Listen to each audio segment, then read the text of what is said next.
today we just want to sample some of those items. I want to welcome you. My name is Kate Sakari. I'll be your announcer today, and I'd like my co-announcers to introduce themselves.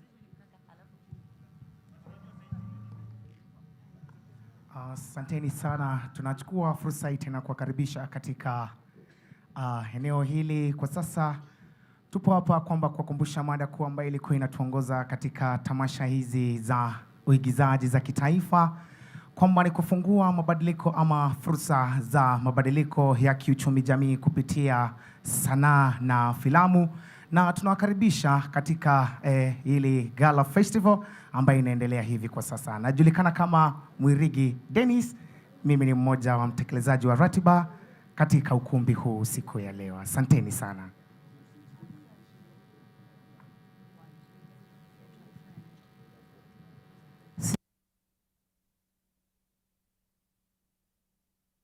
Labda niwape Bwana asifiwe. Tumsifu Yesu Kristo. Kuna Waislamu kati yetu, niwape asalamu alaikum. Asanteni sana. Karibuni sana mie. Sinzore.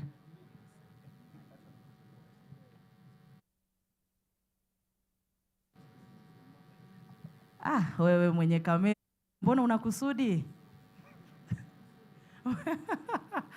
Mwenye kamera mbona kama anakusudi vile? Asanteni sana.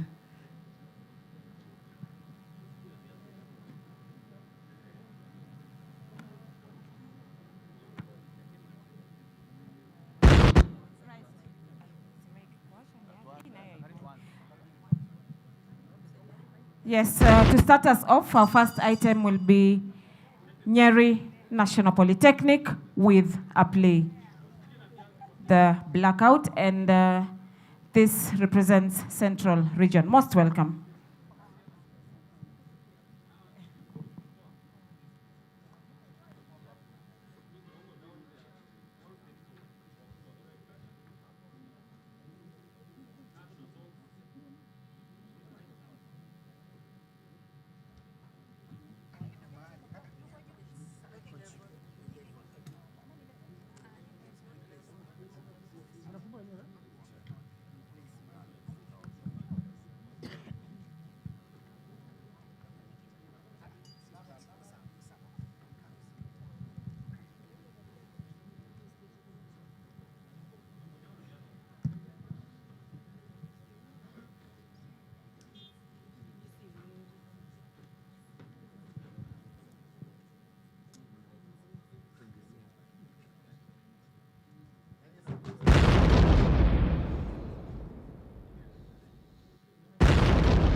Sijui majirani walienda wapi, wacha tuwapatie nafasi watafute wale majirani, kisha tutawakaribisha Nyeri National Polytechnic.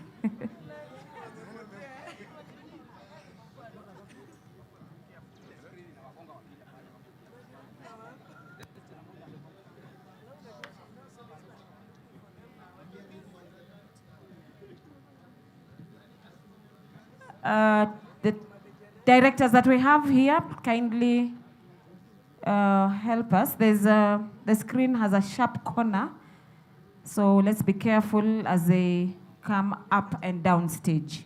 I think there's a little injury, and that is why we have stopped that item.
Everyone, grab all you can from your home. The fire is spreading. Right away. Harakisha. Hurry up. Chico! Wago! Chico! Wago! Chico! Wago!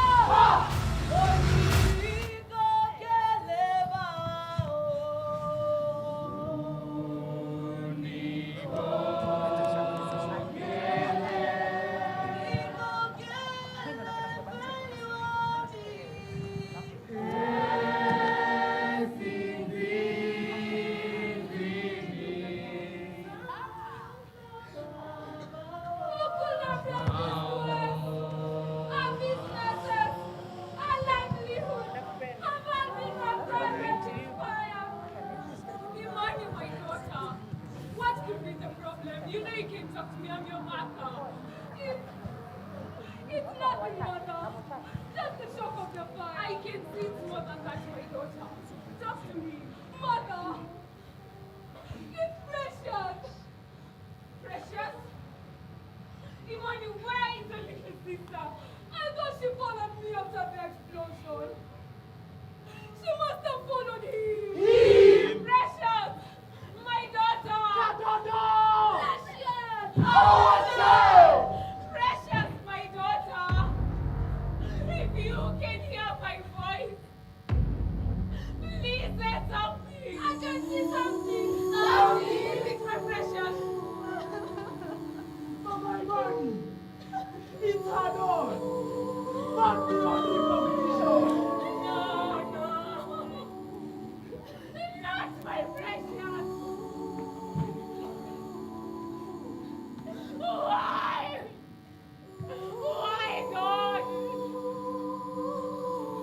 Why did you have to take her away from me?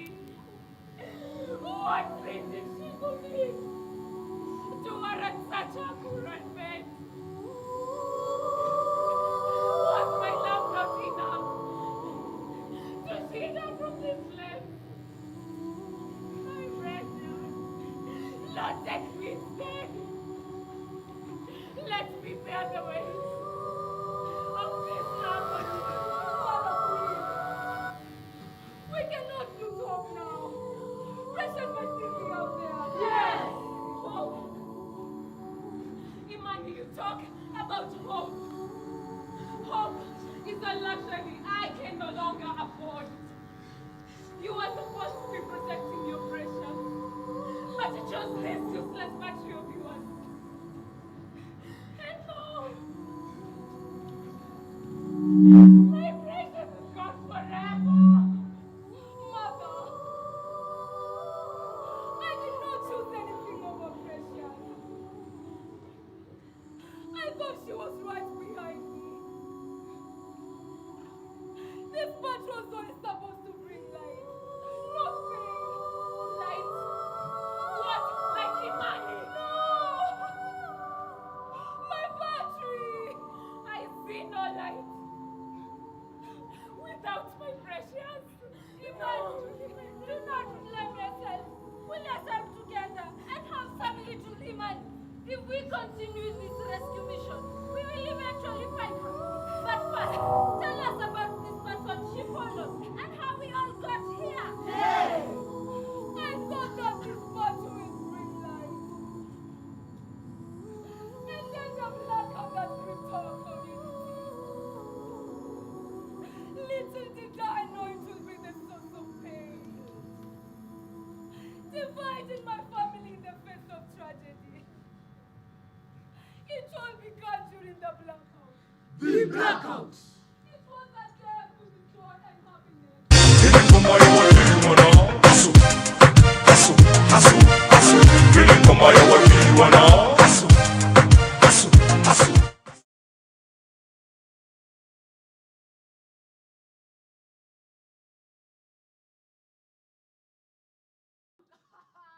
Nilijua mali huwezi piga Chelsea.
Electricity.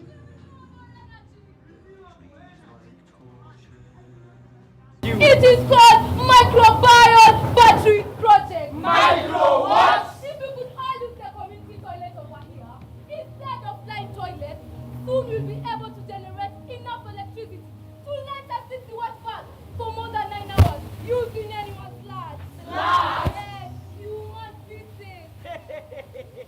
Finally, I am able to contribute to this community. Whoa, Baba, you guys cannot produce anything. We all know you take Miran, Jugu, and Patko for some. You do not even swallow. Surely, what power can you produce if you cannot even go to the toilet? Yes, very, very true. Imani needs something solid. It for my friend. Imani, please continue. As I was saying, the battery uses microbial metabolization under aerobic conditions to convert the chemical found in feces to electricity. I did not understand anything, Iman. But you have my feces. Mama! Flying toilet! Mommy, you have mine too. Surely, even a small child can contribute to the future. Thank you, my people. I have to go now. I need to get to the power station before I get suspended. All the best on your first day, Money. Go, girl, and save us from this blackout and flying toilet. Imani, my daughter, I hope you have not forgotten your educational documents. Mother, that will be enough. And as for you, little precious, take care of your mother. Yes, sir. I mean, mother.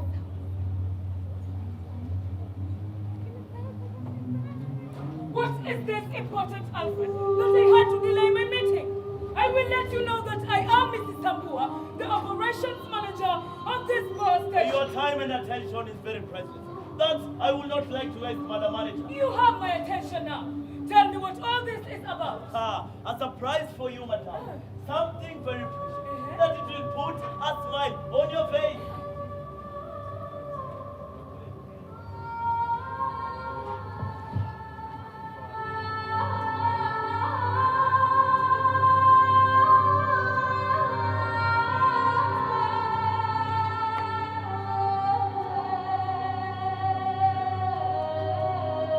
Voila! Perfect. This is just perfect. Alfred, you do know how to bring joy to my heart in 1,000 ways. What a beauty. I love I you. love you too, Mrs. Sampua. That is something that I've been willing to tell you since the first day that I saw you at the power station. And what are you talking about? You are the most beautiful angel that I have ever seen. And nothing is like it than the dress on your body as it gets to hold you all day long. I'm Tila. Sheila, I do not understand. You do not have to understand anything, darling. In fact, we are not supposed to understand love. But thank you. Thank you for confessing your love for me, darling. Darling, love, Alfred, did you drink the Transformers oil on your way here? But you just said you loved me. Me? Love you? I meant the Transformer, you idiot! How could I possibly love you? We are from a different social and economic class. You are down here, and I up there. But what, Alfred? You thought you and I could be a thing? That you could walk around the power station, holding hands like couples? Yes. Oh, you thought you could be my son's father? Of course. Of course what? Not. How could I even imagine of such a thing? You are the general manager of this power station, my boss, and I the chief engineer. Madam, that was just a small poem that I rehearsed to usher in this gift to you. I am happy about your senses. Now, where did you get this? At the gate, oh, madam. Did anyone suspect or see you? No one suspected a thing. I took the necessary precautions, just like always. Are you sure of that, Alfred? I do not want any complications, especially with the minister visiting soon. No one will have a glimpse of our little operation. Mrs. Abua, I have been doing this for many years. We are simply invincible. Excellent. This stolen beauty will be our ticket to more power. We will blame the ghetto people. They stole their own transformer to siphon the oil to make their cheap mandazis. And from that, we would have procured another transformer from the ministry. It has always worked like a charm. The ghetto people take the fault, and we continue with our little operation. The money we get from this beauty will increase my wealth for my political ascent. Once I am in parliament, I will have more power. A parliament? How do you intend to do that? You see, Alfred, money is the language they understand. With the funds we will amass from selling this stolen transformer into the black market, I will make my move. I will vie for a seat as the women representative. Madam, that is incredible and ambitious. That is what sets us apart, Alfred. Yes. Once I am in parliament, I will have more power, influence, and immunity. I will not only control the entire narrative of this power station, but also of this county. And I will be by your side, holding your hands in case you need anything.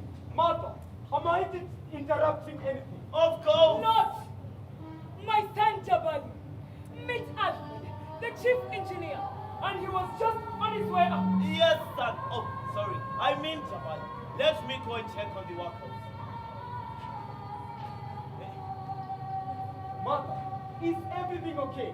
He is acting a little bit strange. He is a strange man indeed. That is why, Jabali, I do not want you to do electrical technician for your attachment as proposed. It is very dangerous. I would rather have you as the supervisor for the students on attachment. A supervisor? But mother, I am an electrical engineering student at the university. I am required to do the technical aspect of it for me to gain more field knowledge. And I am the operations manager of this power station. My son's safety is the topmost priority. Jabal, all this will be yours once I vacate office. All this? Yes, and it starts by how you manage the students on attachment. You need to be ruthless in order to be respected. I will, mother. I will not let anyone disrespect your name or mine. I will make you proud. Now that is my son. Remember, you are the supervisor and not the student. They are the students. I am the supervisor. This piece of paper will guide you on how to manage those students on attachment. I will be heading for a meeting. Thank you, mother.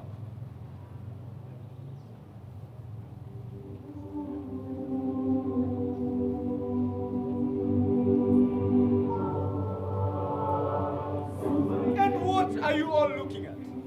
Gentlemen, my name is Jabali. I'll be your supervisor during this attachment period. Before we proceed, let me make one thing clear. I do not tolerate any laziness. Failure to do your duties diligently will be met by serious consequences. Are we together? Yes, sir! Now, I want you all to form a straight line.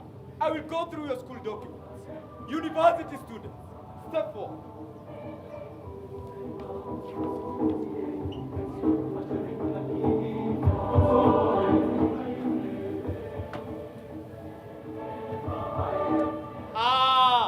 Mike, my guy, you're also here. Yes, Jabal. You know I have to finish this attachment if I'm to go abroad next summer. Feel free.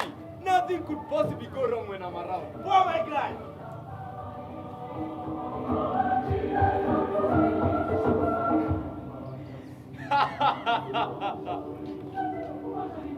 Technical college students. Where do I even start with these people? You are here to prove yourselves.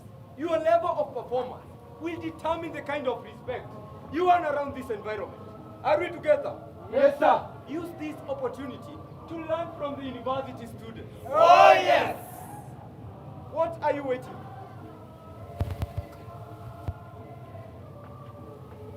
And who do we have here? Apologies, sir. I got caught up with finalizing my badge. Punctuality is key if you have any hope of ever working here one day. What is your name? And which university are you from? I am Imani Mageto from the Technical Vocational Center. The one in the ghetto? Yes, sir. Let and from a technical vocational center. Is that how you do things at that school of yours? But, sir, Not the best first impression. I'm sorry, sir. Show me your documents.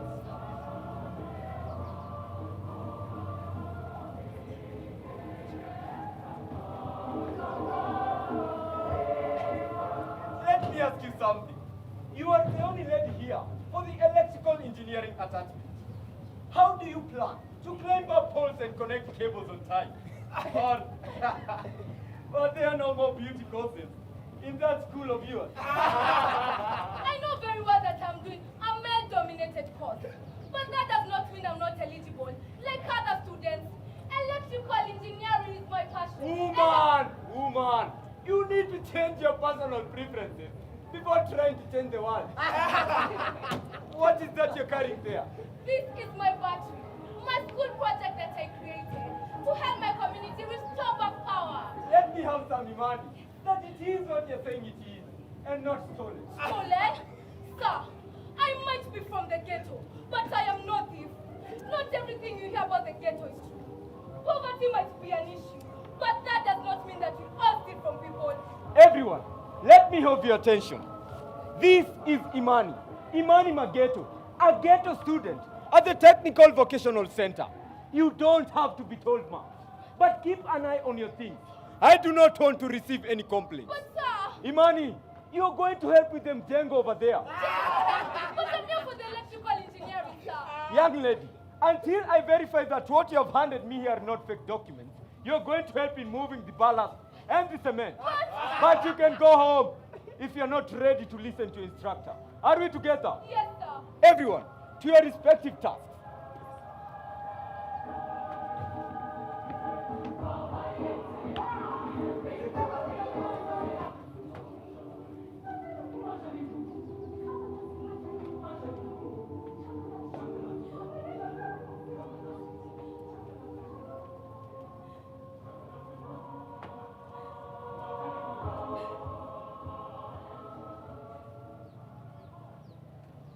It is heavy, mother. This bag of cement. This burden they've labeled on my shoulder. They've labeled me as a girl who cannot do anything. In a male-dominated society. Ah! But I have seen worse. I have conquered obstacles taller than this bag.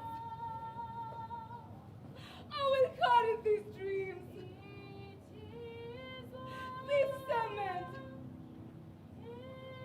together with my resilience to reach the top.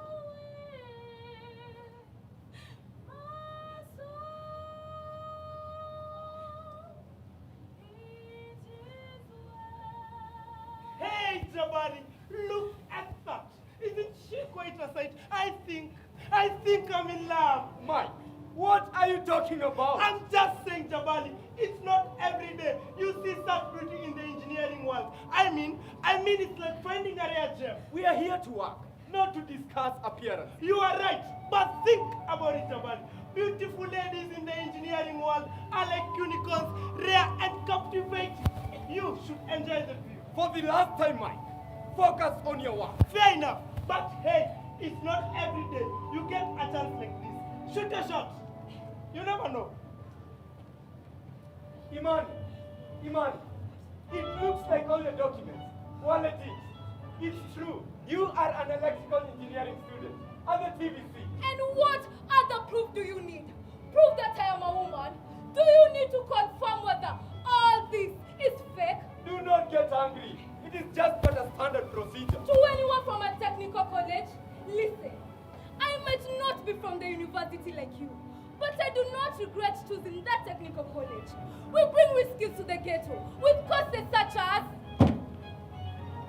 building and plumbing, building our own homes, carpentry, to make our furniture, beauty courses, to employ our youth, and automotive, to make our cars.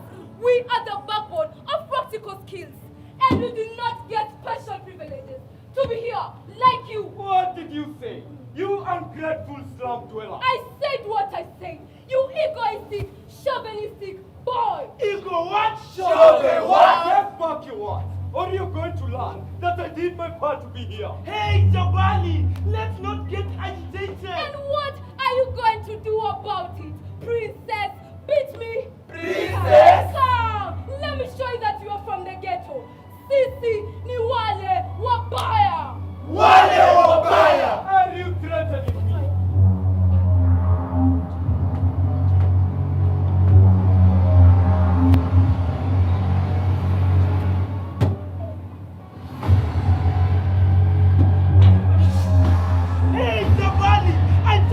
shoot your shot, not your reputation. Are you trying to tell me that she could possibly beat me? I'd rather fight her or something. Jabali, have you ever seen a lady warming up before a fight? That only happens in the movies or the ghetto. Jabali, be the brave one here and apologize, or else we'll be running for your body. Mike, I am only going to do that, not because I'm afraid, just that I don't want to be a murder suspect. Because what I could have done, this one.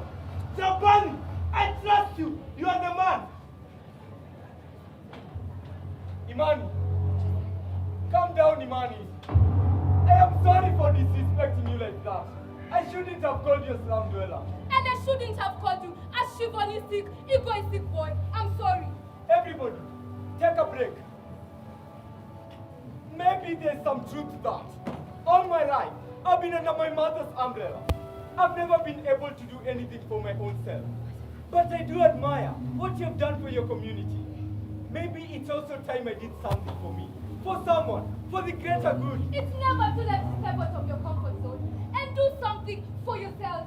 Maybe I could help you with your project, the battery. Tell me more about it. This is some microfuel battery. It uses human waste to generate electricity. The human waste acts as an anode, but I'm here to discover how the cathode works. Let me have a look.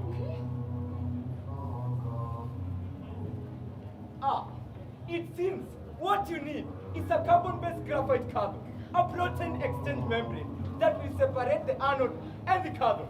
I know exactly where to find one. Come with me. We have a big problem, Alfred. I am just from the meeting, and I have been told that the minister is planning an impromptu visit at the ghetto today. And today, that's unexpected. What's the occasion? I don't know. The problem is if he finds out about the missing transformer and the number of times the ghetto has had blackouts, I will be in hot soup. We will be hooked if we don't do something. Well, madam, unless we magically return the stolen transformer, there is nothing else that we can do. Returning the transformer is not part of the plan. I have found a buyer ready to spend 10 million. 10 million? Yes, on that piece of beauty. We need another plan. What's with that alarm? I don't know, but I cannot afford any complications. Check it out. Yes, madam.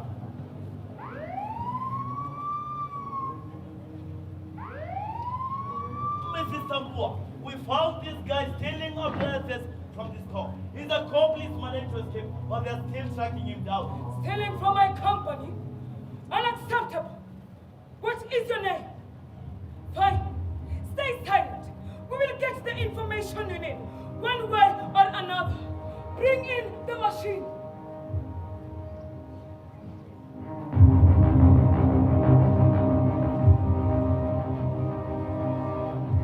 This is an electrocuting machine.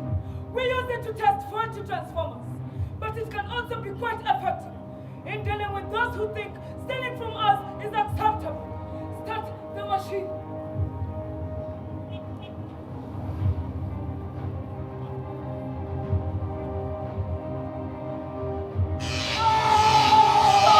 Please, do not electrocute him. Imani! Jabali! Jabali? My son? I thought you brought in an action team, but instead you brought in my son, the supervisor. But this is the person we found in the store with the stolen appliances, right with her. You are the thief.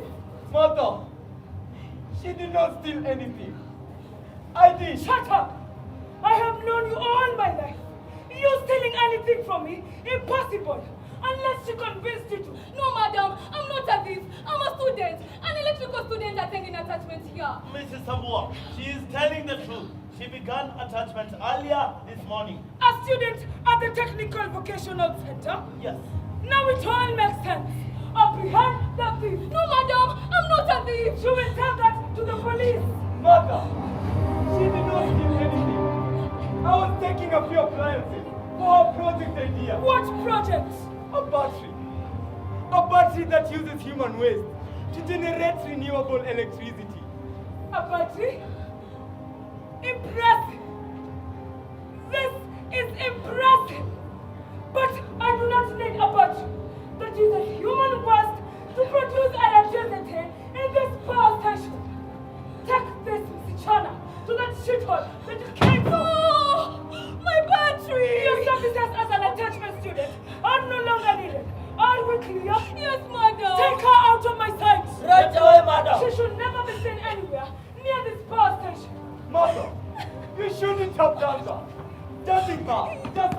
from the ghetto.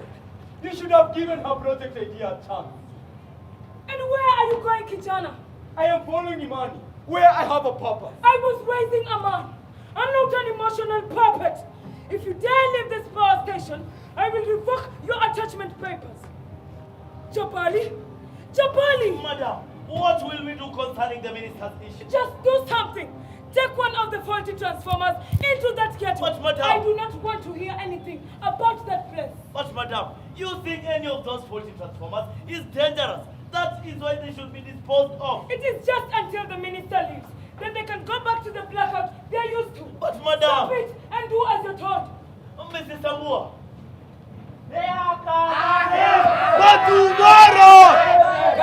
Karibia customer, upate line yako kwa bei nafuu, kisha tunakuzawadi 100 MB of data. Mayai virus, mokina pasua, mayai virus, mokina pasua, karibia customer. Umesumbuliwa na mede, panya, viroboto. Karibia customer, uweze kupata dawa yako kwa bei nafuu. Thank you for standing up for me, Jabali. It was the right thing to do. I couldn't have let my mother disrespect you like that. How is your battery? Everything is intact, including the appliances you took from the store. That's great. We could go try to see if it works together. You're welcome. In fact, I want you to meet my mother and my little sister, Precious.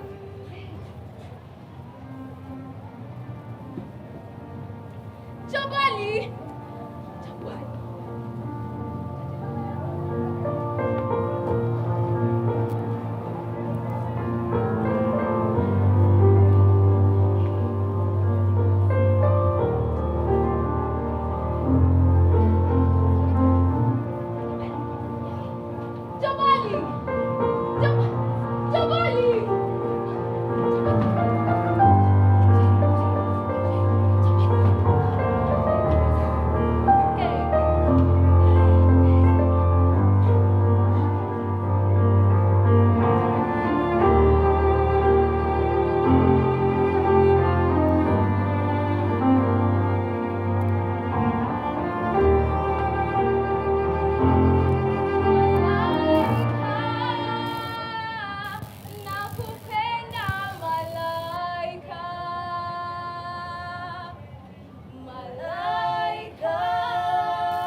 Imani!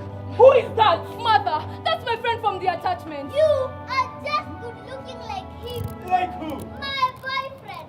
He's in grade 3. He was also scared to propose to me, but I stepped in and proposed instead. You should do the same. But your sister and I are just but friends. He does not look like he's from around here. Now, take him back before some police officers come in here, thinking that he was kidnapped. But right Mother! now, Imani, I need you to help me with the dishes. Okay, Mother. Jabali, we'll have to go now. My mother needs help with the dishes. It's okay. I have had enough of the ghetto. I guess I'll have to find another day. Imani, will you be my girlfriend? Imani, don't try getting some help. I think they're trapped inside. Right away! Nisaidieni! Majirani! Majirani! Majirani!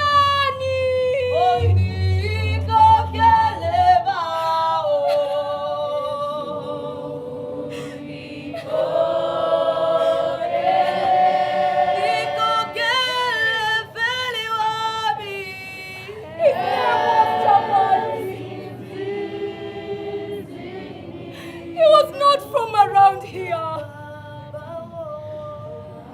But he valued our lives more than his own. When the flames engulfed, he did not hesitate. 16. It's okay, Manny. We have heard your story. Be strong. Be strong. Believe you're going to find them. Yes. This blackout has become a symbol of our greatest sorrows. Not only has it taken away our vision, but also our loved ones. If only there was illumination in our suffering. Precious, is that you? Precious! People, it's coming from here. Come on, take it down. Harakisha.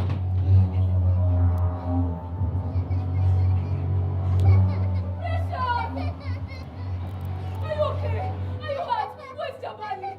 People, Yes. we need to help him. He may still be down there. Light away. Precious! My daughter! My daughter! Are you hurt? Jabali! Say something! Say something, Jabali. Please tell me he's alive. Jabali! Speak to me. Jabali! Iman. People! Yes. Let's rush him to the local health center. To the local health center. Doctor, we need help. It's an emergency. What happened? Doctor, please. Is he going to be okay? How can we help, doctor? His lungs are clogged with smoke. We need the resuscitators if you have to save his life. Will he make it? Not for long, unless... Unless what? Unless the power comes back. The hospital has been functionless since the transformer was stolen. And the resuscitators need power if you have to save his life.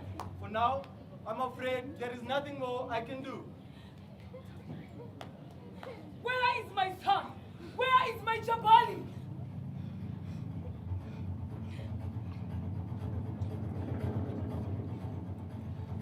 My son, it is me, your mother. Please, wake up. He cannot hear you. He's unconscious. He urgently needs a resuscitator machine. Or else what? If the problem is the machine, then I could buy one right now to save my son. The problem is not the machine. Then what? The machine needs power if they are to save his life. And since you are the operational manager of this power station, I know coming up with a solution could never be a problem. Yes. And tell us why we have been having blackouts every now and then. Yes! This is your entire fault. My son would have not been in this position had you not convinced him to come to this stinking place. It might be stinking to you, but we all love it for what it is. At least your son is brave enough to try and rescue people. Something you'll never I understand. think we are running out of time. Doctor, I am the mother. Will I take him to another hospital? We do not have time to take him to another hospital. Doctor, I think I might have an idea. Anything Imani is deeply appreciated. If my battery could generate enough power, would it help? Have you ever tried it before? Not really. What do you need, my daughter? We are all here to help. Mother, I need a long cable from the machine to the resuscitator and a sludge. Sludge? What nonsense is this? My son is about to die, and all you think about is human waste. Have you even thought that he could maybe die because of your stubbornness? We believe in Imani's battery, and you better start doing the same because your son's life depends on it. My feces? Yes! Kiddo! Zito! Madam Manager, I hope you had a very good meal on your way here because most of us survive on 1 meal per day. We will soon lose him if the machine is not ready. Everything is in place. We now need a sludge. Madam Manager, your son's life depends on your... Changamka! Woman! It is not what you used to. It's just a toilet. You'll sanitize afterwards. I think... 3 minutes left. Mimi Sabua! Okay, I will do it.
You have a big future behind you. Shut up!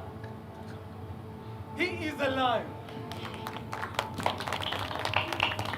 My son, you are alive. Martha. Jabali, you are back. Iman. Jabali.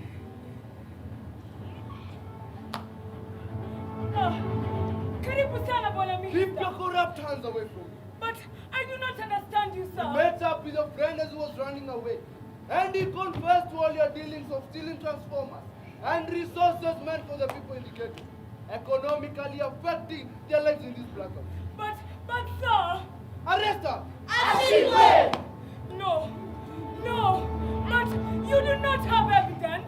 He also confessed that it was you whom sent him to put a faulty transformer, knowing very well it was dangerous and it could explode. Mrs. Sambua, you are responsible for the property loss in this neighborhood. Martha. How could you? My son. Take them away! Twende mama. No. Twende. No. Twende. No. People of the ghetto. Yes. I understand the hardship that you have endured, and justice will be served.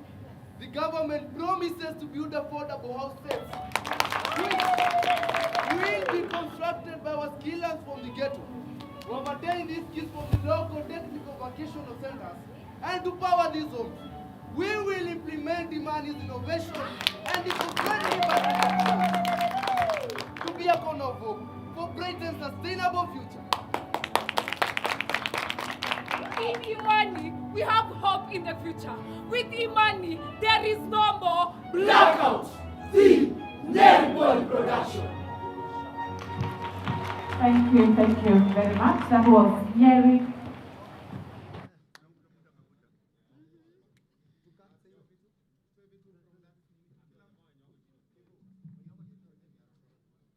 National Polytechnic from Central Region performing a play. We want to appreciate them for that. Ladies and gentlemen, you're aware that this is Kenya National Drama and Film Festival, so the gala items will be composed of not only the stage items, but we shall also be able to screen some of the winning screen items like the feature films, the screen narratives, and so on. So next we shall have screen narrative from Loreto Songari as Nyeri clear the stage. I'm sure you'll be able to watch the screens, they're quite clear, and we'll be able to watch Loreto Songari narrative. Most welcome. As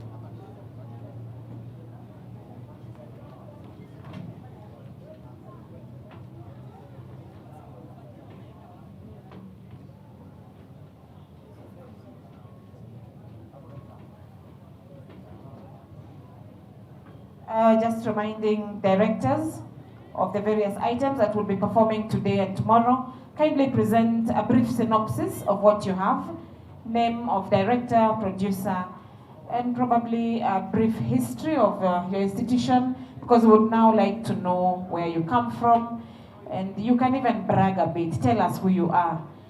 Baada ya Butwa, tuko hapa, and you have managed to withstand the moments of Butwa. So we would like you to tell us who you are, tell us where you're coming from, tell us something about your institution, probably when it was founded and so on. So you can give us a brief history so that as a gala, as an item being performed at the gala, we do not just have the item on stage, but we get to know much more about you. Melody? Asante, hivyo hivyo alivyoeleza dadangu kwa lugha ya Kiswahili. Jamani, wale ambao ni waelekezaji wote, wale watunzi wote, walimu, yani yote ambayo watakuwa nayo jukwani, tungependa sana tujue zaidi. Isiwe tu kwamba ni wanafunzi ambao watakuwa wapo jukwani na tukishautizama kama ni mchezo wa kuigiza, ikiwa kama ni solo verse, ikiwa kama ni narrative, anaondoka mwanafunzi bila kujua ni lipi ambalo lilikuwa linazungumziwa. Kwa hiyo itapendeza sana iwapo waelekezaji wote, wale watunzi wote pamoja na walimu tutashirikiana kwa hili kuhakikisha kwamba tunapata la ziada, ili wanapokuja wanafunzi wetu pale jukwani wakiwa wanatuonyesha makali yao, nasi pia tunapata la ziada kuhusu shule, labda iko wapi, inajulikana kwa lipi, ina sifa zipi, itakumbukwa zaidi kwa lipi. Wakati mwingine unasema kitu ambacho una uhakika ama unafahamu fika kwamba hilo litakumbukwa siku zote. Kwa hiyo itapendeza sana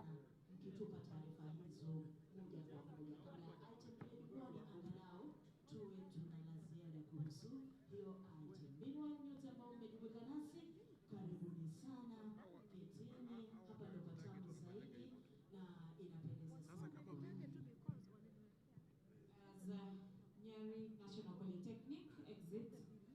It would be nice to know that it is a tertiary institution under the Ministry of Education, State Department of TVET. And it was begun in 1977 as a technical secondary school, and it later became a training institute and was elevated to a national polytechnic in 2016. The polytechnic is situated in the suburbs of Nyeri town along Mombe Road, and currently the population is 8,300 trainees. The play that you have just watched, that was the Blackout, was scripted by Moses Mwadi, directed also by Moses Mwadi, Sophie Washira, and Amos Dungu. Thank you very much. I think our team, our media team, would be ready with the Loreto Songari narrative, screen narrative. Thank you.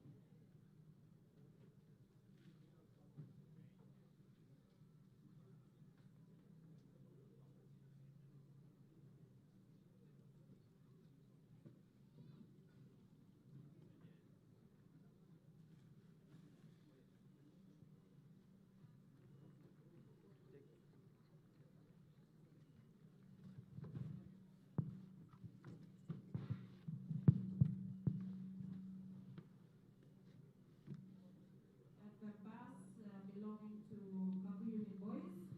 Kakuyuni Boys bus, kindly you are needed outside. The driver of that bus needs to be removed.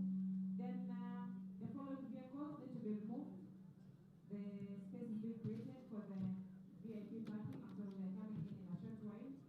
There's a different parking that has been assigned to the rest of us. So the following cars kindly go and clear. KCR 826E, KCR 826E, KCM 637J, KCD 515B, and KCM 437B.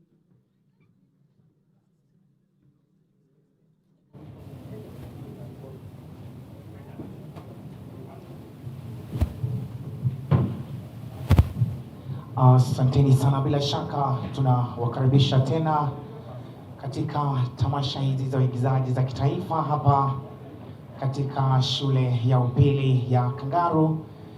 Bila shaka tunakwambia kwamba kuna ile mada kwamba imekuwa ikituongoza katika tamasha hizi za uigizaji za kitaifa za mwaka 2024, kufungua fursa za mabadiliko ya kiuchumi jamii kupitia sanaa na filamu, ama kwa wale wanaojua wanapenda lugha ya Kimombo, unlocking opportunities for social economic transformation through drama and film, ikiwa ndio mada kwamba imekuwa ikituongoza katika tamasha hizi za uigizaji za kitaifa. Kwa hivyo jukwani wanajipanga pale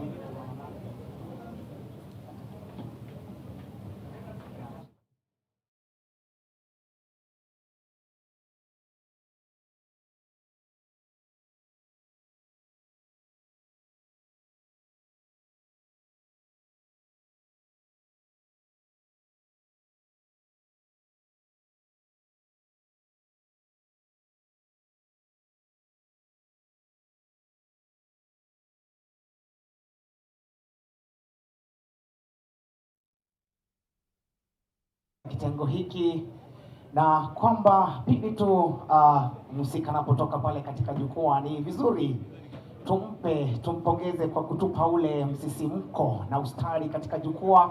Tuwapongeze wanafunzi wote.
Sasa somo umemaliza, mwalimu na wapakazi, mtandao umewajuza, yamebaki mazoezi. Hizo pengo mtajaza kwa majibu yalo wazi, itabidi kujikaza, fanyeni hilo zoezi. Oye! Tumesoma mtandao, yafaa tujizatiti. Twendeni kwa mtandao, tukafanya utafiti. Ni huku kwa mtandao, kunayo suluhu mufti. Tufungue mtandao, mtandao ni boriti. Karibu kwa mtandao, hapa kunayo majibu. Karibu kwa mtandao, mtandao ni dhahabu. Karibu kwa mtandao, mtandao ni zabibu. Karibu kwa mtandao, mtandao ni tabibu. Mwenyewe nimejileta, nataka usaidizi. Ninataka kuyapata mambo yenye ajizi. Nataka kukupakata, unijaze na ujuzi. Nataka kumetameta, sababu yako azizi. Kama wataka mazuri, bonyeza hiyo nafasi. Hapa kunayo fahari iliyojaa fulusi. Hapa kunayo johari, dhahabu na almasi.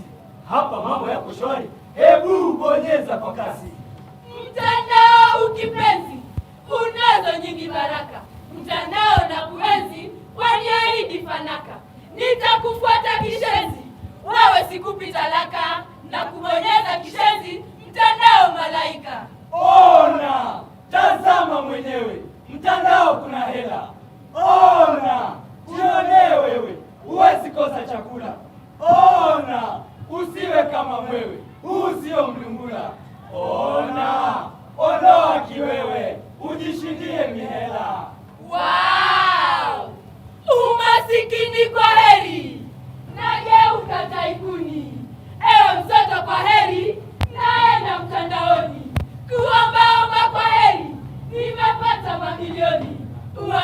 Upuzi kwa heri, mimi sasa taikuni. Ngoja!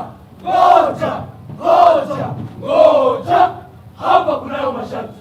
Haupati mara moja, sizabwerele manoti. Namba yako hebu taja, tukuandikie cheti. M-Pesa itakuja ukitimiza masharti. Tutapata wapi simu? Na sisi ni wanafunzi. Simu shuleni ni sumu, yalingana na kizazi. Sheria yako ni ngumu, yatuletea majonzi. Heri tulipe humu, mtandao tukuenzi. Leta namba ya mzazi, pesa zitakufikia. Utapata wasiwasi. Kijana utajutia. Ukituma kwa mzazi, najua hata nipea. Zitageuzwa mchuzi, katu sitazipokea. Kijana wanisinya, na hizo zako tetesi. Ni wewe wanikanganya, ukininyima fulusi. Kijana nitakusonya, nikulipua risasi. Na mimi nakanya, hutanipa wasiwasi. Utalipa hiyo namba. Sikupi namba ya baba. Nakuona mimi mamba. Mimi nami mkuruba. Nitakufunga kwa kamba. Sinitishe na miraba. Nitakunyonga kwa kamba. Sinipeleke kwa baba. Ukileta ujuaji, nitakata lako shingo. Hiyo namba nahitaji, kijana wacha maringo. Mtandao si kijiji, pakazia miungo. Hiyo namba nahitaji, ama niukate shingo.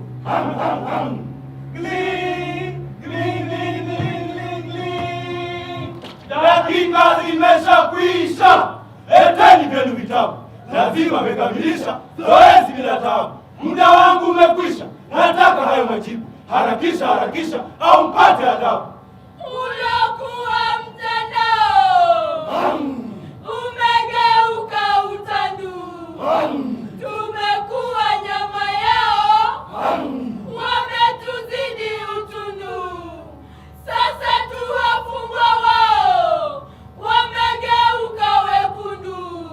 Tunasue toka kwao, tutakomesha utundu.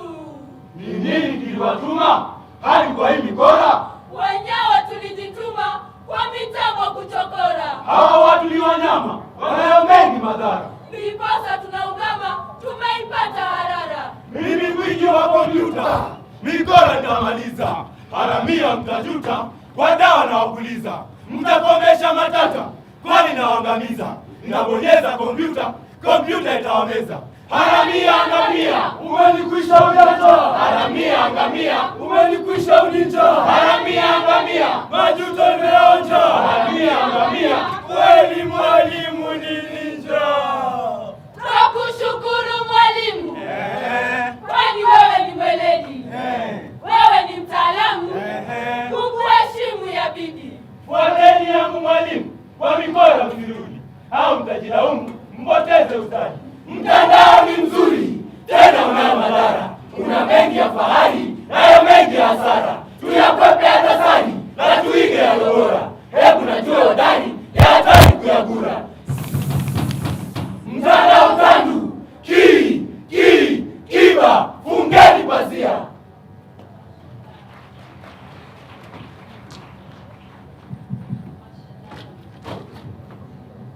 Mashallah. Jamani, naomba tuwape makofi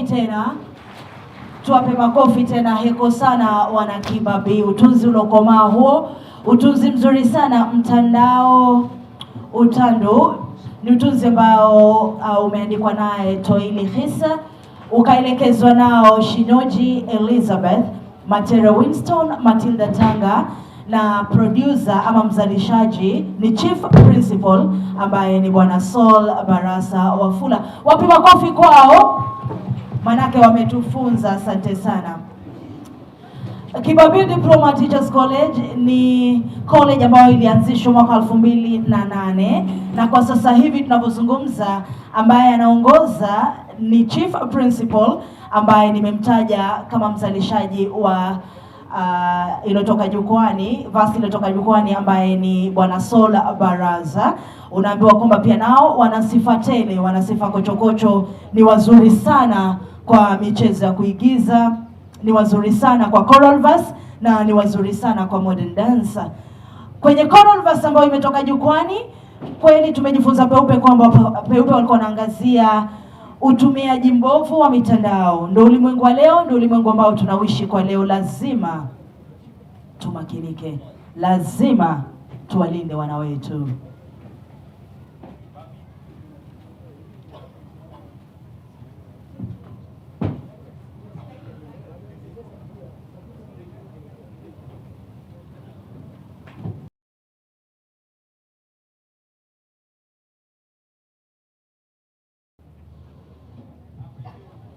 Next, we shall have a documentary. I think that is what has started from Garissa High School. I dream of somewhere green. I dream of somewhere the animals can just...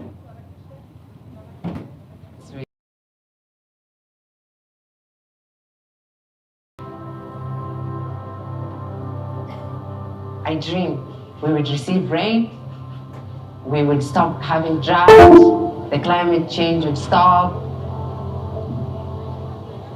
But that's not the case.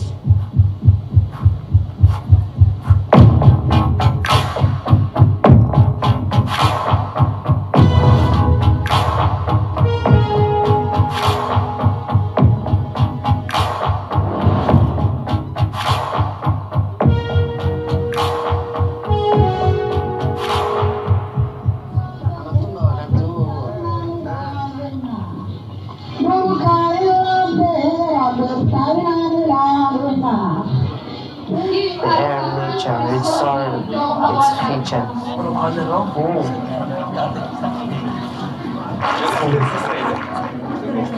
Assalamu alaikum wa rahmatullahi wa barakatuh.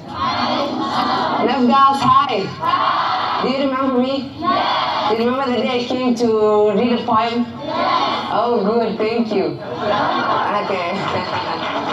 First of all, I would like to congratulate the leaders who are here today. I saw the county commissioner, deputy, who was planting trees over there. Now, the leaders, I want to make a challenge to you.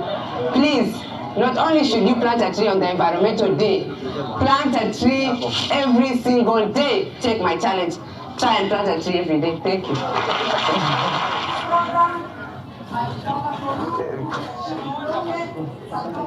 Emran, E-M-R-A-N, Emran Hassan. Climate action is not being taken, so it would be very good if we got a chance to create awareness amongst people and tell them about how life is for people who are living in urban areas.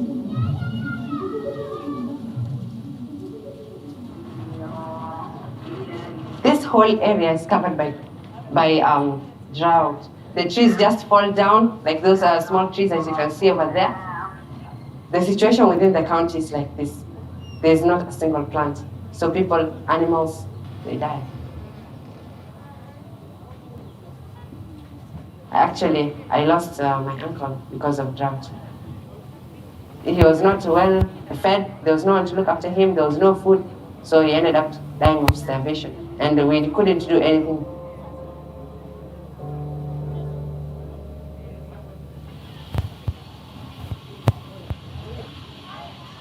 So,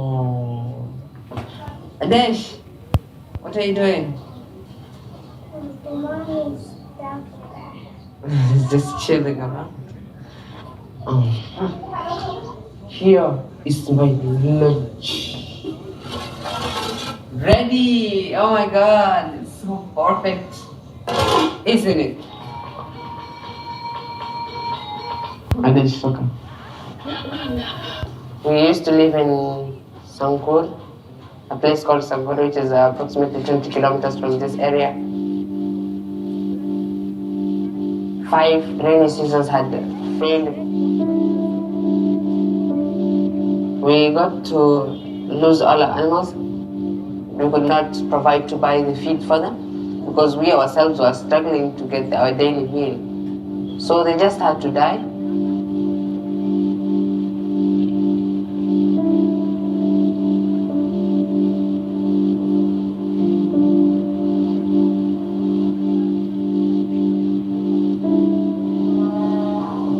Some of my siblings got malnutrition and we had to survive again by our relatives giving us this house and us coming to live here.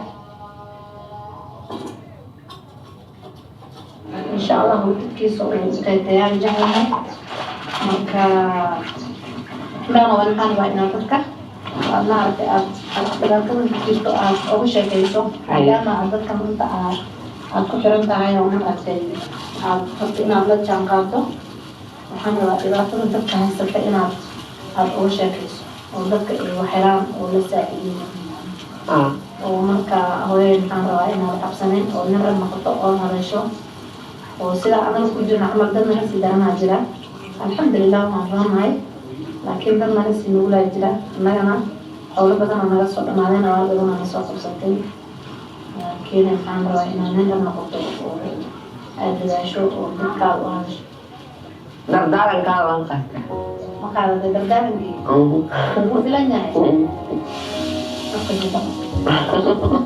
So, where are we supposed to put the comma, the full stop, punctuate your link. Next there, maybe for the 2 days, or even 3 days.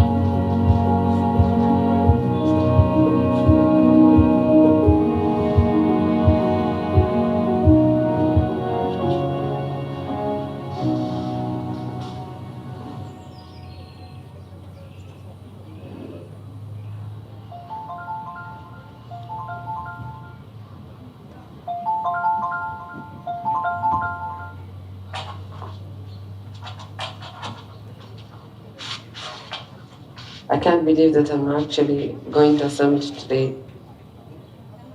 But there might be some challenges. For example, having to talk in front of all those people.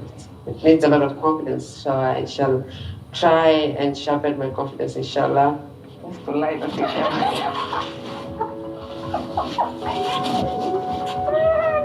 Yeah, so, well, yeah, I feel it.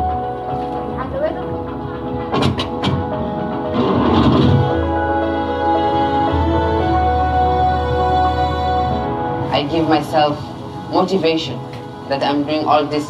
There are people out there who don't get the help like the way we have gotten.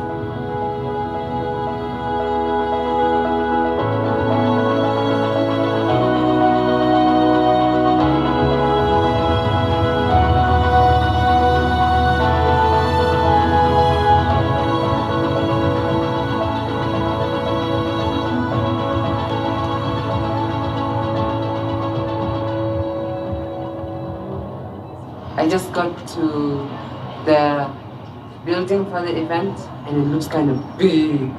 Look at how it looks. Oh my god. I think it's big from the inside. It's surely gonna be the most memorable of my entire life.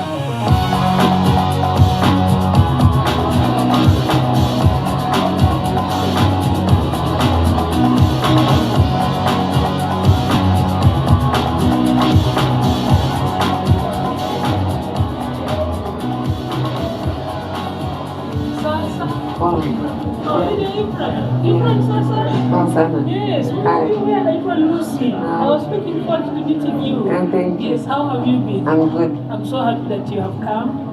Are you set for the presentation? Yes, I'm set. Yeah, you see, you are now the only child we've been able to bring forth from your region. Yeah. Do a good presentation. Don't 5 deep breaths. I always do that. Tension is too high. When climate changing and generations change over time, it is therefore imperative that all the generations and youth work hand in hand to achieve responsible climate actions. He's going to talk about the impact of climate change on a child living in an ASAL area. Let us clap for Imran as he comes over.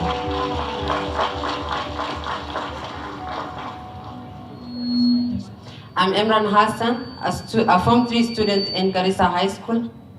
We have seen that our leaders are not doing anything for us, and we know that we are the youth. We are the ones who can create an impact. Then I am sure. I hope I'm very, very audible. Not even darkness can stop me. So, the youth can be involved in climate action. The youth can be given the power. The government has to aid the youth by providing them with finances. They have an obligation. They have an obligation. I think someone is against me. Where's the control room? Someone is against me. And I would like to conclude by saying, take the spirit to the next level.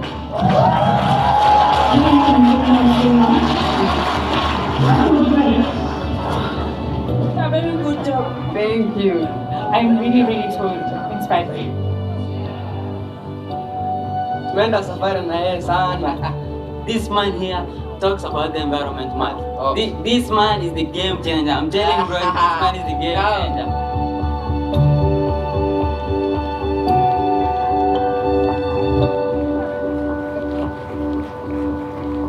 Tuwapongeze wana Garissa High. Tuwapongeze tafadhali tena kwa makofi.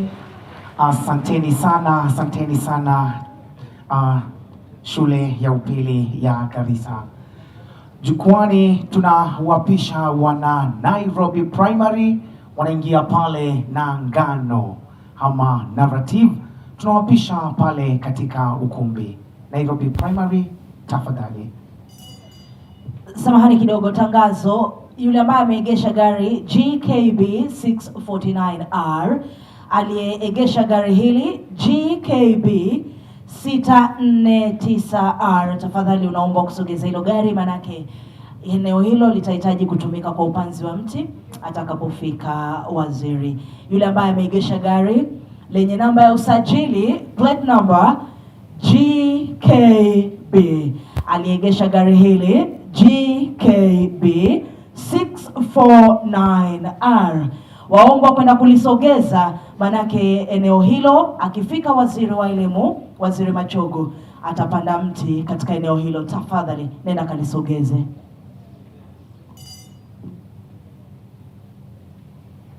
Ladies and gentlemen, honorable adjudicators, have you ever looked at someone and thought you had seen this person somewhere else? As you are busy looking at this person, another person appears who looks exactly like the person you are looking at. Just the way you are looking at us and wondering if your eyes are playing a trick on you. As you are busy looking and re-looking, enjoy the confusion. Wawili, wanaofanana, wanaopendana. This is our story. A story about Nafula and Naliaka. These girls were spitting image of each other. People said they looked again. Mara they looked together. Yani, walifanana kama shilingi kwa ya pili. Double trouble. Telling them apart was next to impossible, especially in school, because they wore the same uniform, had the same hairstyle, their voices were similar, and imagine they even had the same handwriting and smiled at the same time. It was frustrating, especially for the teachers who are not able to tell who was who. Nafula and Naliaka were our classmates in grade 6. Nafula was in grade 6 Simba, while Naliaka was in grade 6 Yovu. However, on many occasions, Naliaka would force her sister to switch classes, just to confuse teachers. During tea break, especially siku ya mandazi, Naliaka would run to the dining hall, serve tea, quickly take it down, tiptoe back to the line,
she wrote the composition. We were given 10 minutes of break, then came back to class for grammar paper.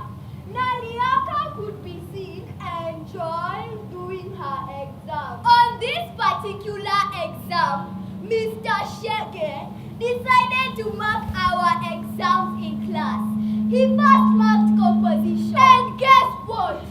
The first paper was Naliaka's. He read through the composition and shook his head.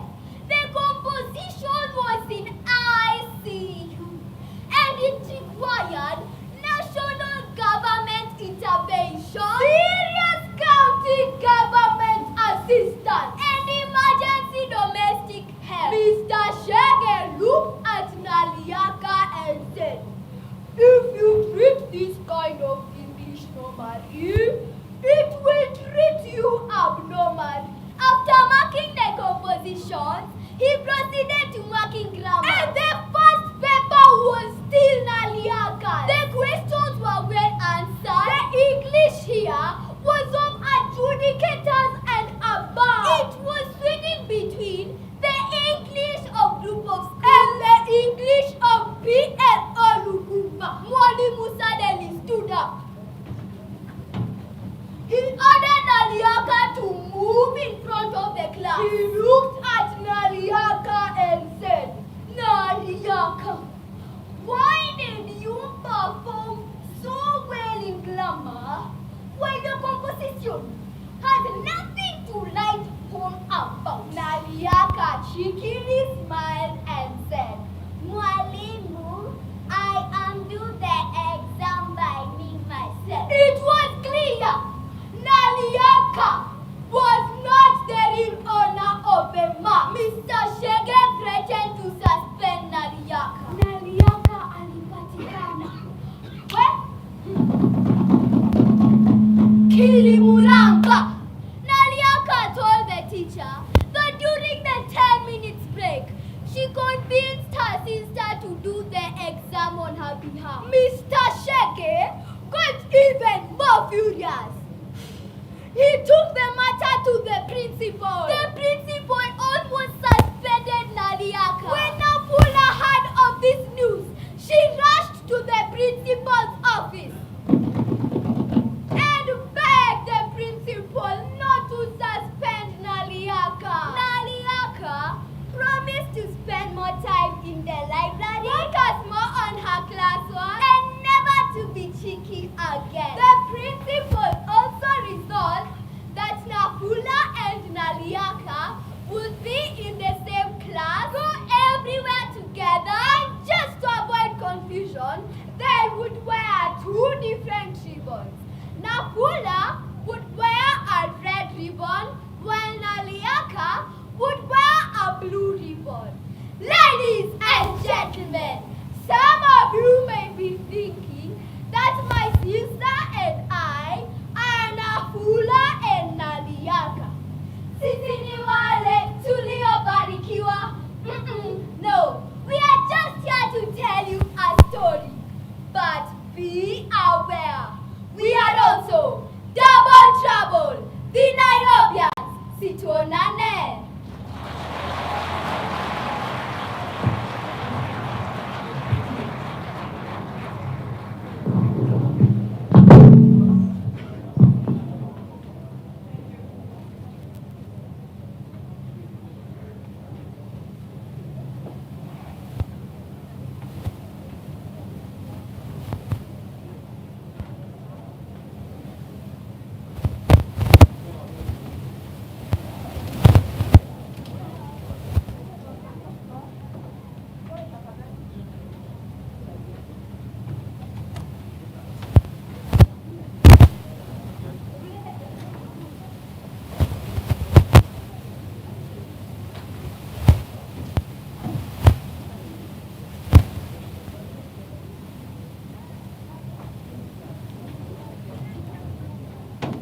Long, long ago, in a village known as Chanya, there lived a chief called Mamandovu.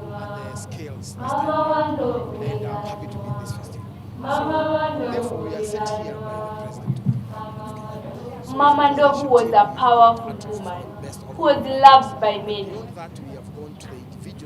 During her reign, there was plenty of food and everyone was happy. I've drawn those backdrops, I've memorized scripts, then I've also come back here as an adjudicator and is going to come back as a guest.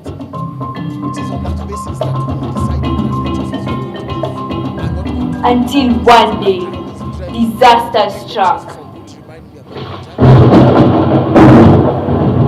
A mysterious disease attacked everyone from the village. There was no peace. Cries were heard from hut to hut. No one knew what to do. Mamandovu had to do something.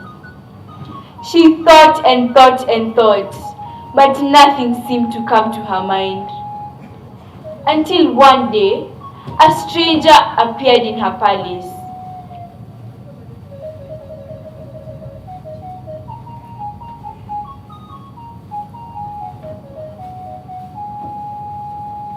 No one knew who she was or where she was from. Yet she only said one sentence that left everyone shocked. Go to Majimekundu and you will find the cure. Mamandovu was scared. Majimekundu was known to be a powerful witch doctor and no one dared to go to her. The journey was long and dangerous.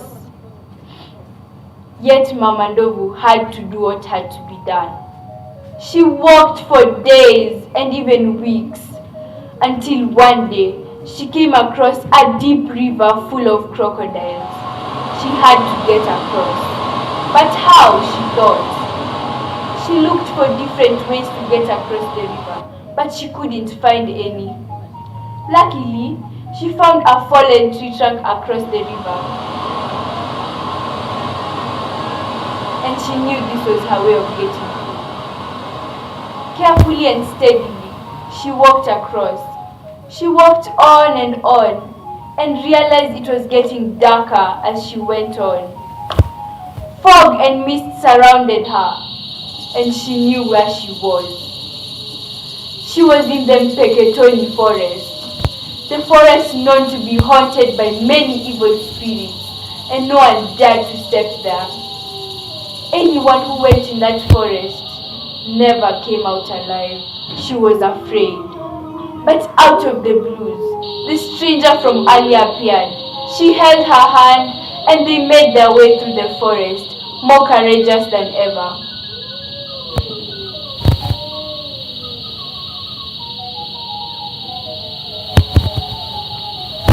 As she walked on, she approached the witch doctor.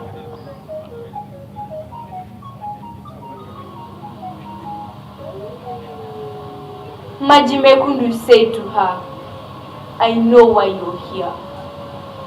I have the solution to all your problems. Take this potion and give it to your villagers and they will all be okay.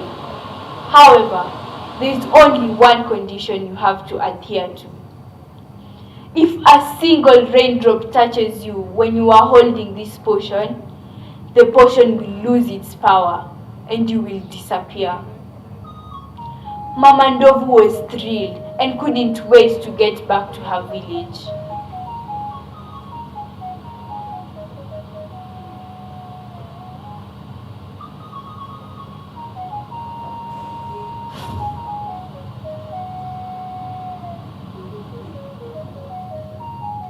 She came across a bottomless pit and did not know how to get across until she noticed some fallen tree trunks and again knew this is how she was going to get through. She walked on happily towards her village, and as she was approaching, she noticed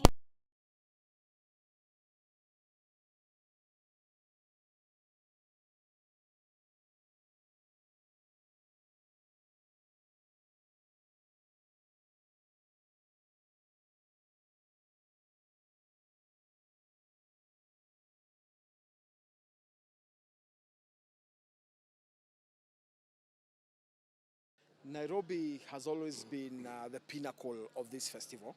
I'm seeing it has always been a traditional rivalry of Nairobi and Western.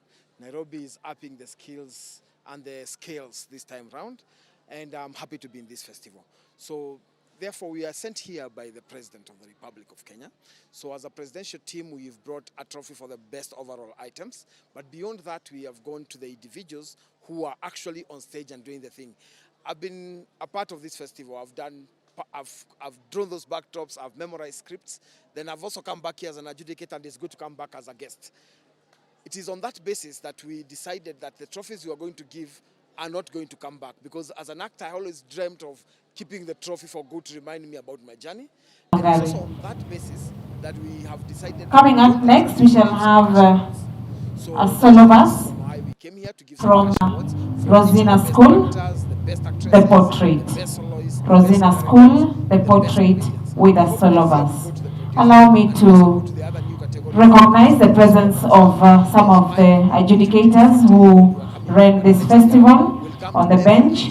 Together with us, we have Nicholas Adongo.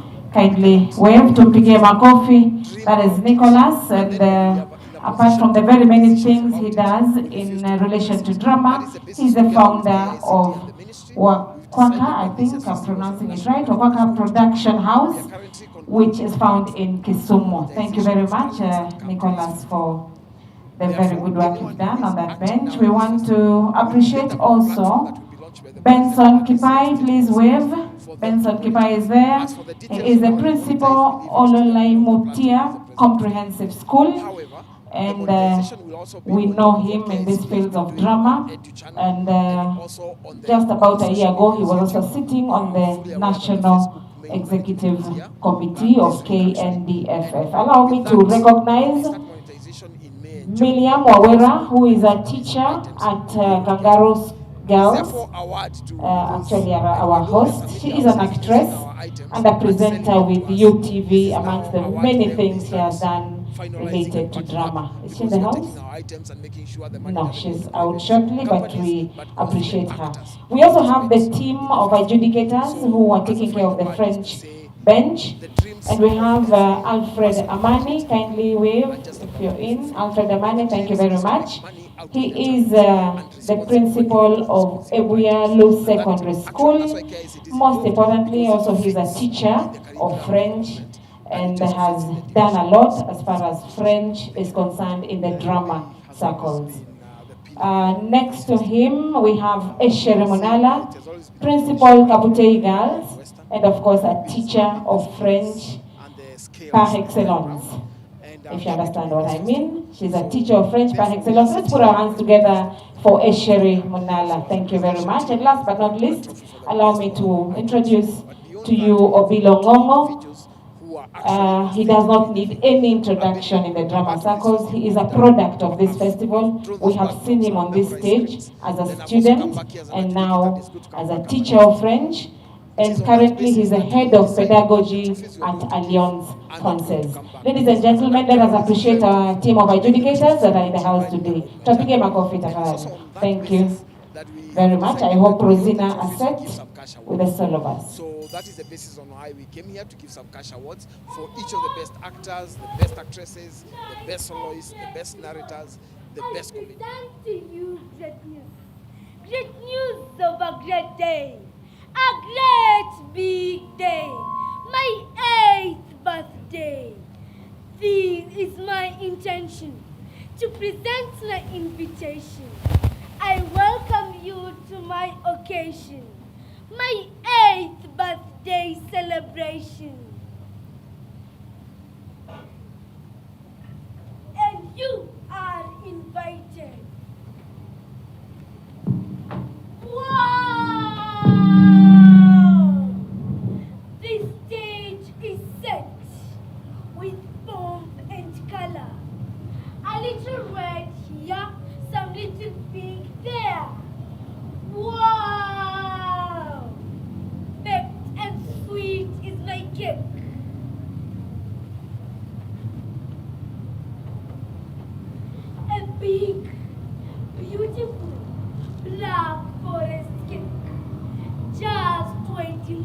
overtake. Oh, it's 12 o'clock. My friends will anytime knock.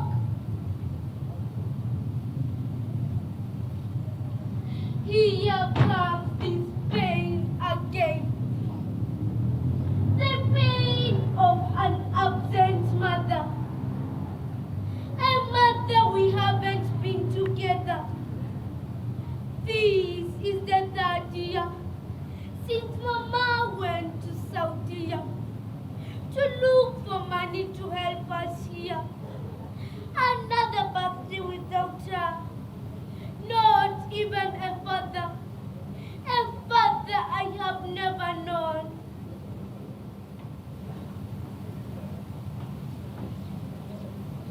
Come on, mother. You are all I have. Grandma has been good. Such a great grandmother. But her warmth is not warm. Like your warmth, Mama. Her smile is old. Not like yours, Mama. I miss your touch, Mama. I miss your cooking. All I want, Mama, is to see you, to touch you, and to jump all over you, just as my friends do. Cling, cling, cling. Hello, Gaudensia. How are you, my daughter? How is Grandma Claudia and your teacher Andrea? Did Grandma call the doctor to attend your sick stomach? I'm working hard here in Saudi to get the best for you, my dear. Greet Grandma Claudia and your teacher Andrea. Goodbye, Doctor. Mwah. Hello, Mother. I am not fine, Mama. Not even Grandma Claudia. So mad is teacher Andrea. My grades at school are dropping. No one to help me with my homework. School has become a bad place. And home is becoming a bad place too. I have lost my friends. For they mock and laugh at me that my mother is an old granny. It is hard to say bye, Mama. It is even harder to say no. Cling, cling, cling. Relax, Gaudensia. Relax. Mama is coming back.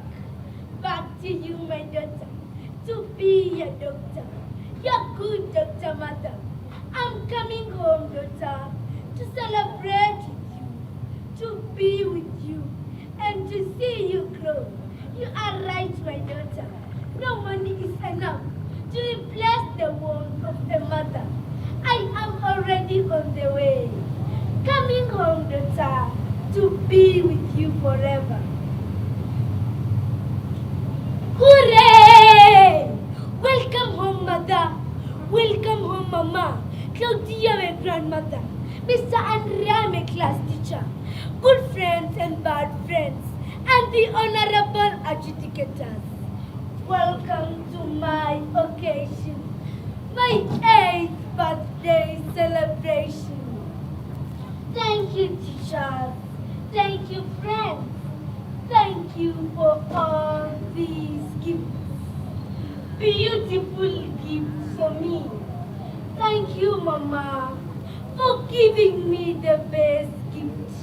The best of them all. Your warmth, Mama. The warmth and care of a mother.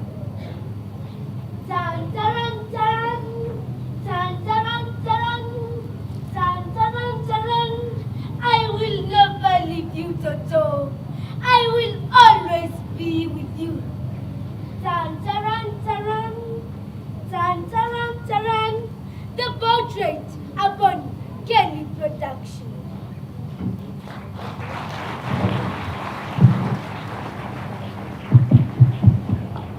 Tumpigie makofi mwanafunzi kutoka The Rosina School maeneo ya Kwizero kule. Asante sana. Amekuwa ni mwanafunzi kutoka The Rosina School kutoka Kwizero, kaunti ya Kakamega, maeneo ya magharibi kule.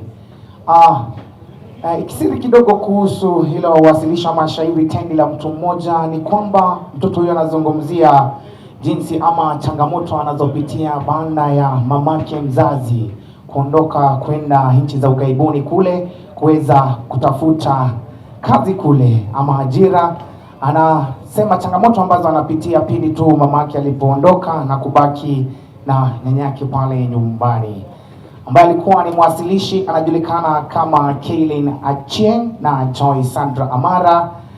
Shairi hili limeweza kuandikwa na Kelly Boniface na mdhamini ni Nancy Kelly kutoka shule ya Rosina School maeneo ya Kwizero kule. Jukwani tunawapisha wanafunzi kutoka just before the stage item, we have a documentary from Ainsworth Primary.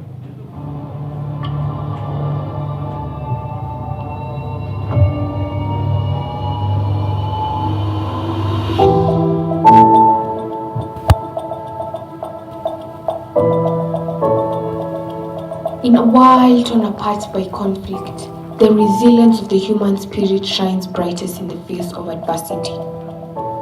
For Amina and her family, the civil war in Somalia left them with nothing but shattered dreams and a longing for a better life.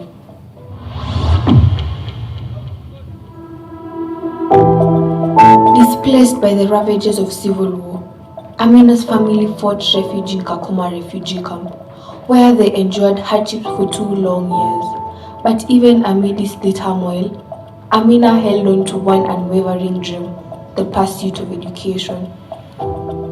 Determined to acquire proper education, Amina ventured into the unknown streets of Nairobi, her future uncertain but her resolve unshakable. It was here, amidst the hustle and bustle of the city, that Amina's journey will take a new turn.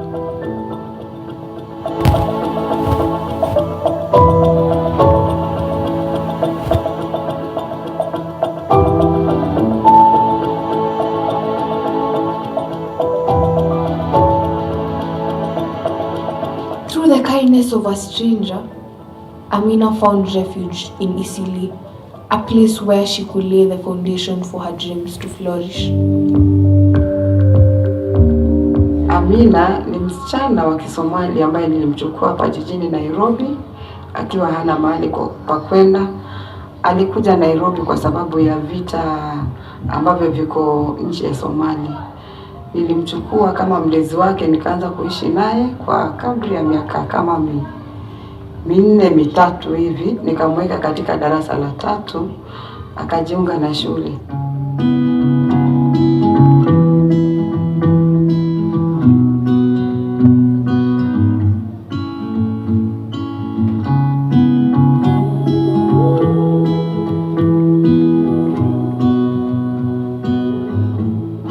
It was definitely tough, especially not knowing anyone in the city. I remember wandering the streets of Nairobi, unsure of where to go or what to do, but I was fortunate to encounter a kind stranger who helped me find shelter in Isli, where I've been living ever since. With a roof over her head and a newfound hope in her heart, Amina set out on a path to fulfill her aspirations. With determination as her compass, Amina took the bold step of enrolling herself in Ainsworth Primary School, despite the odds stacked against her.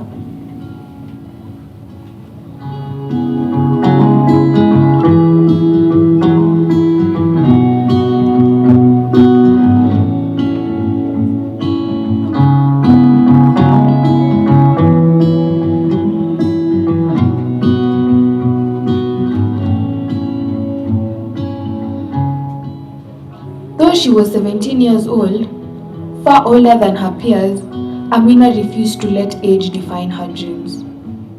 Even though I was much older than the other students, I knew it wouldn't be easy, but I was willing to work hard to achieve my dreams.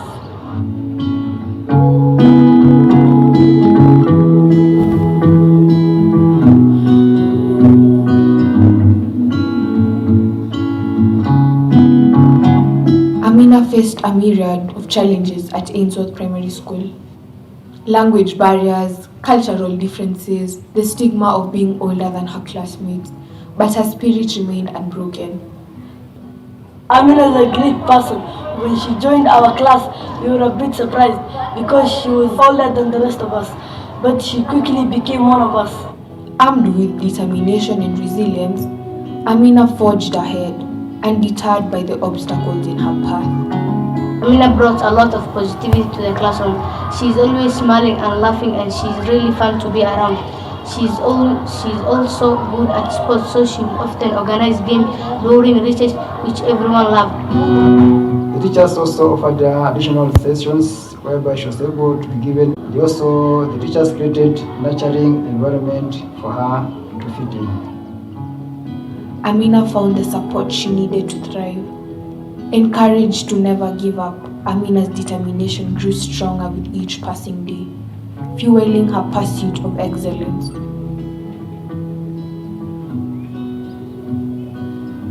She was able to improve academically. She was confident and ready to learn from the teachers and other learners. She was a role model in the class. She remained focused on her goals, worked very hard to achieve them. Amina also was helped by the staff who gave her extra tutoring lessons. Language teachers came in, math teachers came in, science teachers came in to make sure that she could match with the rest.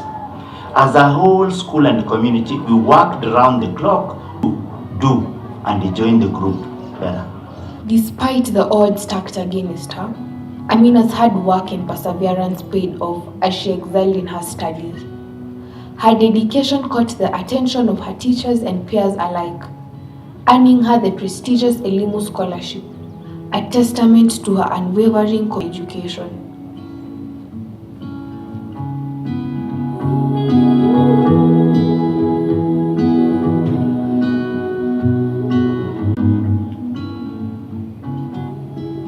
Through the lens of reflection, we gain insight into Amina's remarkable journey, a journey marked by resilience, perseverance, and unwavering determination. From the corridors of Ainsworth Primary School to the halls of academia, Amina's story serves as a beacon of hope for all who dare to dream. Amina's journey is a shining example of what can be achieved. I can see a great future for her. I am proud to be part of it. Amina's journey is a testament to the resilience of the human spirit, a reminder that with anything is possible. She has that genuine passion of learning. Despite Amina serves as an inspiration to us all, a living embodiment of the power of education to transform lives and transcend boundaries. I hope she continues to grow into that confident and compassionate person that she is, making that Amina is truly an inspiration to us all. My family sacrifices, the opportunities that education provides, and the desire to make a better life for myself. All that things drive me to keep pushing forward, and knowing that my journey can inspire others through their own challenges motivates me even more. Join us in celebrating Amina's journey and supporting initiatives that empower India to reach for the stars. Together, we can build a brighter future for all.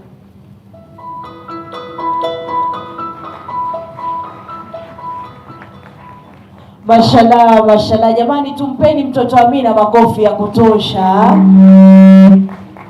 Makofi ya kupendeza sana. Wengi wazazi humu ndani najua mtatamani sana mkiwa na watoto waishie kuwa kama Amina, sio? Nadanganya? Mngependa watoto wenu wawe kama Amina au sio?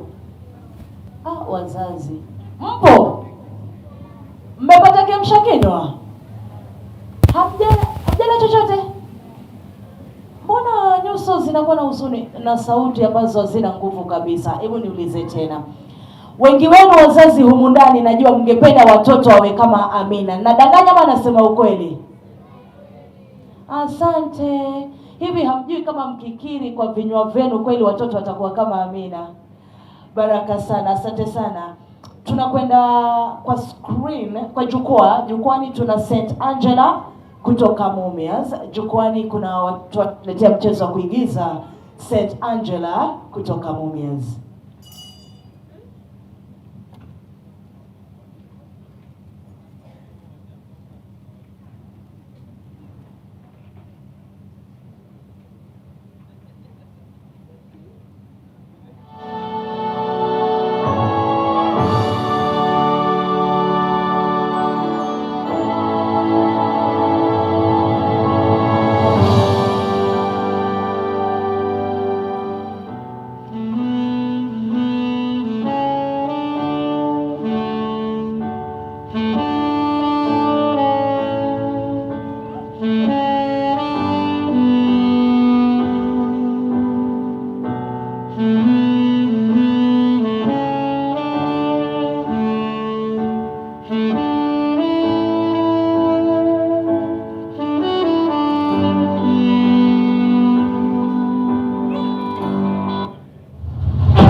Oh, yeah, yeah. Oh, no, no, no, no, no, no. Baby girl, now you me I choose. Other girls, them no fit compare. Say you be the one, really complete me. Oh, no, no, no, no. Baby girl, now you me I choose. Other girls, them no fit compare.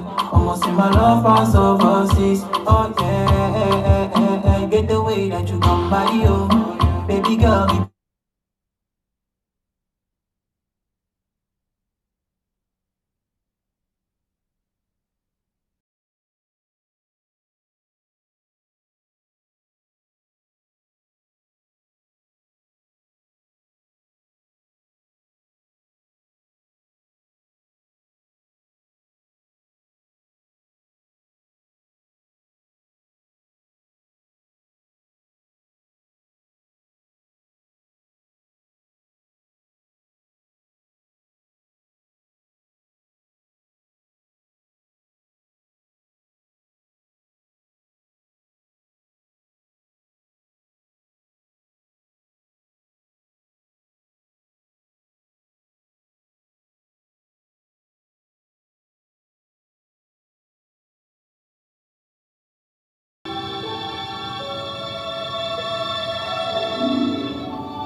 Yes, that is better. We know how to appreciate them from that sign. Let us do it again, although they have already gone off stage. You can do it again. Thank you.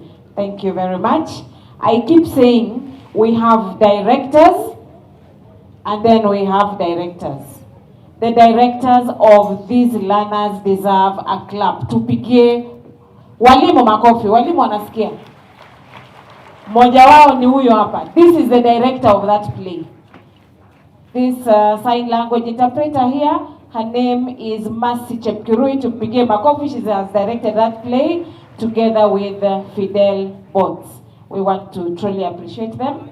That is a play that was basically talking about allowing us to allow children to pursue their dreams. And of course, they touched on the idea of the competence-based curriculum, CBC, parents allowing their children to pursue their dreams.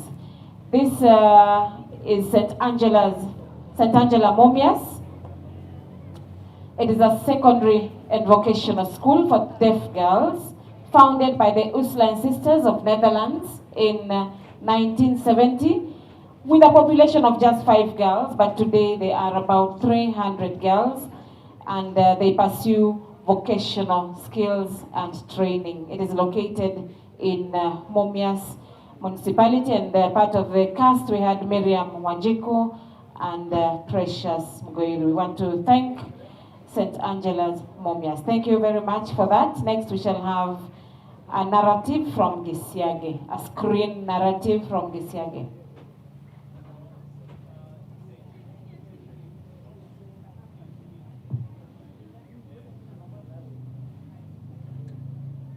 Sound, please. Mona had finished a Form 4 and scored a C plane. She thought she was not good in chemistry and mathematics because of many reasons. Reason number 1, her mother had whispered to her, "You are bewitched by this elderly neighbor. You cannot even remember your name." She was shocked. If this is an understatement, she was flabbergasted. Reason number 2, her friends had told her not all rich people have degrees. These 2 reasons, coupled with the trending mantra, Mode wa mau, hapa ni wapi, she stopped reading and started sashaying around the school compound. I know you don't understand what sashaying means. Let me explain. This is to walk with your blossomed chest forward, while vigorously shaking your backside mountains. In simple language, unatesa kutesa. Nevertheless, she completed high school. She could not go to law school and be a learned friend like Willie Sotieno to scare judges with Piki Piki Ponki Pacamielo Disco, because her English was not her English.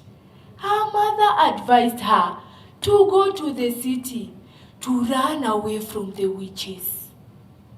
She was woken up early to board a bus to the city before the supposed witches woke up.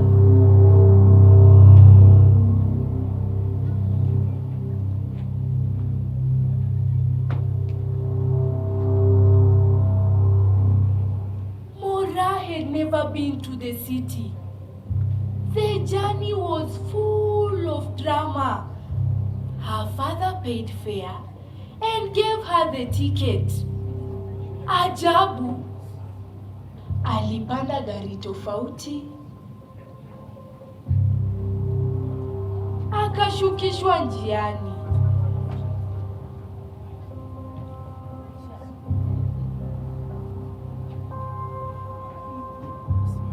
Despite the challenges, si aliingia Kanairo.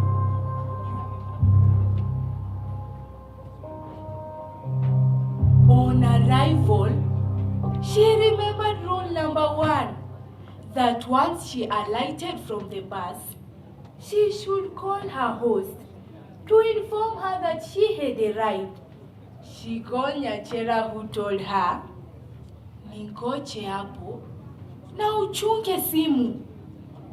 She waited for long, but Nyachera eventually called to ask where she was. Mora's Nokia 3310 could not let her down. With her primitivity, ukienyeji, she looked around and said, "I am outside an M-Pesa kiosk. There are many M-Pesa kiosks in the bus park." Nyachera was disgusted with her savageness. She told Mora to give someone else near her phone for proper direction. Si aliambiwa asanti. And that is how she lost her Nokia 3310. She started crying. Thank God, Nyachera found her crying. And they took Emanyanga to Hatari slum. Mora couldn't stand the loud music in the Manyanga.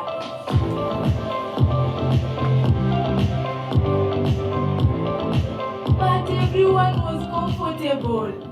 When you go to Rome, do as the Romans. She pretended she was fine. Mora was shocked with the new home. An iron sheet mansion. It was the bedroom, the kitchen, and the sitting room. State lodge too. Ndio ilikuwa nje. Life was very different. The common dish was chapati madondo.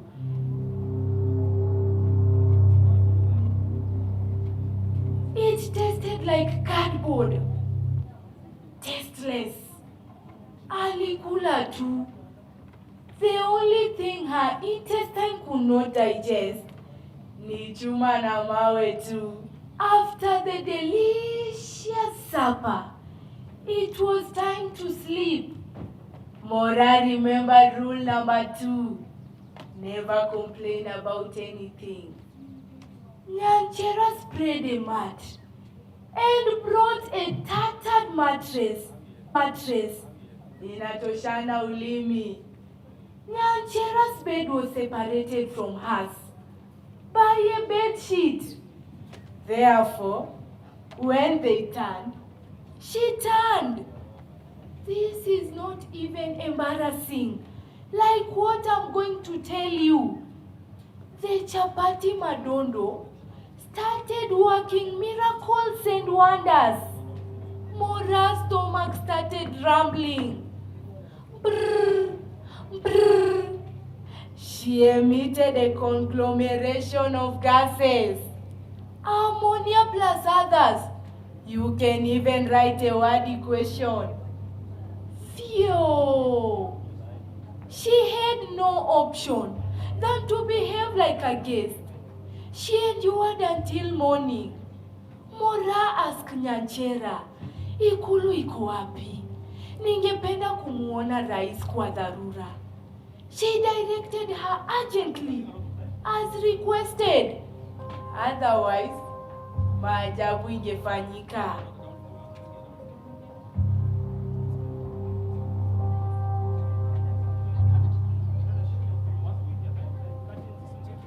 Unlike in the village, where one state lodge serves 5 citizens, here it serves 1, 2, 54.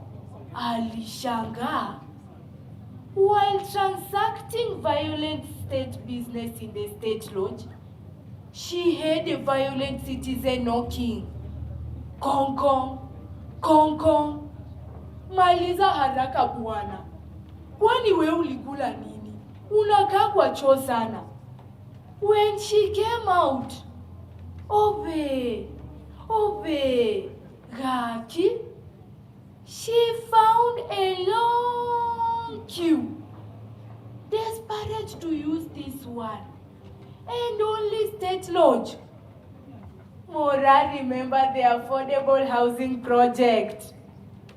During her stay, she met Fatuma, who wondered why Mora was idle while she knew of lucrative opportunities abroad. Fatuma linked her to a rogue agent. Mora was excited. Her dreams had finally been fulfilled. Arrangements were made, and Mora finally flew to her destination.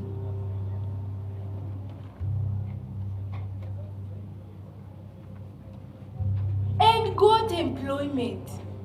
She was to babysit, clean the house, cook, and do laundry work.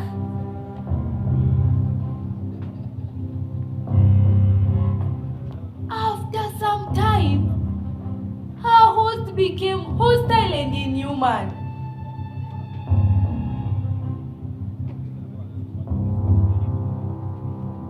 She was overworked and thought of how to escape the slavery.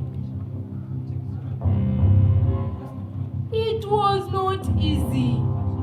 She tried to escape through the window, but her scheme was thwarted.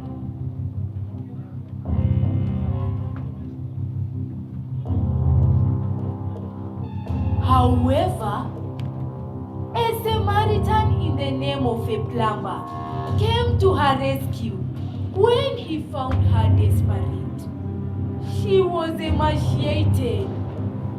He shared her tribulations on social media.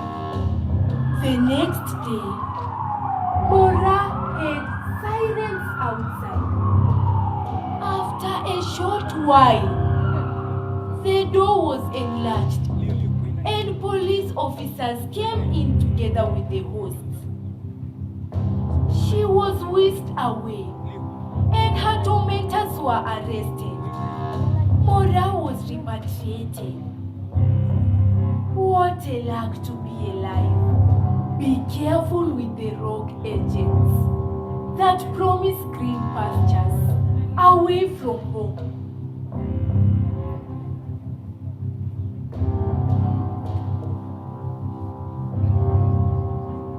My people, that is the end of my story.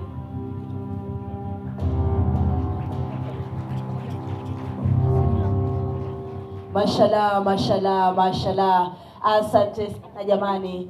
Hizi stories zinapendeza kweli, zinatia moyo, zinainua, zinafurahisha, zinatupa changamoto kwamba katika maeneo tofauti tofauti kuna mengi ambayo tutahitajika kufanya, uongozi utafanya, na pia zinatupa changamoto kwamba kuna maeneo ambayo ukitokea lazima ujitume. A bit privilege, unakuwa una afadhali zaidi ya wenzio. Iwapo wanatokea maeneo hayo wana afadhali zaidi yako, basi ina maana wewe lazima ujitume zaidi. Hebu acha kidogo niwaongeleshe kwa lugha ambayo hamjazoea, alafu nione kama wangapi watanijibu. Bonjour. Mashallah, mumesikia mpaka mkajua, mkakram. Manake najua wengi hamkujifunza Ufaransa darasani. Haya basi, let us on that again, kwa sababu jukwani mchezo wa kuigiza ambao tunakwenda kupokea ni mchezo wa kuigiza ambao unaletwa kwetu kwa lugha ya Kifaransa. Ni mchezo wa kuigiza ambao utaletwa kwetu kwa lugha ya Kifaransa. Kwa hiyo itabidi umakinike sana ili uweze kuelewa mchezo huu. Kwa lugha ya Kimombo ni upside down. Kichwa cha mchezo wenyewe kwa lugha ya Kimombo ni upside down. Lakini kwa ndugu zangu wa Faransa tunasema dessus dessous. Tusemeni sote dessus dessous. Bara wasema kama Mkikuyu, Mkalenjini, Mbaluya, legezeni ulimi nanyi. Ebu Mfaransa wetu hapa atuambie, tupe tu hili jina kwa Kifaransa jamani, tunavotamka tushatia aibu. Dessus dessous. Turejee baada yake. Dessous. Kwa hiyo haraka, hamna kulegeza. Dessous. Kama kupanda na kushuka. Asante. Jukwani all the way kutoka Nairobi ni Highway. Natupa mchezo kwa lugha ya Kimombo, upside down. Kwa Kifaransa, dessous.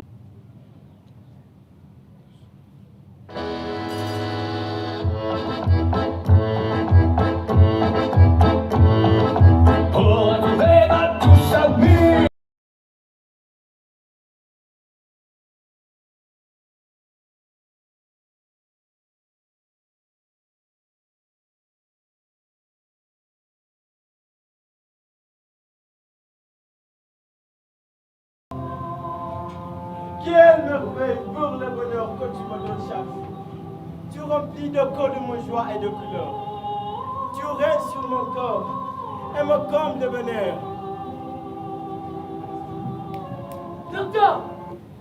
Docteur Machaka, programme d'aujourd'hui. Oui, Marie, vas-y. Il y a une intervention aujourd'hui. Ah oui? Tu te souviens de l'enfant qui a été amené ici hier? Ah oui, absolument. As-tu ce dossier médical?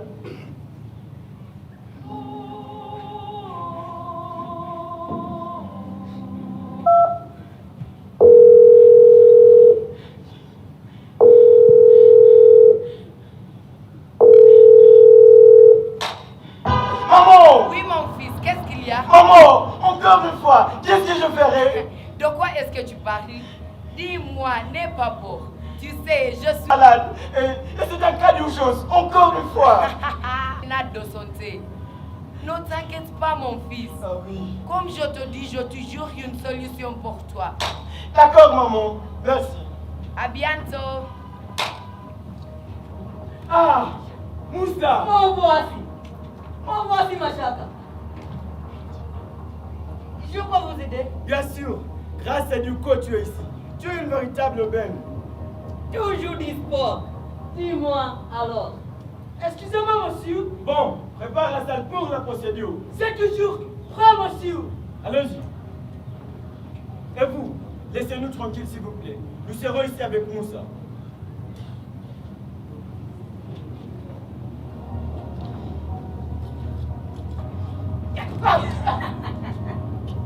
Quelque chose ne va pas.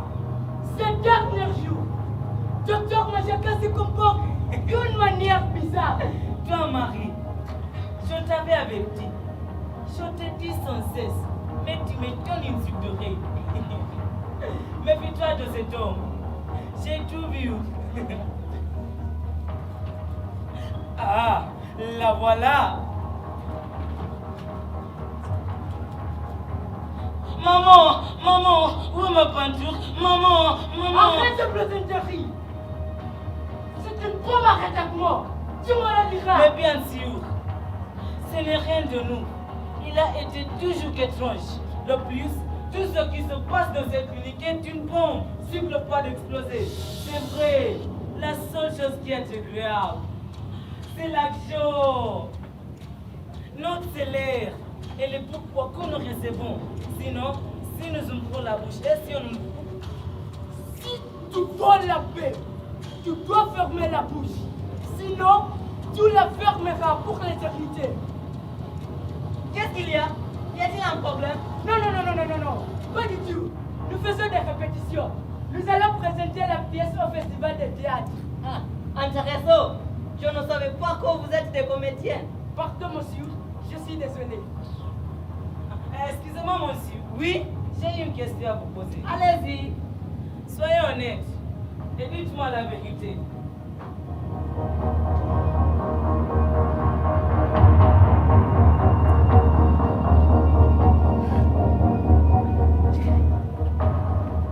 Je vous écoute. Je vous dirai la vérité. La vraie vérité. Rien sauf la vérité. Ah, vous êtes très intelligent.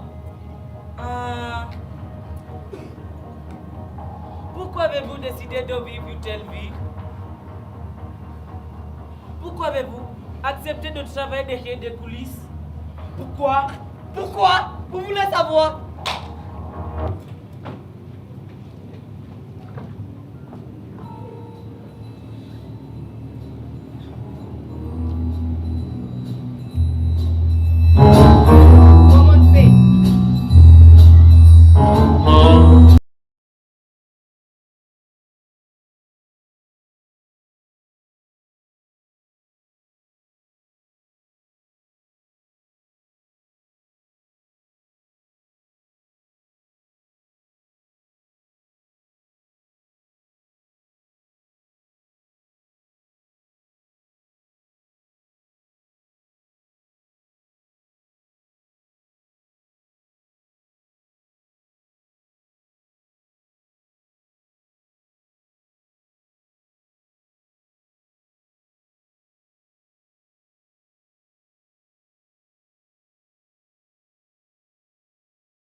Je suis fatigué. Docteur, nous avons une urgence. C'est un bon boulot. Quoi? Où est le malade? En urgence. Bien, laissez-moi y aller vérifier tout ce qui se passe. Ah, monsieur le gouverneur, quelle belle surprise! Oui, Jono, c'est vous, monsieur le docteur Machaka. Oui, bien sûr que oui, c'est moi. Je peux vous aider? Oui, j'ai besoin de votre aide. Mon fils est gravement malade. Il a commencé à se plaindre d'une de leurs autres sur votre. Oui, la situation est devenue de pire en pire. Je suis désolé, monsieur. C'est ma femme qui m'a conseillé d'appeler votre père, le professeur Camilla. C'est pourquoi je suis ici. Et où est-il, votre fils? Ah, c'est ce juridiction. C'est le réseau du complot. Excusez-moi, monsieur. Laissez-moi m'occuper de lui immédiatement. Vite, préparez la salle. Tout de suite.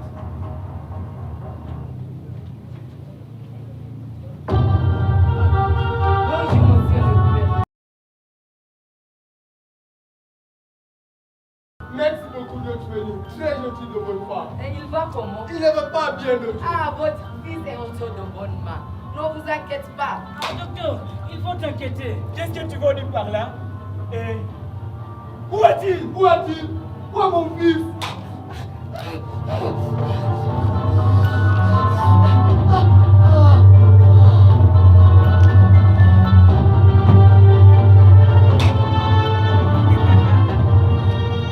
Et voilà, ce n'est pas le moment pour faire des blagues. Où est-il? Moussa était ici il y a quelques minutes. Je suis sûr qu'il est quelque part. Allez le chercher. Vite, Tout de suite. pas toi. D'accord, docteur. Moussa. Mademoiselle, y a-t-il un problème? Aucun problème, monsieur. Bonjour, madame. Vous voyez, ils sont très occupés. Pour que votre fils soit guéri, allons-y. Vous devez respirer encore. L'avez-vous trouvé? Je l'ai cherché partout, sans succès. Partout, dans toutes les salles. Même sur les lits. Sois sérieuse, Marie. Oh, sauf la pharmacie qui est fermée. Mais il ne peut pas y être. Docteur, j'ai peur que nous le perdions si on ne fait rien. Alors, je le ferai. Je ferai la procédure. Quoi? Comment? Mais docteur, ne risque pas. Nous savons tout ce qui se passe ici. Eh bien, aujourd'hui, les choses vont changer. Qu'il pleuve ou qu'il vente, je le ferai.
Je ne peux plus travailler ici. Ah, monsieur Tumbo. Monsieur Tumbo nous tuera. Je suis trop jeune pour mourir.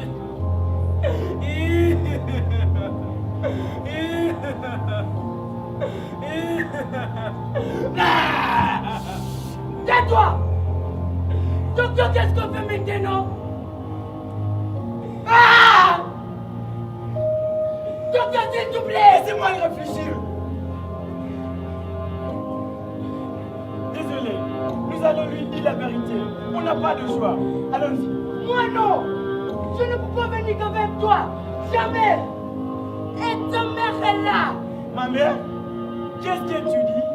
Qu'est-ce qu'elle fait ici à cette heure-ci? Laisse-la! Nous devons faire face à ces problèmes! Arrête cette discussion et agir. Ah. D'accord.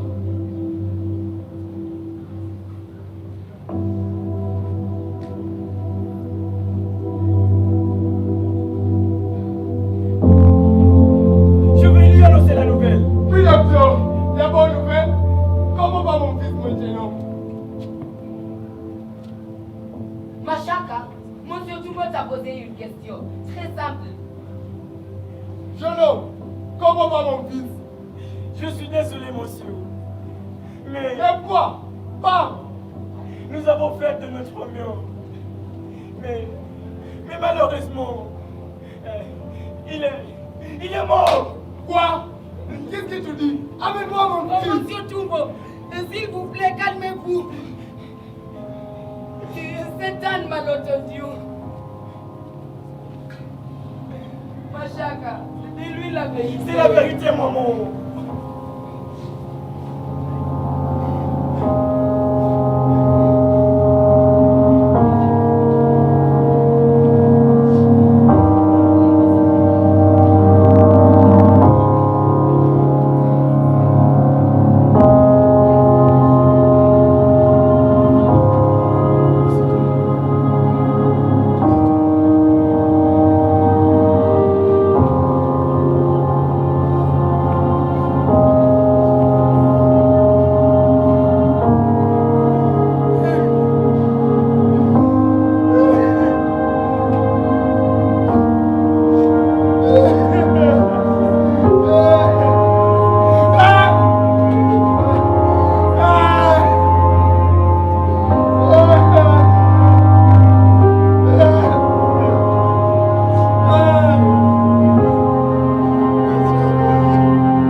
Depuis mon enfance, j'ai toujours aimé peindre et dessiner. Mais ma mère... Machaka, je t'ai dit, je ne veux jamais voir ces choses chez moi. Maman, s'il te plaît, maman.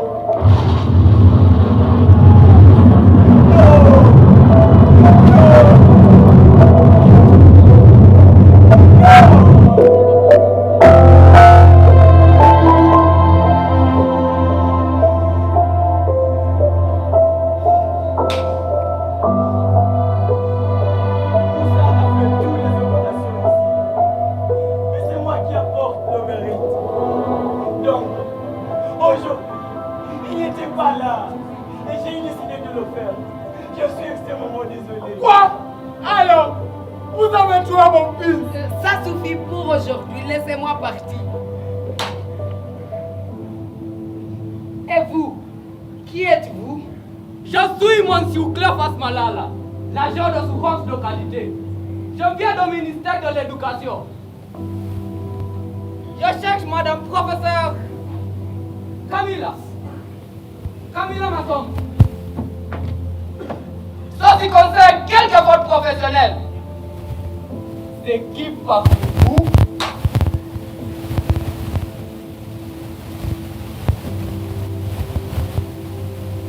laissez-moi partir. Non, vous n'allez nulle part. Oui. C'est assez. Laissons-nous mettre face à cette injustice. Je trop souffert. C'est triste. Malheureusement, c'est tout l'affaire des autorités. Christian. Pas question de cela. Madame, pourquoi? Madame Camila, vous êtes en état d'arrestation. Vous êtes la propriétaire de cet établissement. Selon nos enquêtes, c'est illégalement dirigé. Cette négligence a conduit à la mort d'un jeune garçon. Comment? Pas possible. Permettez-moi de vous expliquer. Expliquer? Tout ce que vous direz sera utilisé contre vous devant le tribunal. Machaka, vous devez également répondre à quelques questions. Non, non, mais je suis innocent. Totalement innocent. Innocent? Ça suffit pour moi. J'en ai assez. Quelle angoisse! Qu'est-ce que je ferai maintenant? Allez! Attends! Attends! Machaka! Machaka! Va à la chambre, dans mon coffre, et apporte-moi tout ce qu'il y en a. Le mot de passe est vas-y.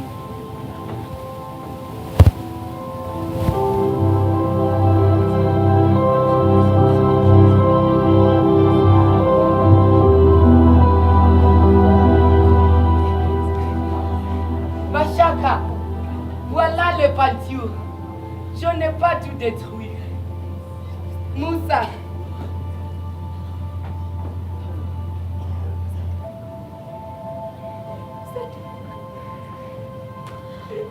Oh pardon. Je suis désolée. Attends. J'ai entendu quelque chose. Arrête de blaguer. Oh non, je suis sérieuse. Écoute.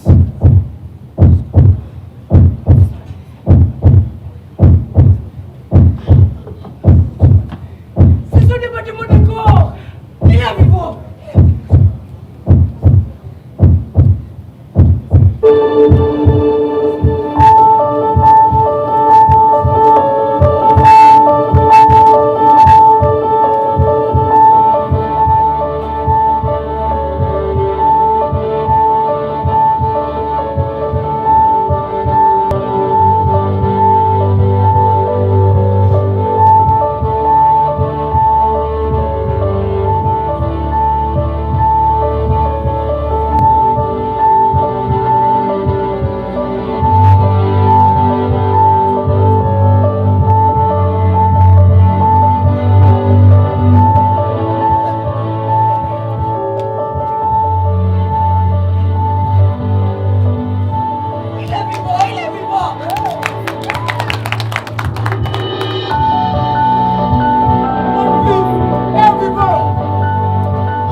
Nimewacha nje.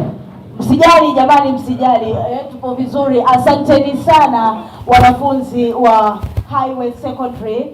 Nikujuze tu hili shule kwamba laitwa Highway kwa sababu lipo Mombasa Road. Ukiwa ni mkaji wa Nairobi utaelewa fika Mombasa Road iko wapi. Ni highway barabarani. Sasa ukiwa Mombasa Road pale, ukiingia tu pale Capital Center unawapata hawa wanafunzi wa Highway Secondary ambao kila mwaka wanazidi kufanya vizuri sana kwenye tamasha hizi. Mwalimu mkuu wa shule hii ya Highway Secondary na Juzo yupo nasi, ni mwalimu ambaye anawasupport wanafunzi sana. Ni mwalimu ambaye hawasupport tu darasani lakini anasafiri nao. Principal Irungu ndiye ambaye utaelewa, ila kwa Kifaransa ni dessous. Ulikuwa unatufunza kwa ruhusu watoto wetu kufuata talanta zao na kufanya yale ambayo moyo wao ungependa waweze kufanya. Huyu mtoto tumemwona alilazimishwa na mamake kuwa daktari, lakini hakupenda kabisa kuwa daktari.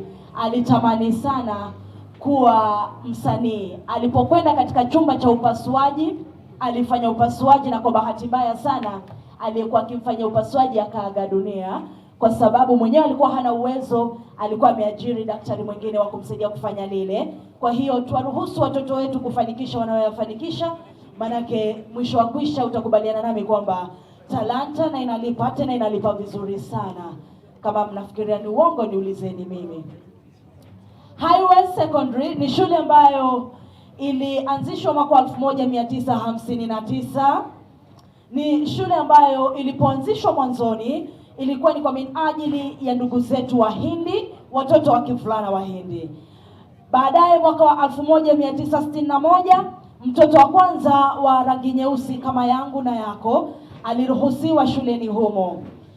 Ikaanza ikiwa na wanafunzi 40 pekee mwaka huu 1959, lakini tunapozungumza hivi chini ya uongozi mkuu wa Mwalimu Irungu Nduati, Highway Secondary inajivunia kuwa na wanafunzi 1400.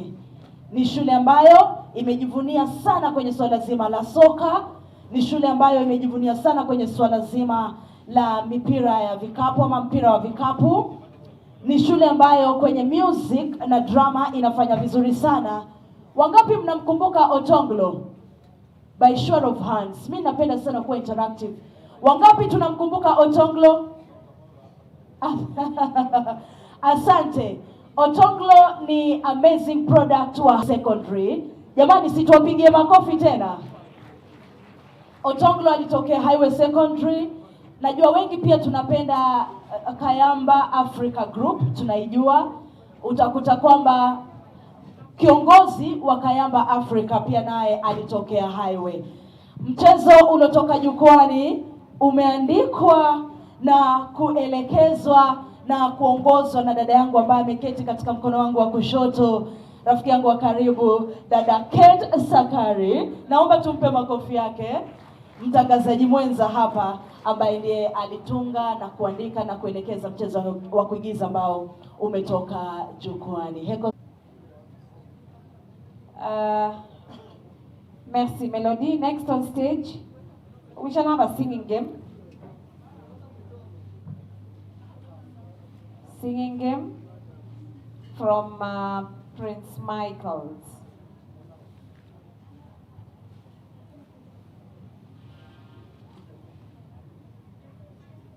Our marshals on stage, are we set?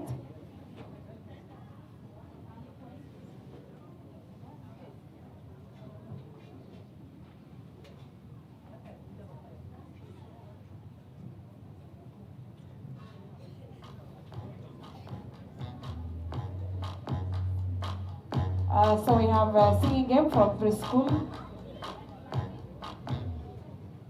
Prince Michael's, Mama Nipeleke Shule.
As we await that preparation, allow me to recognize the Regional Director of Education, the Regional Director, Quality Assurance and Standards, I beg your pardon, Quality Assurance and Standards from Nairobi Region, Madam Eunice Waudo. She's with us this morning. Kindly wave. There she is. Pige makofi tafadhali. She's a RD CAS, Nairobi Region, and she's accompanied, of course, by the drama coordinator from the Ministry of Education, also Nairobi Region, Dr. Peter Kirika. Asante tafadhali. Welcome. Stage marshals, we are set? Okay.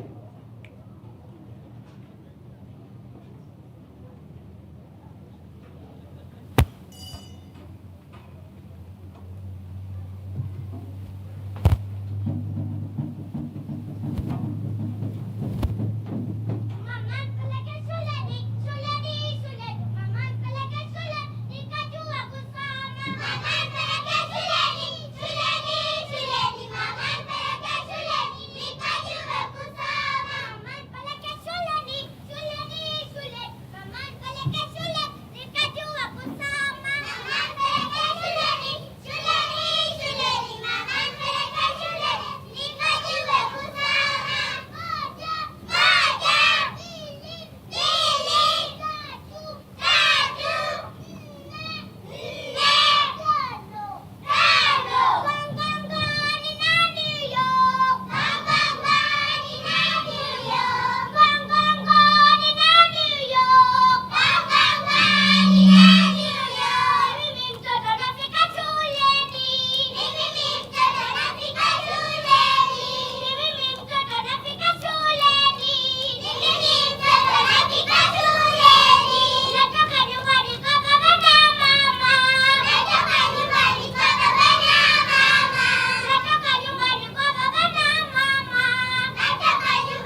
Makofi watoto hao kutoka shule. Pigieni makofi tena jamani. Asanteni sana. Asante sana. Haya, maneno ndio kutoka shule ya Prince Michael pale wakionyesha ustadi wa ajabu pale katika jukwaa, na ni kwamba densi hiyo ni hadithi ya mama anayejitahidi kutoa ushuru ajitegemee kwa kuuza mboga pale sokoni na pia kupeleka mwanawe shuleni. Jitihada hii itamsaidia mwanawe kuwa mtu wa kuisaidia jamii na nchi kwa jumla. Wimbo huu umeweza kuelekezwa naye Brian Kipiegon na Nicoleta Chemtai. Asanteni sana wana Prince Michael School. Jukwani tunawapisha mwanafunzi kutoka chuo cha ualimu cha Egoji na neno ama spoken word. Tunampisha pale jukwani. Asante sana. Mwanafunzi kutoka chuo cha Egoji, tafadhali tuingie, jukwani lako kwa sasa. Asante.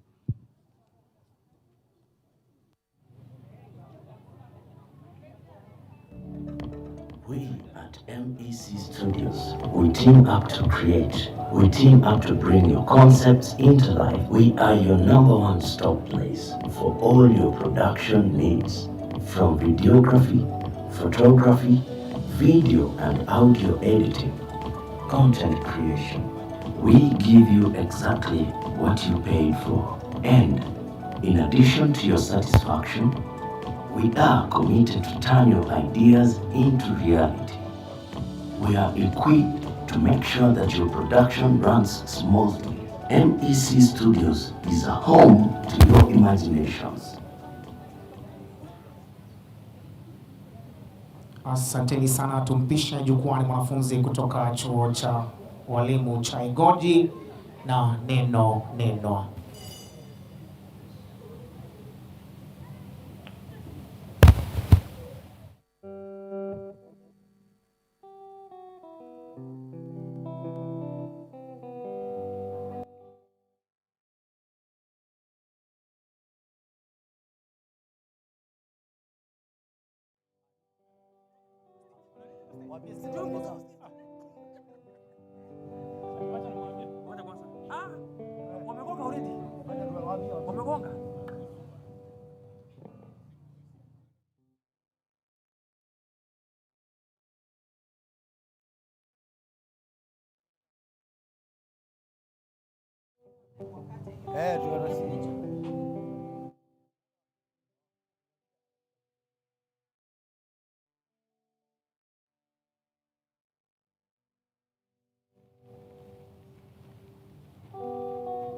Ona pa, jua limechoma, mabawa ya ndege yamekataa kupa.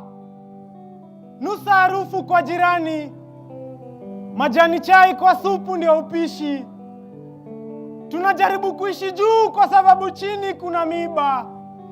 Kina kaka kila siku tunadungwa tukidunda. Punda ni sisi na mizigo bado ni sisi, na macho yao walishayafunga, ndio maana hayatuoni. Mimi ndio yule kaka wenu wa mtaa, nimelisukuma sana gurudumu la maisha, mpaka kuna wakati najipata naongea lami. Natokwa sana show, hata kuliko vile mashabiki wa Diamond show. Maisha yangu mumeishi kunilaumu, kidogo nijipate na waza kutumia sumu. Kwani wasichana siku hizi wamekuwa kama maua, na sisi wanaume, kwani sisi ni kama si chafu? Tunapulizwa nje ndio tusichafue pua. Jina langu lingine wananiita Pua, na si kwa sababu ya pua yangu ndefu, ila ni ukosefu wa ajira, umaskini ukanifuata kwangu kule Mandera. Basi leo nimeamua kuandika hii barua, ndio niwape muisome, na kama mtaisoma, ipo siku wataisoma malaika. Nilidhani tuko sawa kijinsia, kumbe mimi ni kama matapishi, ukishatapika huwezi haramba. Ni sisi tu watoto wa kiume ndio kinaturamba. Wanazungumzia equality, kumbe wanatupima akili tu. Equity imebakia benki, usawa umefungwa minyororo, hauwezi kuenea. Nauliza, mbona makosa yakitokea ni sisi kina kaka ndio tunashukiwa? Inaniumiza roho, ama ni vile sisi ni wanaume ndio maana tunachukiwa? Hii karne ni mpya na vile mambo yanabadilika, hata kinyonga alishindwa kufuatilia. Ila kitu hajabadilika ni sisi kina kaka kukanyagiwa. Sisi ndio tunategemewa, ila sisi hatuna wa kutegemea. Basi leo nimeamua kuandika hii barua ndio niwape muisome, na kama hamtaisoma, ipo siku wataisoma malaika. Mimi bado ndio yule kitanime sukuma wiki kati ya yule nyoka mkubwa ambaye ako mbugani na kijana kama mimi ambaye analala njaa. Ni yupi anakonda? Wanasema boy child anafaa kujituma, na nikijituma kitu napata tu ni sukuma. Unajua siku hizi naogopata kwenda kuomba kazi na ina kendi, sababu nafahamu fika nitatemwa kama peremende. Ndio kendi ipo siku wataisoma malaika. Familia nyingi zinakunywa uji kwa sababu baba alimwaga unga na mama pesa yake alifungulia chama. Vita kila siku, baba anaambiwa utahama. Nimesubiri sana kwa runinga nimuone babangu ameletwa kama mwanaume bomba. Kwa vile yeye hujituma, kuna wakati utuambia tuulize kiatu. Tumekwamia kwa mwanamke bomba kila siku, kila wiki, kila mwezi. Mwenyezi, hata sisi utuonekanie, utuweke kwenye safu kama sawa na hawa mabinti. Basi leo nimeamua kuandika hii barua ndio niwape muisome, na kama hamtaisoma, ipo siku wataisoma malaika. Sijui ni kina nani watawafunza. Tumewachia dunia. Mashirika sasa yanajali tu dada zetu, ama macho yao yanaona tu wase chana, ndio maana ya jali hali yetu. Walishazoea kutuita sisi ng'ombe, basi itabidi tumejitafutia greener pastures. Tazama yule mvulana ana wazazi, yuko mitaani anarandaranda. Kila kukicha yeye utazama picha ya Raila, angalau aone baba. Basi leo ni ili barua kabla lifikie watu wa nchi zingine, ifikie watu wa, tuambiane hili swala nyeti. Sisi kina kaka pia tunahitaji kufanya hesabu nzuri eti. Na usawa wa kijinsia ukizungumziwa, isiwe ni eti ni kina dada tu ndio wanapewa kipao.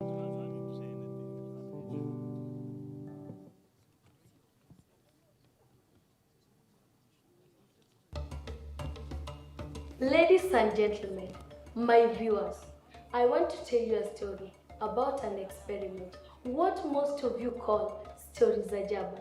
My dream school had always been the Victoria Girls National School. That's why I'm in this attire, a center of excellence in academics, in talent, in mentorship, and of course, in leadership. You can therefore imagine my disappointment when I received a calling letter from a smaller school than the Victoria Girls National School. I told my father there was no way I would join any other school other than the Victoria Girls National School. When it became clear that I could not change my mind, my father promised to do all that was within his power to take me to my dream school. Like Jonah in the Bible, he disappeared from home for 3 days. On the day he came back home, my mother was in a very bad mood. You see, my father's unceremonious disappearance had coincided with our household failure to return from our weekend break. My mother was trying to balance the quadratic equation, but could not find the value of x. However, my father chomoed a brown envelope from his backpack, handed it over to my mother. The smile my mother unleashed was proof enough that she had found the value of x. Apparently, my father had put his 3-day absence into good use, coming back armed with a letter granting me the admission at the Victoria Girls National School. When we asked him, "How did you manage to pull it off?" he simply answered, "You should know people who know people who know other people, not because they're people near people, but they're people who know people." The entire family broke into song and dance, celebrating the good news. On the day of our Form 1 admission, we swaggered our way into the Victoria Girls National School. I was surprised to see the girls sparkling neat and clean. Like a plate direction, I was promptly given to desk number 1, and I was told to wait for the admission desk to be opened. When we approached desk number 1, where I was meant to be, patiently waiting for me, the teacher in charge scrutinized my letter, looked at my father suspiciously, looked at my calling letter again. Like a loans officer at the Mwalimu National Circle, he declared with a booming voice, "Hii barua siya hapa. It is fake." My father quickly told him to leave comedy to Bob Bobito and take his work serious. But he simply told us to move out of the queue and let the next parents to be served. With the school perpendicularly, vertically, horizontally by committing suicide. We soon realized that we are not the only people with the so-called fake letters. Hundreds of parents and their children were being removed from the queue for having the same letter. What was more shocking, these letters had the same problem. They lacked serial number, which will make them authentic. The chaos and the pandemonium attracted the chief principal, who promptly called the sub-county director to help her unravel the unfolding mystery. A quick investigation was done. My father and other affected parents had paid huge sums of money to get these letters. Since most of them used M-Pesa, the transactions were quickly trailed and the receiving number led them to Bonareri, the head cook of the school. Apparently, Bonareri had requested for one genuine letter on behalf of her late grandmother's churchmate daughter's niece. People who know people. As my father and other affected parents went up and down asking if anyone know anyone at Victoria Girls National School, Bonareri took advantage. She took the same letter, made several copies, and sold it. Aliye na matilaba, mfumo bora tupate na mtalaa kubeba. Usukani ninawapa, basi lenu nitapanda. Umilisi uko hapa, ubunifu nimependa. Kongole, niye nawapa, safari sote taenda. Beba twende, jamii sasa damka. Basi letu beba twende, mtalaa wa hakika. Beba twende, mejipanga kufumka. Aha, mtalaa uko sawa, umilisi twaivisha. Masomo sasa ni sawa, basi letu twaliwasha. Tutapaa kama njiwa, watigoi tumewasha. Burumisha, tetemesha, tumewasha. Chonyo, vroom. Basi letu, tigoi, sha. Subscribe to EDU TV Kenya. Dereva tumtafute, aliye na tajiriba. Aloiva tumtafute, A solo verse from St. Anne's Primary entitled Dolly, My Doll. Dolly, My Doll. Friends School Come Singer, get ready.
1, 2.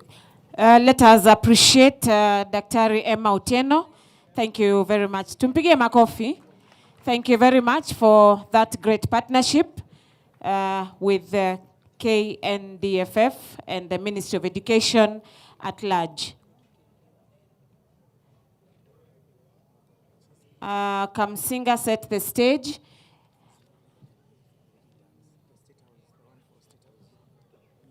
State House, we can have the music video from State House, from our sound team. Music video from State House. As Kamsinga set the stage.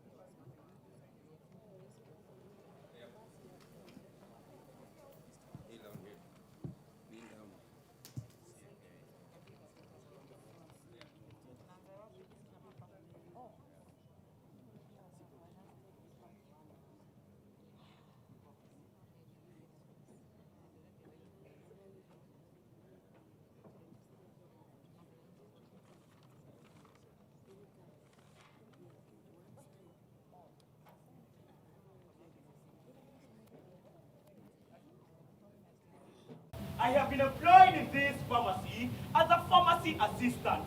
I am a professional pharmacy assistant committed to the safety of medicine. That is my husband. His name is Justice Agostino, a celebrated judge of the High Court. And this is my son. He is called Stefano. I am a Form 3 student at County Boys High School. My father does not want me to extend my sleep this morning. A student must wake up early to face the day with the determination of a reptile. Stefano is not a reptile. Even a crocodile sleeps for a while before it becomes agile and mobile. That is correct.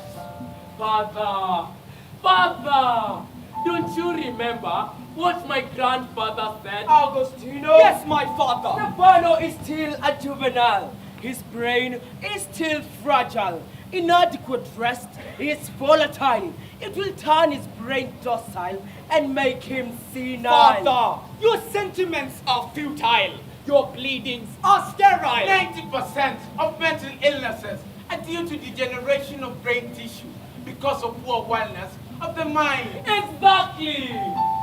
That is what my teacher of guiding and counseling said. This family is under my jurisdiction. I am the de facto authority in this house. Agostino. Father. It is absurd and ironical that you are displaying disobedience to my instructions. Agostino. Father. Enough. You are piling pressure in my head.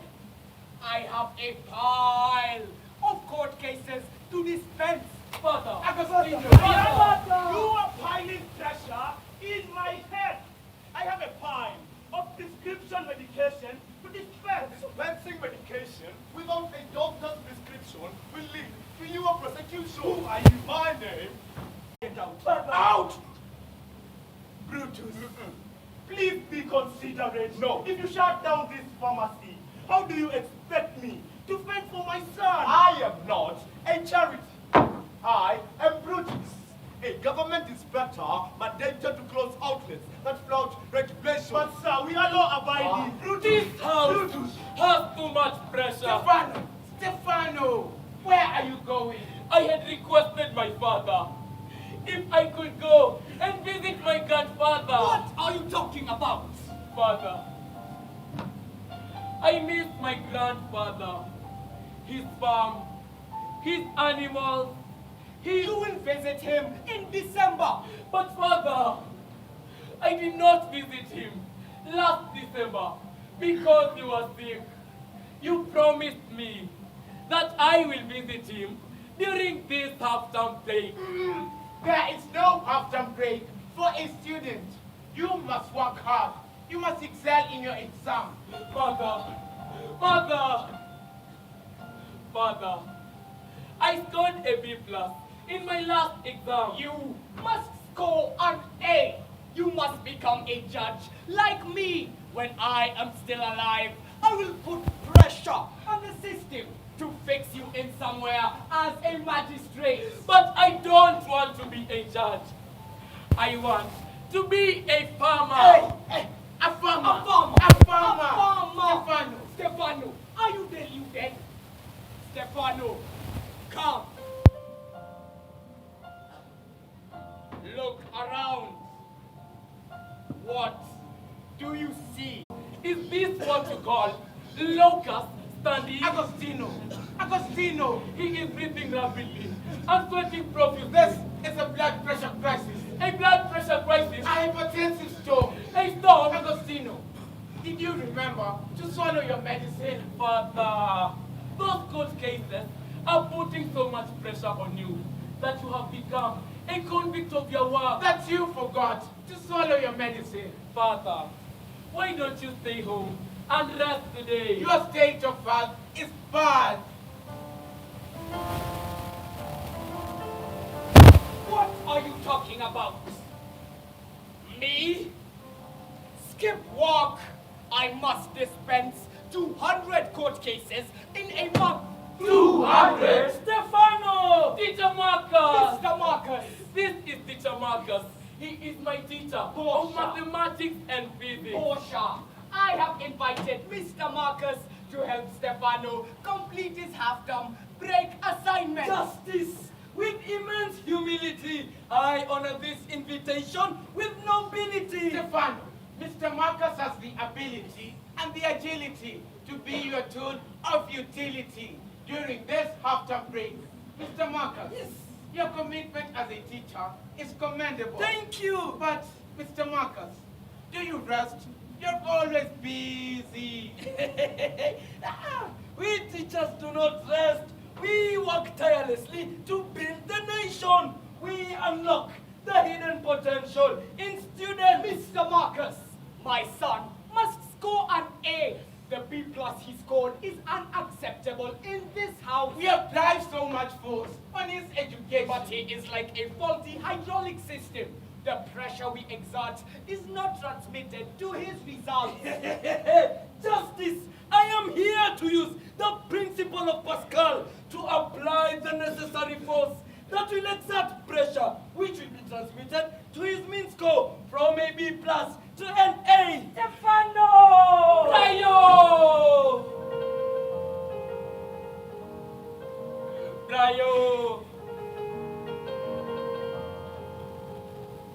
Brayo.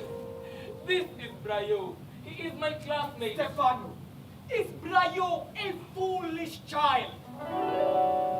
Justice! I teach Brayo. He is not a foolish child. I hope he scored an A in his last exam.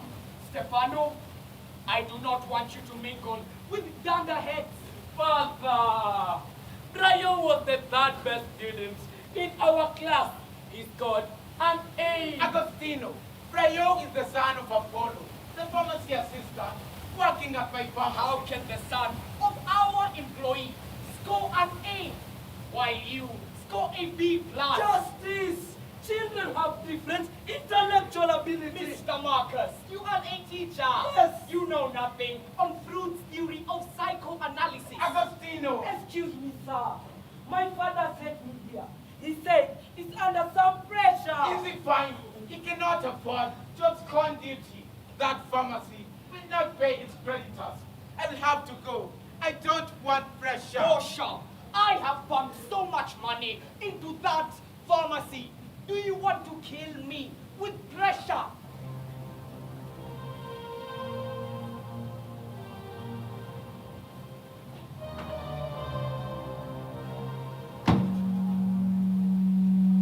Stefano and Brayo, Newton's first law of motion, a body at rest stays at rest unless acted upon by an external force. Mr. Marcus, parents find too much pressure on us.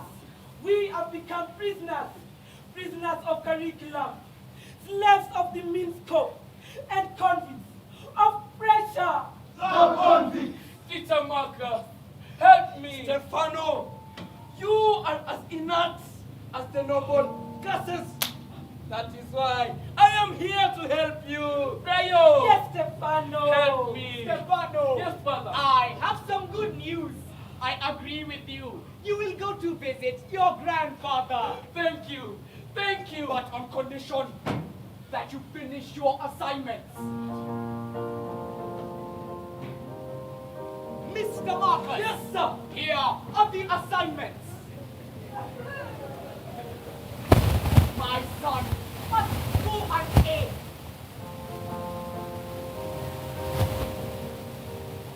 Stefano, no completing assignments, no leaving this house.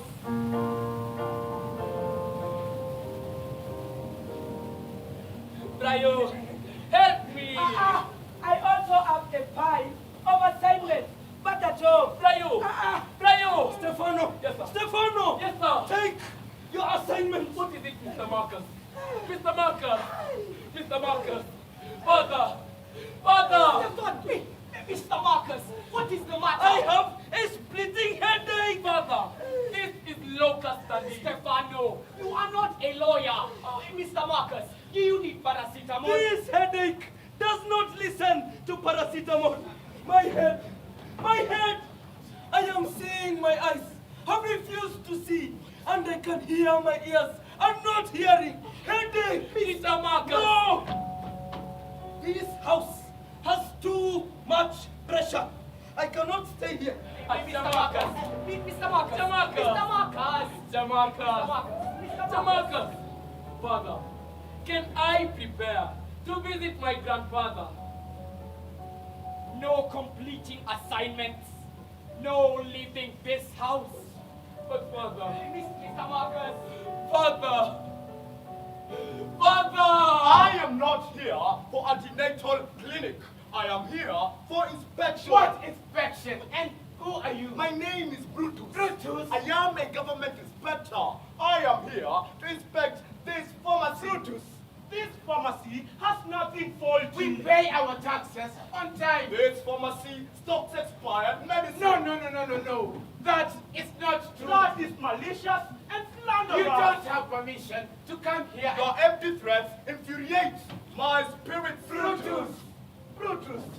Brutus, why are you brutal? Why is this counter here? Because it is there. Brutus, are you a traffic policeman? Why was this syrup on the floor instead of a cool, dry place? We are sorry, Mr. Brutus. We are sorry. Forgive us, Brutus. This is evidence that this pharmacy does not follow the procedures outlined by the Pharmacy and Poison Board. Brutus, you have overreacted. You are filing too much pressure for nothing. Stefano! Matayo!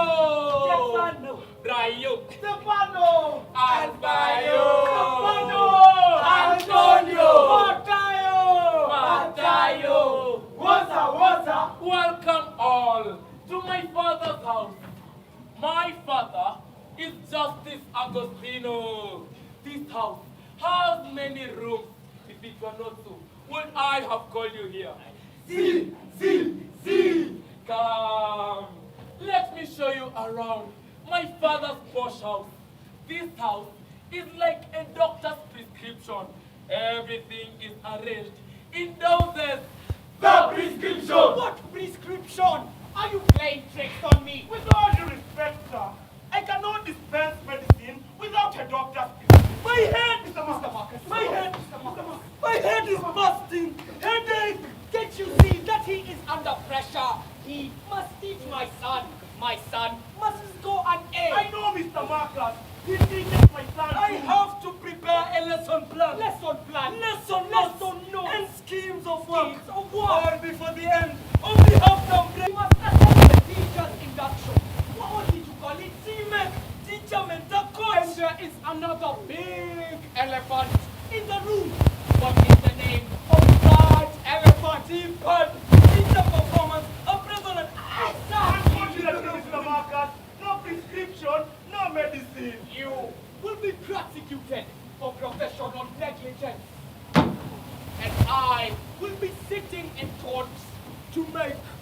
Ruling! Justice! I have not committed any crime. I am just avoiding unnecessary pressure. Malum, prohibitum. Committing murder while hiding behind professionalism. Justice. I have a family. I have responsibilities. Life is so stressful. I don't want pressure. Justice.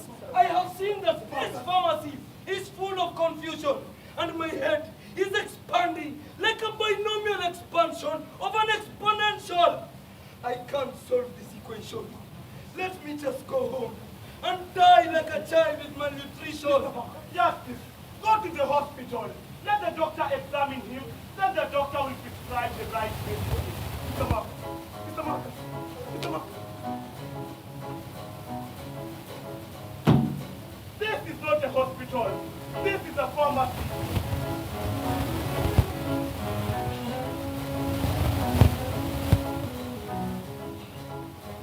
My goodness, this house is big. Wow, wow, wow, wow, wow. This house is like a castle. This house was designed by the best architect in the country. I wonder.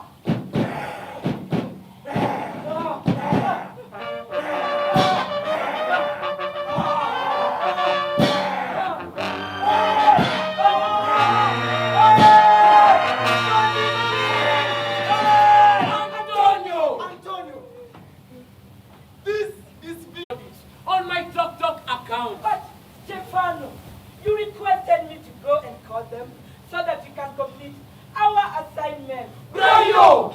We are here to go viral on TokTok. TokTok! What is TokTok? Brayo! You are incomplete and you don't know a TokTok. Brayo!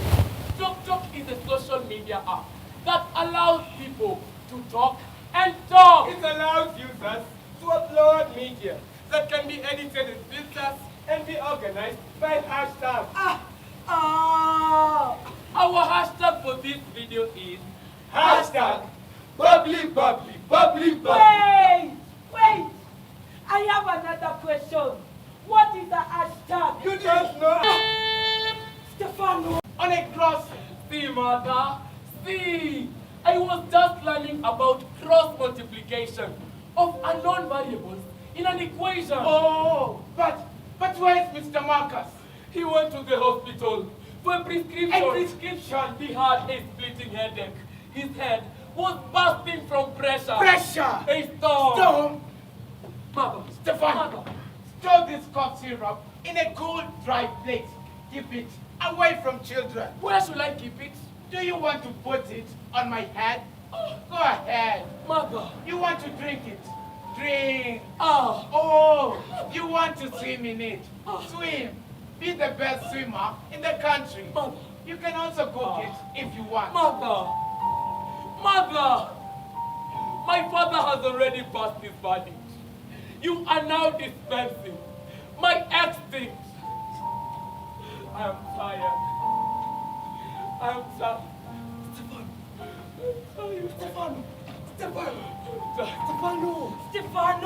Stefano! Cheer up! Stand up straight! Don't be desolate! Stefano! Don't stagnate! Cheer up! Radiate! We have come here to celebrate! You don't understand my fate. I am like that syrup in a bottle, tightly closed with instructions. Store in a cool, dry place. Keep it away from children. Stefano, we are all here to help you solve this conflict. Stefano, cheer up. Uplift your spirit. Stefano, did you forget that we are here to go viral? Talk.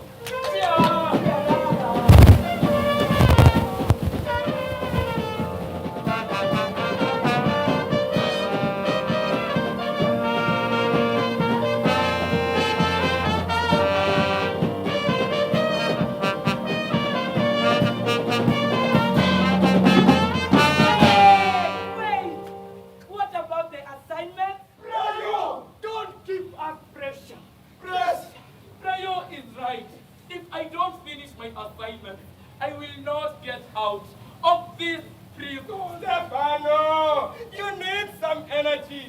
all need energy to train.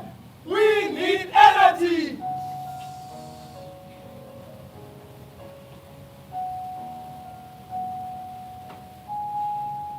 This is cough syrup. Cough syrup? It has ingredients which stimulate your brain. Hey! It fires up your dopamine. It makes you energetic. It has ingredients which will make our video trend. Bubbly, bubbly, bubbly, bubbly. Wait. Is this proper? Isn't it true? Antonio, that is cough syrup. It is harmless. Cough syrup is a harmless stimulant and a friendly energizer.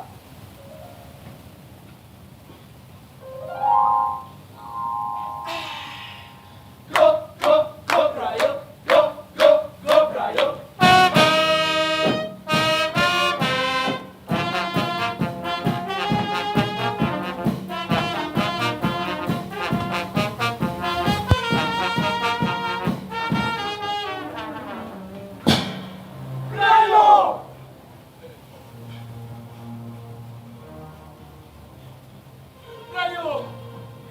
He is not breathing. Hey!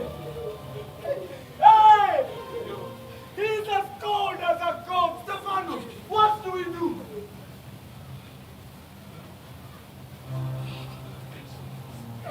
Stefano! Matteo, do you see the tragedy that you have caused?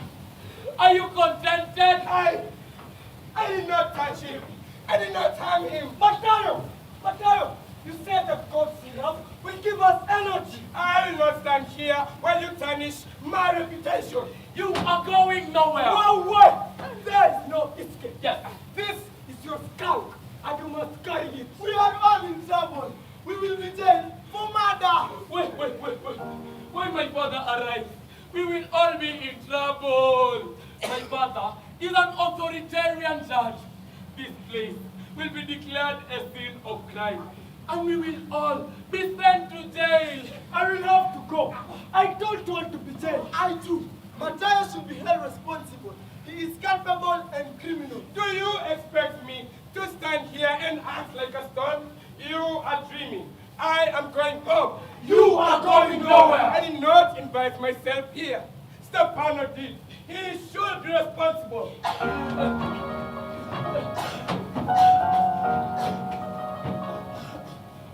He is breathing.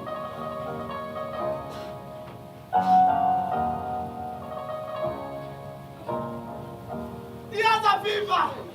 This is malaria. Stefano, is there any drug for malaria in your house? Which one? Amoxicillin and brufen. But amoxicillin is an antibiotic. Shut up! When my mother has malaria, she buys amoxicillin and brufen from the chemist. There is no amoxicillin. What about Panadol and brufen? No pharmacist will send you drugs without a doctor's prescription. Matteo! I buy Piriton and amoxicillin without a prescription. What are you telling us?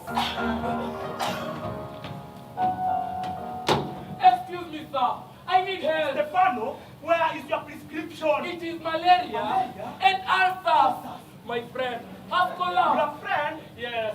We were doing my assignment when he suddenly developed a headache and hotness of the body. What is happening in your house? Your father was here with a headache. You are here with a headache. Pressure. Apollo, I am under pressure. Stefano, is that you? Stefano, my grandson. Stefano! Kuka! What are you doing here? Are you sick? No!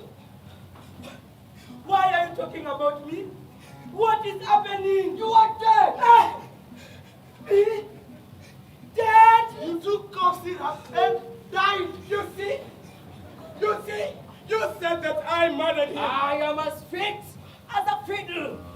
This is my grandfather. His name is Kuka Zebediah. Zebediah, take your grandson out of this place. But why? I came here to see Portia, the owner of this pharmacy. I brought her fresh fruits from the village to prepare for my good grandson, Stefano. Kuka, what is it? I came here to beg for medicine. Don't tell me that you have also fallen sick, like your father. My friend came to visit me, and unfortunately, he collapsed. Stop it! We have to leave this place. This house is under pressure. If the panel does not come back in the next 2 minutes, we better leave. Somebody is coming.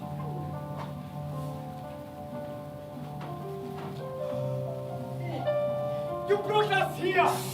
Please don't shout. We'll shout! Brian! You brought us here. Brian! It is illegal to dispense medicine to children. I am his guardian. Give me the medicine. I will ensure. Kuka! What is it? I am not leaving this place. Why? Kuka, if you don't take me with you, I'd rather stay here. The rest of my half-term break. Stefano, what are you talking about? Can we go together? I will convince your father to release you. No! My father's determination is final. He is like a prison warden, standing at the gate of prison with a whip, ready to crush any dissenting voice. Mazalia nami nataka kucheza, kutwa nishazoea kesha, sakata rumba, achilia presha, tutacheza hata kama tuna pesa. Kuka, Tell me, my grandson. I love your farm, fresh fruits, happy chicken, healthy eggs, natural vegetation. But look at my posh home. Nothing is natural. The trees are artificial. Even the food is artificial medicine. The conversations are artificial. Kuka. What is it, my grandson? Inside those gates lies a tunnel that has squeezed me into a convict.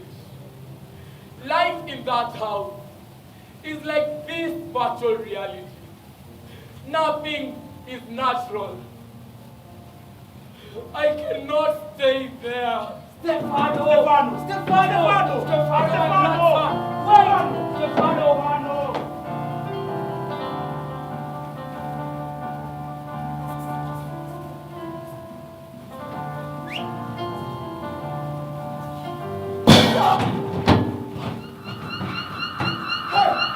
My goodness! Good gracious! This house looks like an abandoned junkyard. Agostino, I instructed Stefano to store this cough syrup. Agostino! Father Agostino, my son! What are you doing here?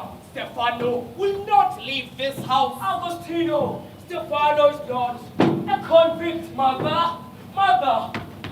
Father, Stefano, why in the name of mutatis mutandis is this house appearing like a compost? Father, I had invited my friends. What? What did I hear? Did you invite your friends to my house without my consent? Agostino, Stefano, my good grandson, is not a prisoner. You are a retired father emeritus. Hello. You know nothing on modern parenting. Stay out of this conflict. Father. What an embarrassment! Forgive me, Father. Justice Agostino, please forgive me for the embarrassment that my son has brought into this house. Your son was here in the morning. I left him in the house to work on his half-term assignment. I instructed him not to leave the house. Get out! Get out of this house! Out! Out! Stefano, who are this? Why are they putting on? Might be imported, expensive Brazilian hair. Stefano, who are they? And what were they doing in my bedroom? Enough of this charade! Enough! Give these children a break! Bear the rod! Spoil the child! It is wrong to contain children as if they are syrup in a bottle. It is very, very wrong to measure their lives the way a doctor measures doses on a prescription. These children must excel in education to make the parents proud. That is the prescription. No, I disagree with that prescription. Brutus? Brutus? Who is Brutus? I am a government inspector who ensures the safety of medicine everywhere, including home. So what? These children should not be bottled up like medicine. They should not be stored in a cool and dry place and kept away from fellow children. Exactly! Mr. Marcus! Mr. Marcus, have you recovered? Mr. Marcus, what did the doctor say? The doctor said that I needed a break to go for a walk and take a water break to kill the headache. That was the prescription. Not every headache requires medicine. Exactly, sir. Sometimes all we need is just a break from pressure. Agostino, you cannot judge a fish by its inability to climb a tree. Oh yes, children need a break. They need adequate rest from pressure. Even my chicken have more freedom than these children. Mr. Marcus! Father, yes. I think you are right. I did not know that this matter was affecting Stefano. Kosha, we prescribed the wrong prescription. The prescription! Stefano, come.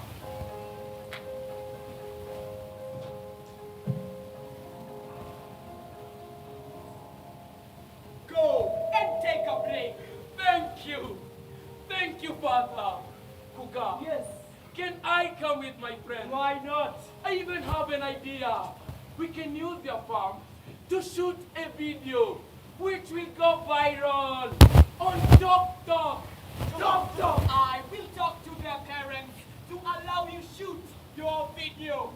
We all need to enjoy the prescription.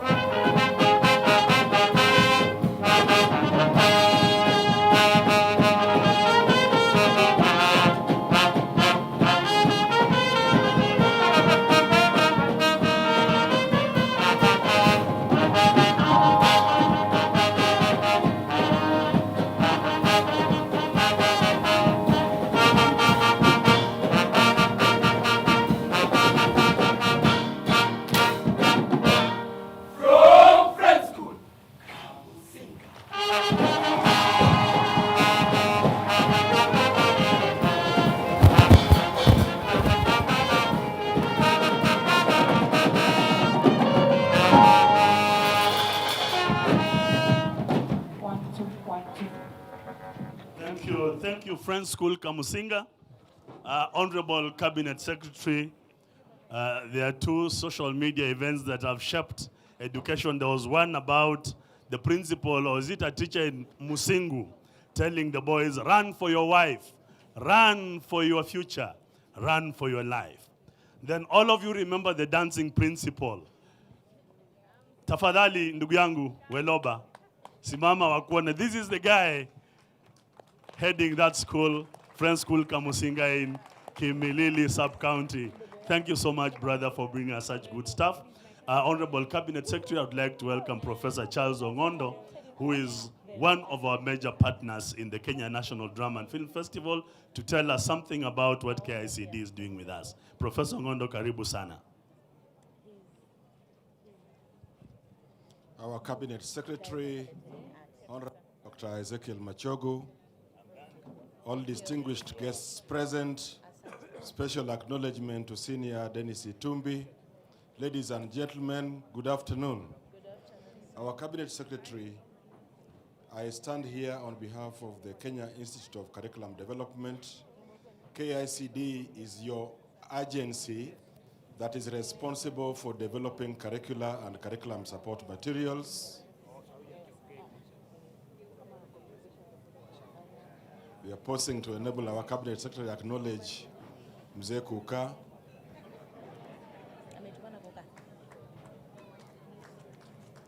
Give the young man a clap. It's not every day you greet a Cabinet Secretary.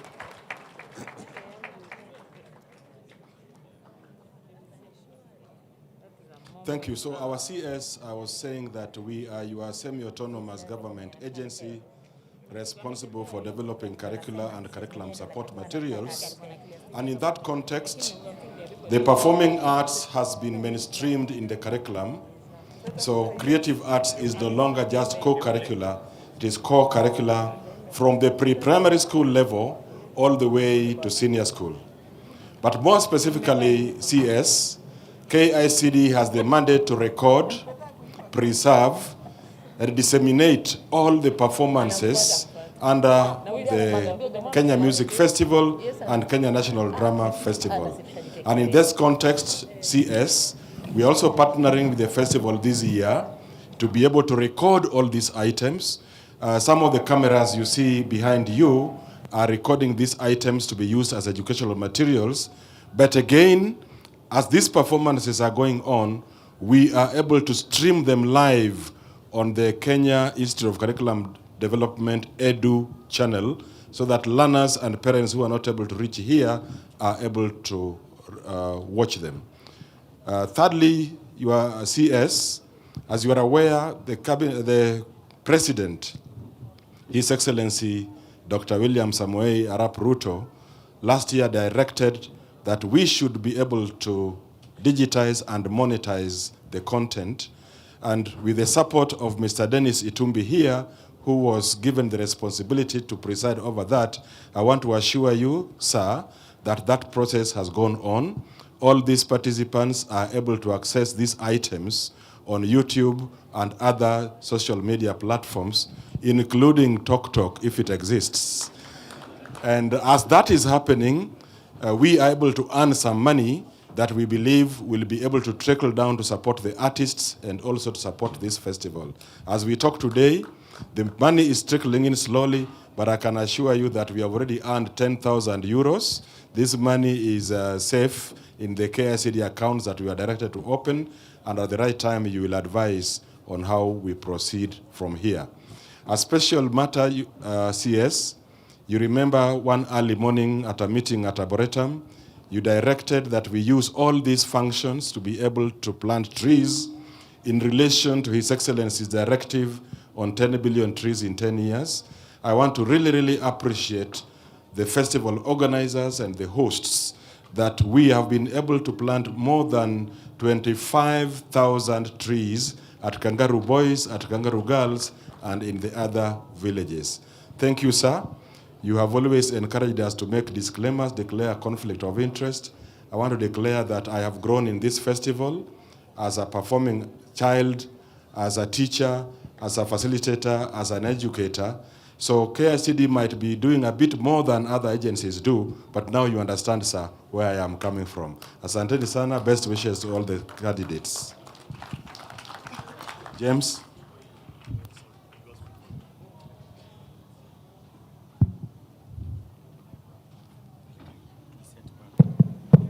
Thank you. A round of applause to Professor Ngondo. We truly appreciate you together with other sponsors. State House girls on the screen. Naendelea? Mwalimu, enough is enough. Huyu msichana sitamhitaji tena klasi yangu as a class teacher. Anaharibu wasichana wenyewe, she's very rude, hafanyi kazi, na ukimwambia anakuangalia kana kwamba anataka kupiga. Sitamruhusu tena klasi yangu. Wewe si ulikuwa hapa juzi? Tena leo? Hatutaki mambo haya msichana. Ima usome ama tukufukuze. This is the last warning. The next time tunakupatia expulsion. Umesikia?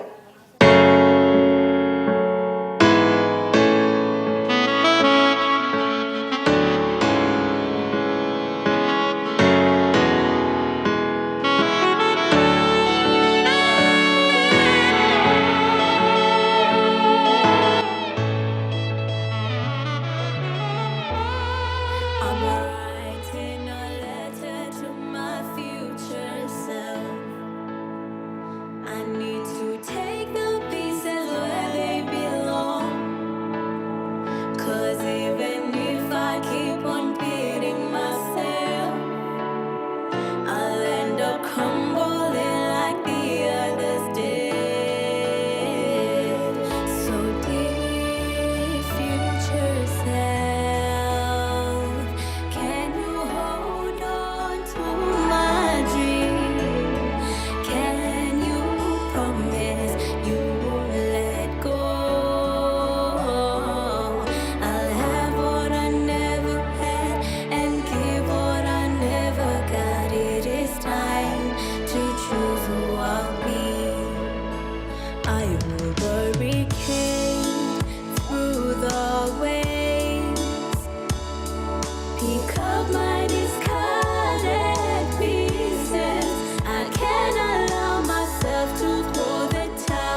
it all in a dream.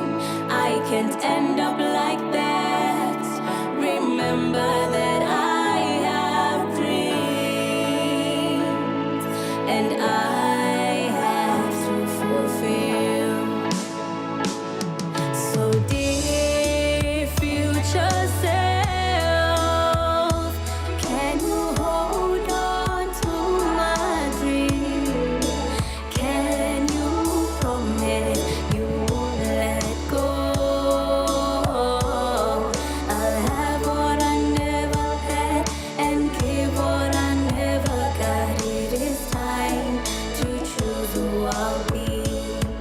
I'm writing a letter to my long lost self.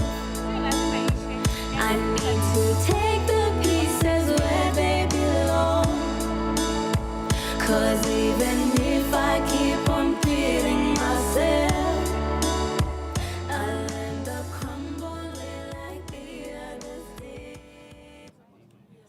Shukran sana. Jukwani ni mtoto wa Kimberly Hills Academy, anatupa solo verse lenye mada kutanyesha. Mvua mvua kuja, nyesha siku mzima, mimi nataka kulala. Mvua mvua kuja, mvua mvua kuja, nyesha siku mzima, mimi nataka kulala. Mvua mvua kuja, na mvua nyesha nyesha, usingizi ni mtamu, uso wangu sitaosha. Shuleni kwenda vigumu, sare bado kukausha. Shule sendi niko humu, na si leo kutanyesha. Na mvua nyesha nyesha, maji yawe pote kwetu, na matope watarusha. Nitacheza ndani ndani tu, shuleni misitavusha. Maji yamejaa petu, na si leo kutanyesha. Na mvua nyesha nyesha, siku nyingi ujanyesha, na matope tutajasha, kiimba na kujirusha. Kwenda shule leo asha, sini mvua imekesha, na si leo kutanyesha. Na mvua nyesha nyesha, ifike na Ijumaa, Jumamosi watisha, uwanjani tupate kaa. Nienda kwa kina Asha, kwenda shule leo hakuna, na si leo kutanyesha. Mvua mawaja kunyesha, aha, aha, shuleni nitaenda. Mama amenibuburusha, toka wewe wa kitanda, kumbe atasaliasha. Kwa heri shuleni nenda, na si leo kutanyesha.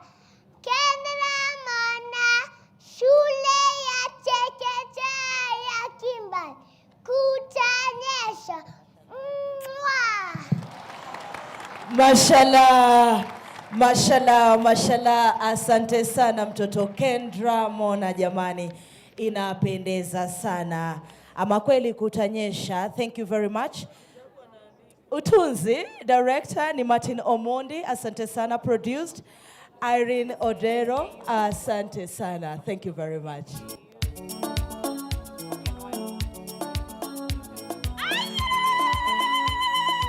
Hii ni ya mama yangu na chama chake cha wamama. Roskoko ni tamu, ni tamu.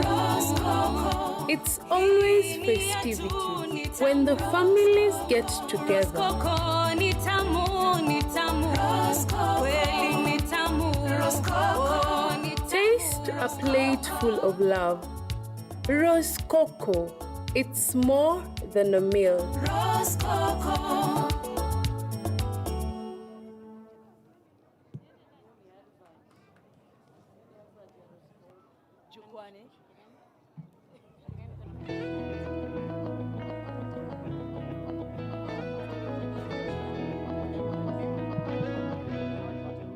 With their beautiful colors, I'll fly over the place.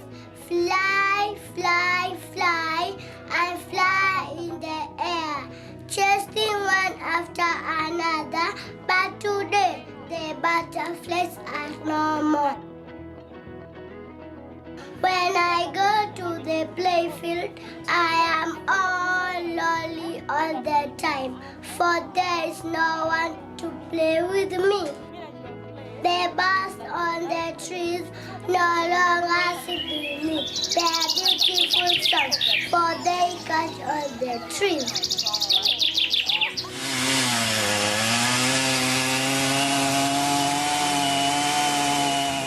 The beautiful butterflies on the beautiful flowers are now just a dream. I want back my butterflies. I want back my birds so I can sing again with birds in the field all day long. If you bring back my butterflies, I will fly to school happily.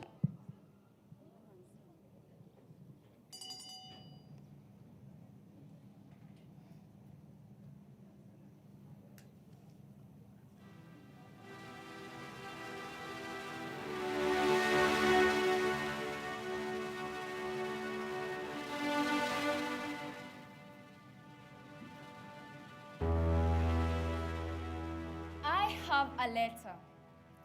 This is a letter that I write to all men here. But for now, allow me to write it to my father. So, Father, here I am. This is a letter that I write to you in this dim, not so bright light. I write a letter addressed to you, a letter addressing my cries, your address on it, a stamped post. Pause. I'm not here to rant or rage because now I have become of age to know that everything happens for a reason, if not for a season.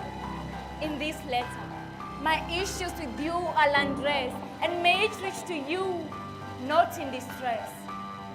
But Daddy, I have a question. I, your daughter, seek solutions, answers that will give me comfortable enough to make efforts that will keep me going with this journey, Daddy. Why were you out of sight to leave this seed without light, nor the strength to fight? Why? Why weren't you there when I needed you here? Why weren't you there when I felt so fearfully fragile like glass, and on my side the grass was never green?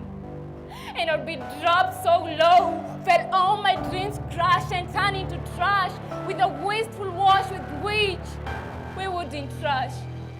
Daddy, I call myself beast of burden as I ask questions that do burden. Was I a beast, a burden, or a seed forbidden in a world for so long forsaken and forgotten? My heart remains broken. Daddy, where weren't you there when all things just went south? Hungry and empty remained my mouth. I needed you by my side to turn your arms into my asylum, to teach me how to handle my emotions when faced by commotions. But Daddy, you weren't there. I guess get that channel, you couldn't get me or even pay for all the channels. But Daddy, I'd appreciate if all we had was cassava. It would turn into osava. I loved you. Yes, I did, Father, but with each passing day, the love would turn into pieces, for I lacked peace within, for I did not know why you are a missing piece of me. Daddy, my eyes are filled with tears, and my face has tasted the salty, acrid fluid filled full of fear. Esteem fled, shame felt, as answers I have not, as to why I not you did tie with Mama, but left me a note. Did I deserve your love note? All I needed was you to stand by me, to remind me that mirrors don't break, they multiply. But who else was there to apply such knowledge in me? All my eyes could mirror was the mirage of split mirrors, useless and broken. Why weren't you there when I went through a phase that left my face with tears unchased? If only you showed just your face, it would give me hope to continue with the race, no matter the pace. Daddy, my nerves are warm, my heart went cold. I hate that I love you, but love how I hate you. Do you have these feelings too? Bottled up emotions consumed me, anorexia and obesity caused by lack of necessity. Father, where were you? Daddy, my pangs of pain, I pray that you feel. For my days are empty, yet filled with the urge to kill life. Unbearable things impossible. Education unattainable. Dreams unreachable, and Mama unable to offer me a life so stable. Daddy, in my life, I wish you were here. In my dreams, I see you. As I dream you holding me, my love becomes stronger. For we are together. Daddy, to love you, I won't stop. No matter where you are, each day I mention you in my prayers. I mention all my hopes and dreams for you, Father. Wherever you are, know that I adore you. Abandoned, Rachel Nganga, Mount Kenya University.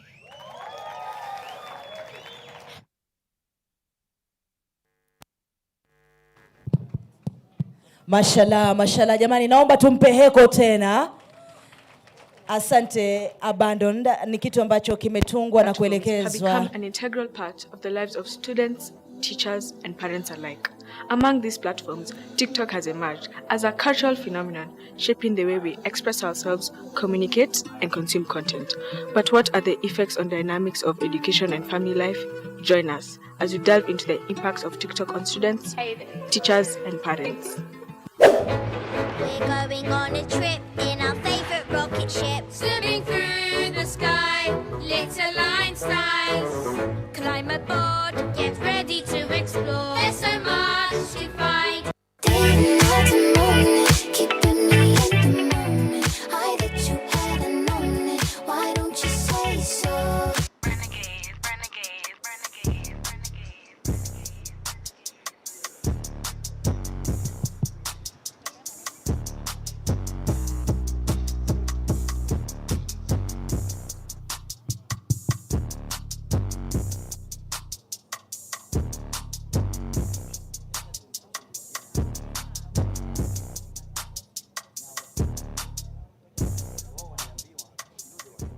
TikTok is a platform where I can share my ideas, express my emotions, learn from people, and also people can learn from me, and also I can connect with everyone around the world.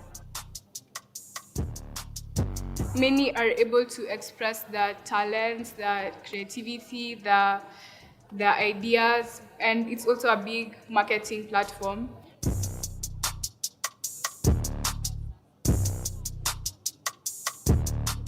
just like an app that is open. You can use it for education purposes, showcase maybe if it's the First World War and you're teaching, those people who don't have advantage of a teacher can use it. It can be recorded and it can be passed on to students who don't have a teacher. Apart from that also, there are skills that you can get. Personally, I learned how to cook, I learned how to crochet, I learned new languages such as French, I learned facts about the world and about the human body. TikTok can be used as a valuable tool for education, but not to totally pass the whole message. Since TikTok is more of a snippet kind, it can be more of a preview to what will be taught. So you can make it attractive by telling people this kind of subjects contain this kind of matter, and if you want to learn more, then get the full video, something like that. Apart from that also, it's informative. Thank you.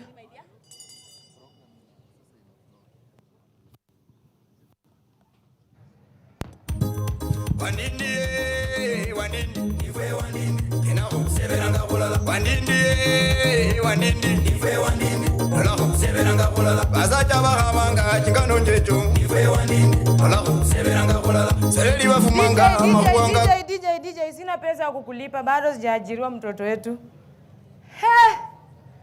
Mwenye alisema drama ni kitu ya maana. Huyo mtu kweli hakukosea.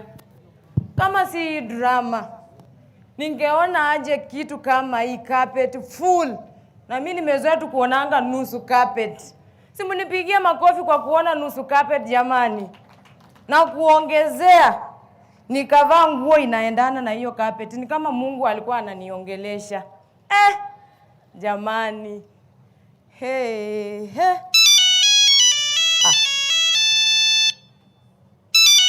Nani tena? Hello? Tayo. Umelala ama umeamka wewe? Yaani nakuambia niko na furaha kweli kweli. Unaona hizo 5 C's zenye zilikuwa zimetufungia nyote ya maisha ya kuwa walimu. Imagine zote zimekunywa maji nywi. Vile tunaongea hivi, serikali imetangaza tuende tusome teaching kama uko na moyo ya kuwa mwalimu. Niko na furaha na vile mimi na wewe in mathematics tulipata eshingwa. Yaani E.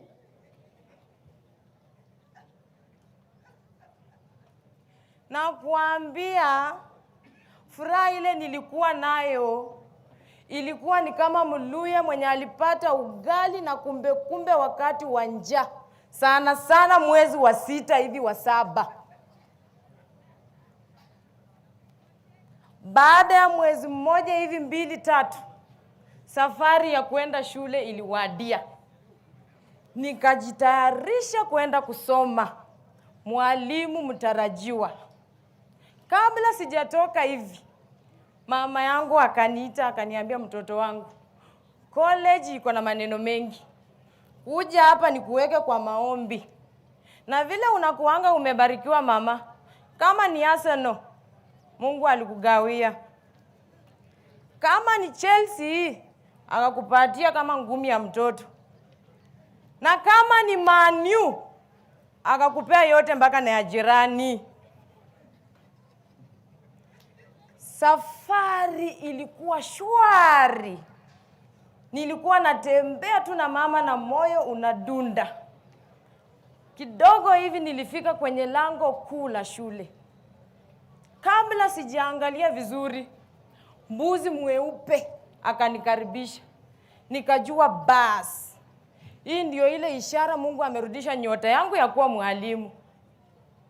Nikiwa kwa hiyo hali bado ninaangalia, watchman akafika. Habari yako msichana? Na wewe ni msasi au ni mwanafunzi? Au umechasa na uko smart? Hiyo wote ni yako ama ni ya jirani? Nilishindwa nikae chini ama nisimame. Mama akaniambia, mtoto wangu, umekuwa kwa vijiji wewe ndio mliaji wa kulipwa. Kwa sherehe za wenyewe za harusi, wewe ndio unagawa mchele, wewe ndio unagawa soda za wageni. Sasa ona vile umenona mtoto wangu. Jivunie hii mwili yako ndogo tuende. Nilipofika kwenye administration table na moyo wangu una furaha, mwalimu mtarajiwa. Na vile walimu wanakuwa wanamependwa kwa mtaa. Unasikia tu hiyo boma ni kwa mwalimu. Hapo ni kwa mwalimu. Si hata nyinyi mnafurahia kuwa walimu? Hivyo ndio pia vile mimi nilikuwa nafurahia kwa moyo. Kufika kwa administration table nikaona kijana mfupi nono round. Yaani mulmulwas. Asipo smile hivi, huwezi jua mtu wako hapo. Kwa sababu ni mweusi tititi. Nikajiambia, kumbe tuko wengi wenye mbele na nyuma haijulikani ni wapi. Nikapata moyo wa kusonga mbele. Kufika kwa mabweni. Wenzangu sikulala hiyo siku. Kila mtu alikuwa anapita uchi wa mnyama. Mimi mwenyewe nilikuwa nimeloa lowe. Kuangalia kwa simu hivi ilikuwa 38 degrees Celsius. Jamani, ningetoa aje nguo na hii mwili yangu ndogo. Kila mwanafunzi tu anasema, mimi silali kama sijaona madam mwenye amekuja na steki kama nguruwe. Mimi tu mpaka nioneko huyo madam yake ni msito na amechasa. Ilibidi niimbe wimbo wa kuabudu, wafikirie ninaomba pengine wangeenda walale. Lakini hawakuenda. Kufika darasani asubuhi na mapema, mwalimu mtarajiwa tena wa somo la Kiingereza. Nimefika sasa. Nikaingia tu hivi kwa darasa. Wenzangu kuniona tu na wananisalimia, good morning madam. Nikaangalia nyuma, sioni mwalimu. Nikasema, hawa wananiona aje kweli na mimi ni mwanafunzi mwenzao. Lakini kwa sababu mimi ni mwalimu mtarajiwa, singeweza kujiangusha. Nikaanza kufikiria vile nitaanza kuwa mwalimu. Nikasema, good morning tu. Ghafla hivi, hata before niseme kitu, mwalimu mwenyewe original English akafika. Madam mweupe hivi na viatu alikuwa amevaa. Siwezi nunua hiyo kweli kwa hiyo wakati. Na nilikuwa nimevaa suti yangu moto kali kweli. Aki hiyo suti sioni mwenye ako naye hapa, pengine tu wewe. Madam alipo tu niona hivi, akasema tu chini mpaka juu. Nikakumbuka tu mama vile alikuwa anakuangalia wakati wageni wamefika. Ameweka chapati na kuku kwa meza na soda moja ya Fanta. Hiyo macho tu ilifanya niende pole kama mwizi wa mapera. Mpaka venye ilifaa nikae. Siku hiyo kweli ilikuwa ya maajabu. Ama sijui ilikuwa inanikaribisha shule. Wenzangu mnaweza enda na mimi, pia nyinyi mlikuwa na hiyo maisha mkiingia siku ya kwanza. Kufika kwenye chumba cha maankuli. Mahali penye unakula upigie mwili pole. Hapo ndio niliona maajabu. Mimi nilipokuja, mpishi alikuwa anaenda akienda hivi. Yaani anagawia wengine wakienda hivi. Lakini tu vile aliniona mimi na hii mwili yangu ndogo, sijui alifikiria nini. Ama sijui sura yangu ndio ilikuwa mbaya ama ndio ilikuwa mzuri kupindukia. Badala ya kwenda hivi, mpishi alichapa tu nyui na akaniweke. Wenzangu na hii mwili yangu ndogo, ningeanzaje kusimama hapo nianze kusema umenifinya ugali kweli? Ilibidi nikumbuke na vile mama anakuanga amenipenda. Kweli mtoto si nguo utaomba mtu. Nilisonga hapa kando. Nikapigia mama yangu simu, nikaambia mama, ukipenda weka tu vitu kwa gari, weka avocado, uweke miwa, uweke njugu, uongeze na mafuetere, uweke juu pia mkarango. Na mama yangu mzazi, ukipenda tu malizia na kuweka mkombero. Si mnajua mkombero ni wa nini? Musiseme wenzangu, musiseme. Jessica Maria Chester TTC. Thank you very much, Chester TTC, for that comedy. We appreciate you. Chester TTC is located in West Pokot County, Rift Valley, and the chief principal is Duncan Okwaro. I don't know whether he's in the house. Duncan Okwaro, if you're in, thank you very much. Tumpigie makofi. We truly appreciate that comedy. That is an appreciation towards the government's revision of entry qualifications for joining TTCs. I think a very, very pertinent message from that comedy.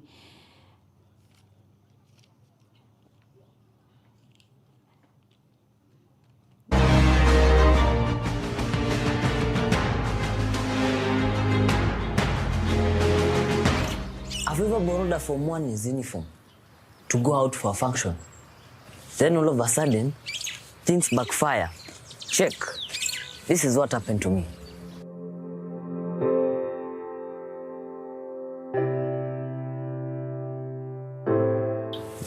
I had booked that comfortable seat next to the window of the bus with my big black head outside the window.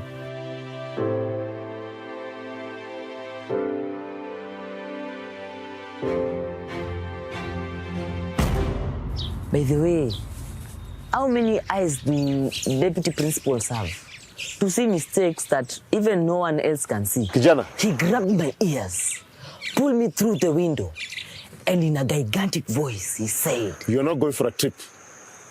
Your body is outside the bus. We are taking the brain, not your body. Out."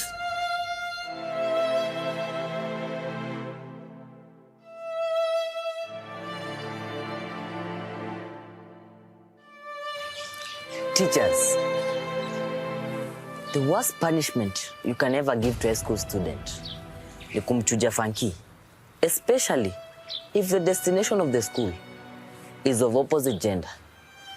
I know most of you are wondering, ni funky gani wanafunzi wenda usiku? It was a weekend challenge. Having served as a present worshiper in our Christian union, I could not even imagine missing that weekend challenge. Especially the evening service, a trip to a neighboring girls' school where my ex-girlfriend, Nyambura, studied. We had just divorced to Nyambura after she received me my own love letter, having corrected grammar mistakes, marking with a red pen, 2 out of 10. Worst of all, telling me to pull up my socks, which I do not have. So, my intention was to go to that weekend challenge and sing with a very sweet, sweet voice. Not only to attract Bwana ni mchungaji, but also bibi ni mwindaji. Yani mamdem, madenge, mampoa, mali safi. Mali safi tito, mali safi tito, sweet one. Sneak out of the school to go to that weekend challenge.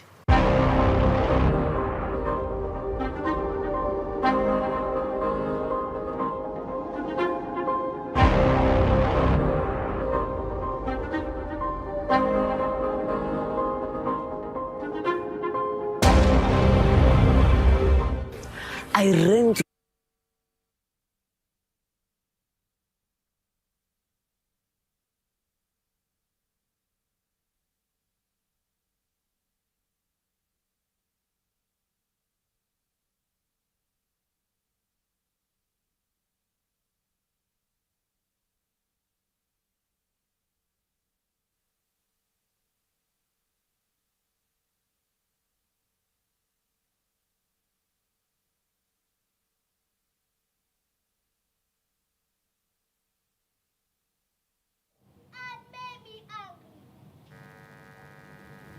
she is man.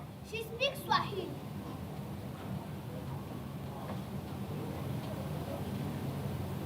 Kuja hapa. We don't have homework, Mama.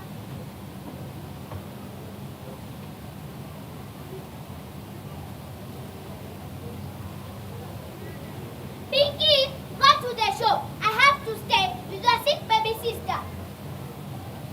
Here is the money and the shopping list. When you are back, you will watch TV. Mama says, I placed them on the table. I memorized the list. Pick the money and leave for the show. Sukari kila maziwa mbili, mkate nusu, mayai tatu. Sukari kila maziwa mbili, mkate nusu, mayai tatu. Sukari kila maziwa mbili, mkate nusu, mayai tatu. I think we should play. I lean on the tree and count 1, 2, 3. Clicky chop,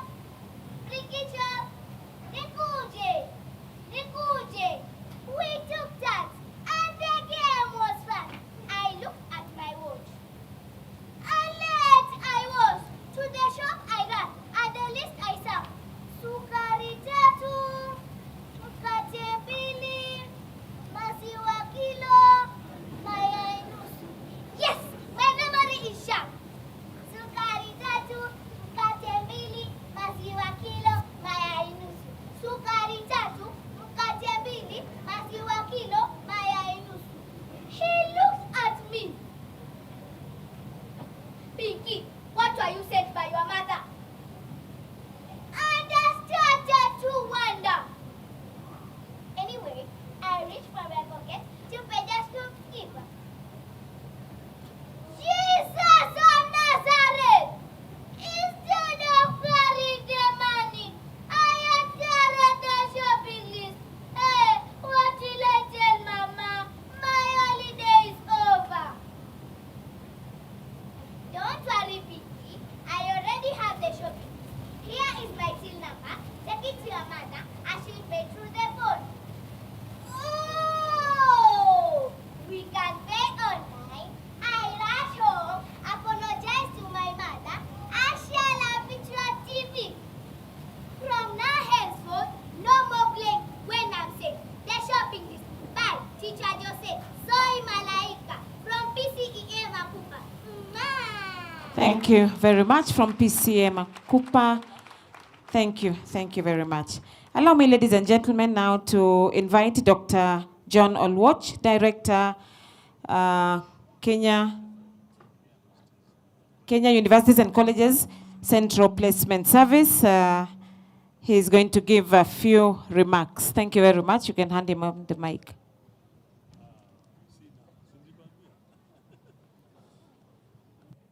Thank you. Good afternoon, ladies and gentlemen. I want to first and foremost take this opportunity to welcome all of us who are here. We from the Kenya Universities and Colleges Central Placement Service have been partnering with the organizers of this function. This is the second year. And our business is to ensure that we give parents, guardians, students, and all Kenyans an opportunity to understand our mandate, which is career guidance and placement of students to universities and colleges. And towards that, we honor the function by sponsoring various categories of awards and certificates and trophies and such like.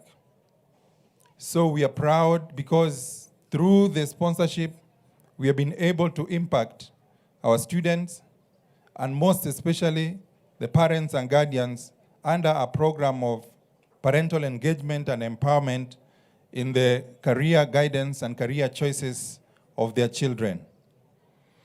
Many a times we, as parents, want to sometimes achieve things that we were not able to achieve during our time in school or during our time as students through our children.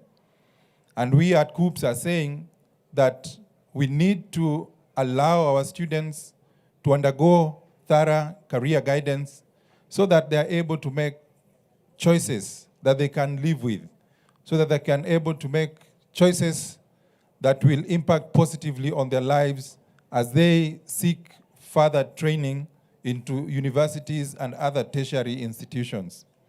And so for that, we are happy and we are proud that that message and those themes have continued to impact our institutions and our children.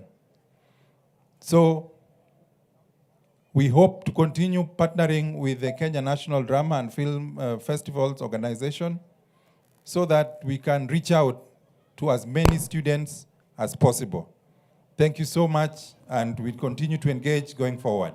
Asanteni. Thank you. Tumpige makofi. Thank you very much, Dr. Oluoch, for that kind of partnership that we continue to enjoy as Kenya National Drama and Film Festival and Kenya University Central Placement Service. On stage, Kanunda School with a solo dance.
Angalia simu yake inalia ushiki. Sasa kanta imefika.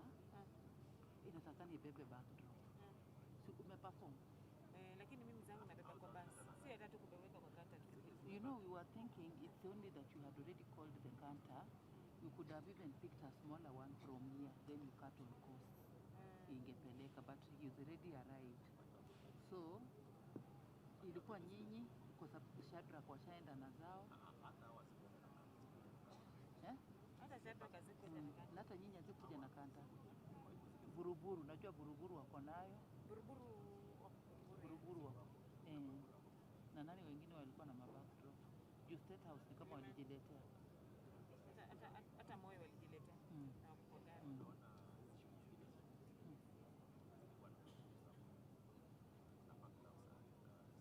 Na hao wasi walienda. Parklands walienda jana. Na wanaweza kuwa wanaacha backdrop na wameenda. Because they didn't even use our means to go. Ovana. Wacha nitafute Ustadha Abulala. Wacha nione. Because it's the teachers who can identify their backdrops. Kama zetu ziko hapa zote, so we know that. Chaniulize by the way. That's why I'm saying we need to get the teachers to go there to identify their. Yeah, but now we need somebody on the ground. Angalia, because okay, amefika hapo. But I wish somebody can be there to identify. We wako si wako. Then tuangalie hao wa. Nataka kupigia, najua Abulala huenda bado yuko. Aende aniangalie hizo za Parkland. Ndio. Kwa Buruburu najua Jera yuko. Tarehe. Kwa hivyo weka kwa wall. And I bet even if you people to remove the backdrops. Nakumbuka wale walikuwa wanatisha 2000.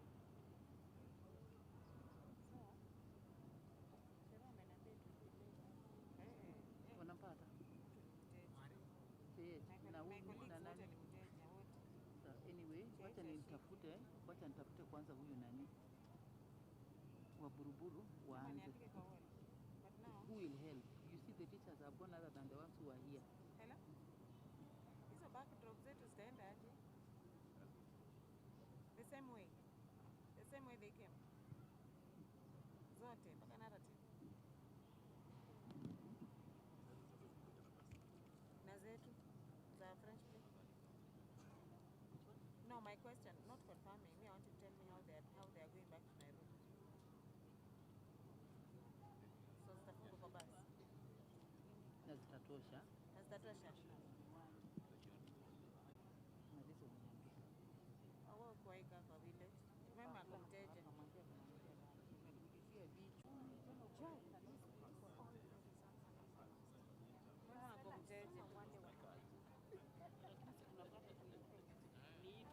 Nimepiga zote. Niangalie.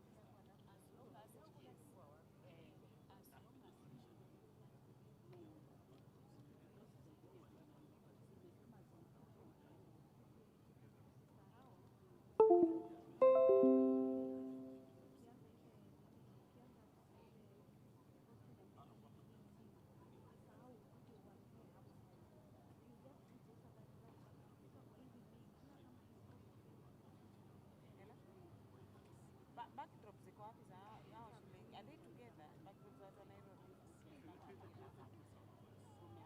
Huko Kamama. Kuna mahali mlikuwa mnaweka backdrops? Ama ziko tu scattered? Kwa kanta ikienda huko watajua gani zetu. Haya. Na walimu wameenda. What happened? Wangeweka pamoja. How will they be gathered?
umilisi uko hapa, ubunifu nimependa. Kongole, mie na wapa, safari sote taenda. Beba twende, jamii sasa damka. Basi letu beba twende, mtalaa wa hakika. Beba twende, mejipanga kufumka. Aha, mtalaa uko sawa, umilisi twaivisha. Masomo sasa ni sawa, basi letu twaliwasha. Tutapaa kama njiwa, watigoi tumewasha. Burumisha, tetemesha, tumewasha. Chonyonyonyo, vroom. Basi letu, tigoi, sha. Subscribe to EDU TV Kenya. Today is a good day for a good day to understand why women raise their voices not to shout, but to be the voice of the silenced. Women cry and shed their tears in gallows, not just to wail, but to hear the deep feelings, the profound emotions of the downtrodden. I say, Mother Teresa of Calcutta, Maya Angelou of America, and yet our very own Tedla Lerupe. As the days go by, we have to buy to today's ideas. Ideas that will identify yesterday as the past. Yes, the past culture, but which culture? I'm talking about the culture that will help the African child restructure tomorrow. Yesterday, a woman was only but a housewife, one who could not only do house chores, but also give back too. Subscribe to EDU TV Kenya. Thank you. Today is a good day for a good day to understand why women raise their voices not to shout, but to be the voice of the silenced. Women cry and shed their tears in gallows, not just to wail, but to hear the deep feelings, the profound emotions of the downtrodden. I say, Mother Teresa of Calcutta, Maya Angelou of America, and yet our very own Tedla Lerupe. As the days go by, we have to buy to today's ideas. Ideas that will identify yesterday as the past. Yes, the past culture, but which culture? I'm talking about the culture that will help the African child restructure tomorrow. Yesterday, a woman was only but a housewife, one who could not only do house chores, but also give back too. Subscribe to EDU TV Kenya. Thank you. Nairobi has always been the pinnacle of this festival. I'm seeing it has always been a traditional rivalry of Nairobi and Western. Nairobi is upping the skills and the scales this time round, and I'm happy to be in this festival. So therefore, we are sent here by the President of the Republic of Kenya. It's on that basis that we decided that the trophies we are going to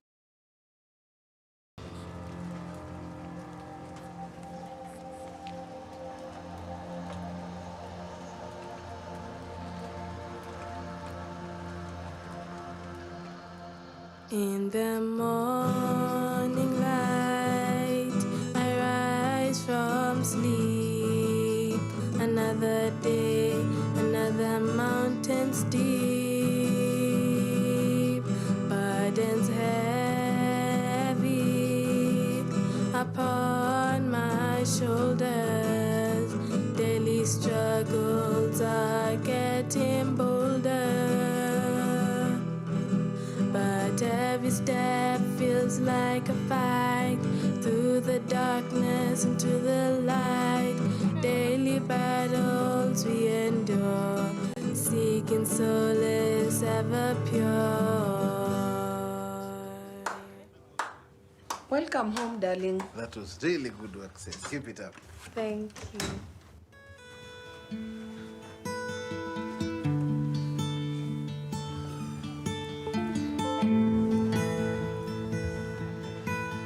How was your day? It was good. What about you, sis and Osman? How was your day at school? Mine was fine. Mine was okay. I had a very hectic day. I'll freshen up as you guys continue enjoying the good music. Sis, that was really good work. Keep it up. Thank you. Wow, I have another song to play for you. Can I play it? Okay.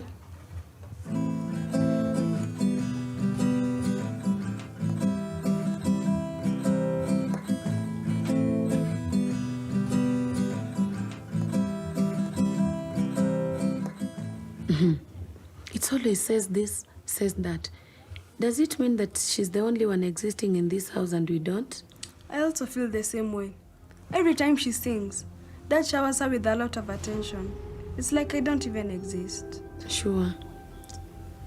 But Mom, what are you going to do about it? Just wait and see. Kwanza hiyo music, acha tu. Tomorrow morning, I'll give you something to take it to her music teacher. Please, make sure I give you before you leave the house. Okay, Mom.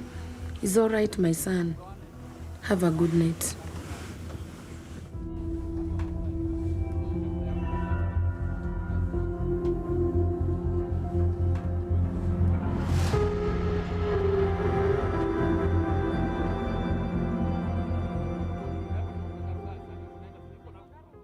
How is Ses? Is there any change? No, teacher. Ses kazi yake ni kuimba na kucheza gitaa. Huwa hata asomi. I see. I know what to do. I spoke to your mom earlier and she told me you have something for me. Oh, yes, madam.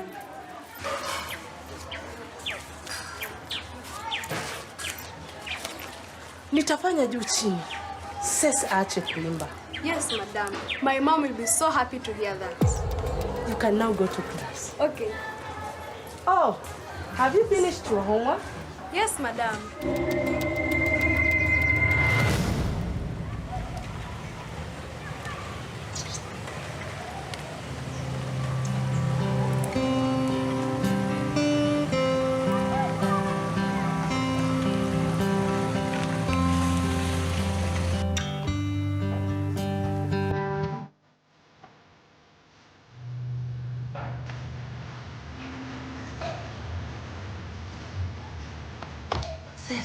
Your dad is home.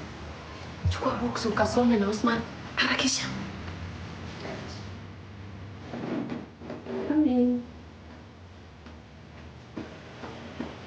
Welcome home, darling.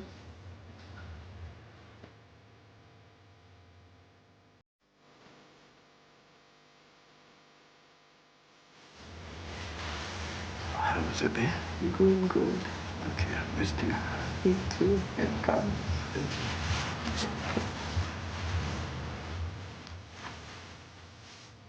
Aha. Looks like you guys are hitting the books really hard. How long have you been at it? Since 6 p.m., Dad. That's enough for today. You need to take a break. Aren't you exhausted? Not at all, Dad. Oh, and by the way, Dad. Yes. I've written a new song. Can I play it for you? Yes. Come on, Sis. Can't you see your dad just arrived? Please, give him some time to rest. Oh, had it soon. It's okay, sweetheart. I've had a very long day. Let her sing for me. Okay, darling. I'll fix something for you. Okay, let me grab my guitar.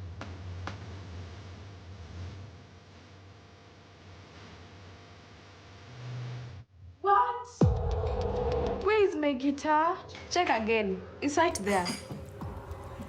It's not there at all. What do you mean? It must be there. No, Dad. I always leave it in the same spot. Or maybe you should ask your mom. Okay, Dad. Mom? Yes, dear. Have you seen my guitar? No. Where did you leave it? In its usual spot, Mom. Maybe someone took it. I don't think so.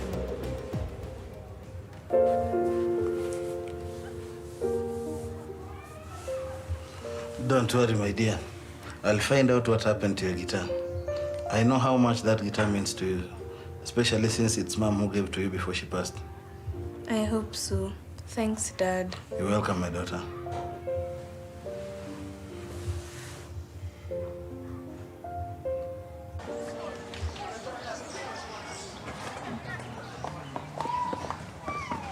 Hey, Sis. Where are you rushing off to? I'm sorry, I'm late, Sha. I'm heading for music lessons. Why are you late? I was completing my homework. Oh, so siku hizi unamaliza homework. Nimekuwa nikipokea malalamishi kutoka kwa walimu. Haumalizi kazi yako. Kazi tu ni kucheza gita na kuimba. No, Sha. There must be a misunderstanding. I always complete my homework, except for one day sikumaliza. Kwa nini kumaliza siku hiyo? I had some issues at home. Where? I don't want to hear any excuses from you. Can you go back to class and do your homework? Madam, I've already completed my homework. Don't make me repeat myself. From today, I don't want to see you in my music lesson. You are dismissed. But teacher... Go.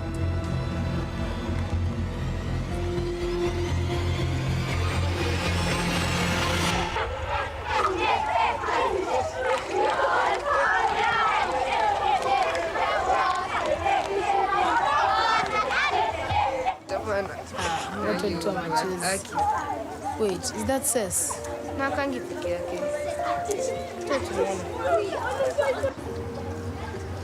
Ses, what's wrong? I feel so lost right now. Imagine, Miss Johnson kicked me out of music class. And on top of that, I lost my guitar. I don't know what to do. Sijali, Ses, we've got your back. I'll share my notes with you so you can keep up with the lessons, even if you can't attend. And by the way, I also have a spare guitar at home. I'll bring it to you so that you can keep practicing till you get a new one. Why did Miss Johnson do that? It doesn't make sense. Yeah, I'm confused as well. There's definitely something off about this whole situation. Thank you guys so much. You're the best friends anyone could ask for. I really appreciate your support. Fine. What took you so long? You know how hectic school matters can get. Yeah, I understand. Anyway, I'm concerned about Sis. This music thing is consuming too much of her time, and I'm afraid it might affect her in her studies. I've already excluded her from my music classes. Hajakwambia? No, she hasn't told me. You did the right thing, teacher. Thank you so much. Please, ensure she doesn't come back to music again. Unajua nini? Hata hiyo gita yake nimeiweka mbali sana. Najua itamuuma, lakini itabidi azoee. She will thank us later. I agree with you, Mama says. I'll make sure she stays away from the music classes. Nasi unapenda huyu mtoto. Imagine, sometimes she asks questions until she embarrasses me in front of other children. Akona talent, yes. Lakini wacha asome. Yeah, naelewa teacher. Wacha asome. Hey, I have to rush to work. We will catch up. You are a wonderful teacher and doing a great job. Please, take it, I insist. Thank you, Mama says. Have a nice day. You shall talk later. Bye. By the way, Miss Johnson kicked me out.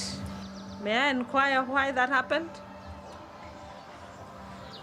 I don't know why she kicked me out, madam. Although, she claims it's because I didn't do my homework. But it was only one day I didn't finish it because I had a lot of house chores to complete. By the way, I saw your mom here today. Did she come to see you? My mom?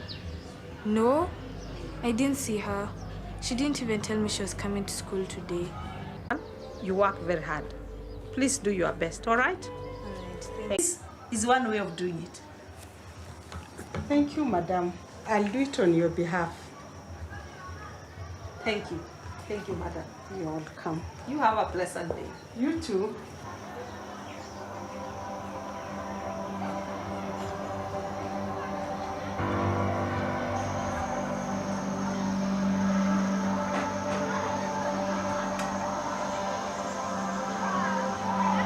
This is unacceptable.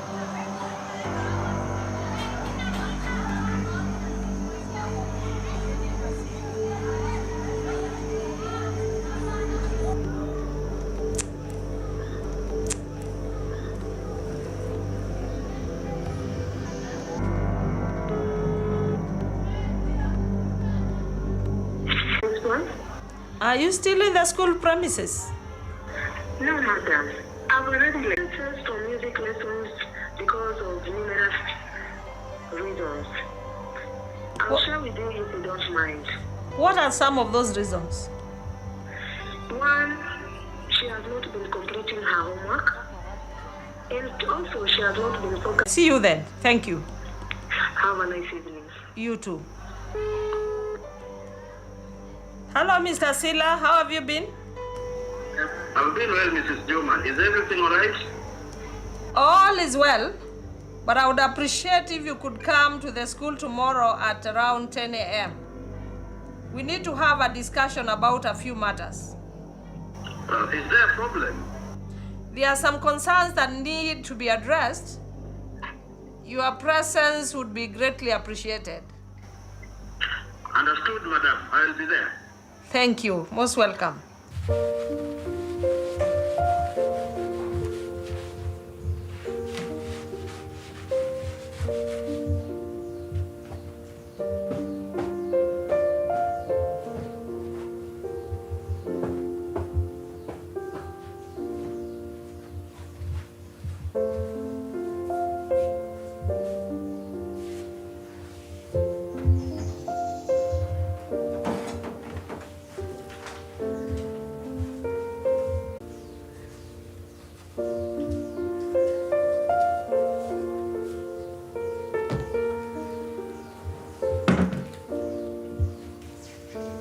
Ses, unafanya polepole tangu saa zile? Ni tu venye kazi ilikuwa mingi, lakini I'm almost done, mom. Okay.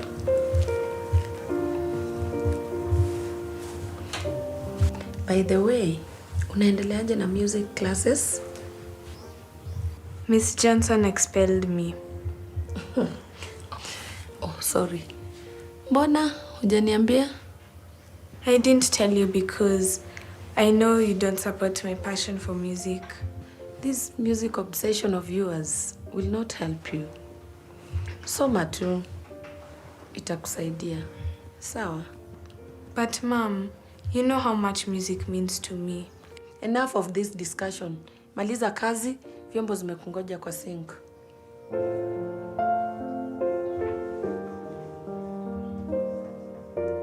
How much work do I have to do, mom? Na homework nitafanya saa ngapi? Don't worry. You will manage. Just speed up.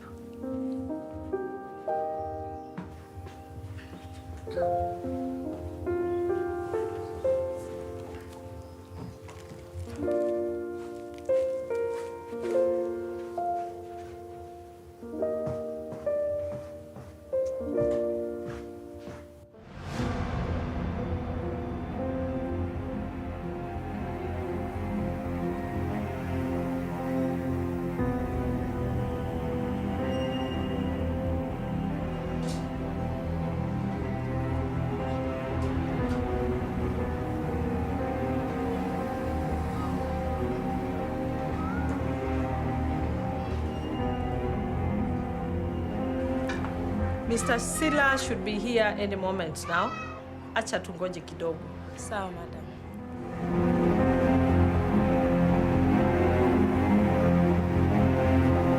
Come in.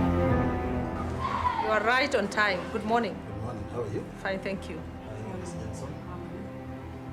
Please take a seat. Thank you. Without further delay, I call this meeting to discuss a very urgent matter concerning your daughter Ses. I've realized of late she has not been attending her music lessons, and that has raised a lot of concerns. And what could be the reason, Mrs. Juma? Miss Johnson here should be able to explain that. Indeed, Ceci's absence from class is due to a valid reason. And what could that reason be, Miss Johnson? You know how much music means to Ceci. I'm aware of her passion and talent for music. However, there have been concerns regarding her focus in class and completion of assignments. Why am I hearing that for the first time? I apologize for not informing you earlier, but I felt it was right to suspend her from the lessons so that she can concentrate with the other learning areas.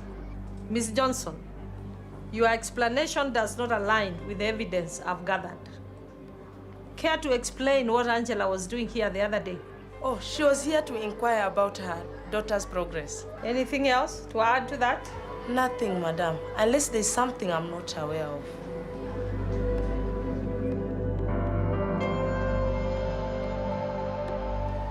Care to explain what this is all about? I received it as a token of appreciation from Angela. Accepting gifts of money from parents contradicts our school values. Do you understand the gravity of this issue? I apologize, madam. It won't repeat itself again. There will be consequences to that. Please wait outside while I complete my discussion with Mr. Sila here.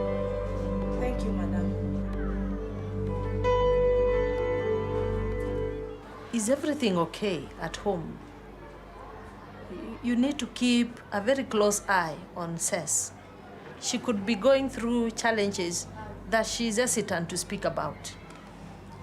In fact, I installed secret cameras back at home after she lost her guitar. I'll review the footage to see what has been going on. Indeed, please do. You know, blended families can be challenging, and you need to be very vigilant. It's important. Please keep me posted. For sure, I will. Thank you very much, Madam, for keeping an eye on my daughter and helping me discover what has been going on. Thank you so much. Without you, I would not have discovered that she's good. Thank you. You have a pleasant afternoon. Thank you.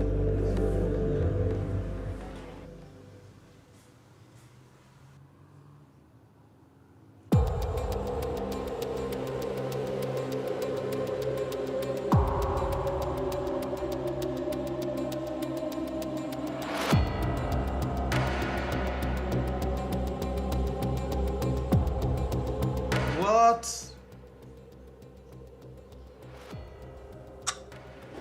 You mean ndio maneno imekuwa ikiendelea hapa? Why would you do this to her? She's just a kid. What are you talking about, Baba Cess? Why kujifanya? You and the music teacher conspired to get Cess kicked out of class. Why are you so envious of her? Envious? Me? You can't be serious. I was just trying to help. I want the best for her. Since you're so busy na hizo kazi zako. Hii dunia ina mambo. How is that helping her? You might as well be crushing her dream. You're so heartless. Watu wengine hata hawana shukrani. So you are becoming a detective? Yes. I know everything that has been happening here.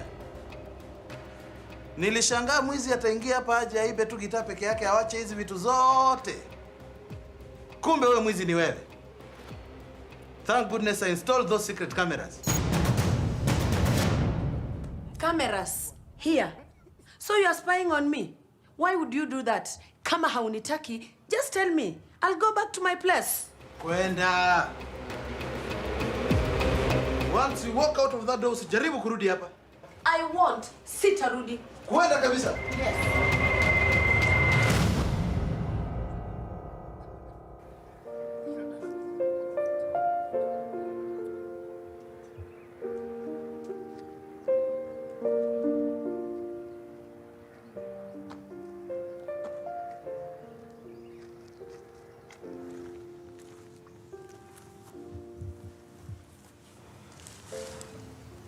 I'm deeply sorry, Cess. I feel like I've failed you as a father. Dad, please don't blame yourself. You've always been there for me, supporting me in everything I do. I know. I should have been more aware. I promise to make things right. Thanks, Dad. But it's not your fault. I should have told you what I was going through. I just didn't want to strain your relationship with Mom. Never hesitate to share your troubles with me. You are the most important person in my life, and I will do anything to protect you. Thanks, Dad.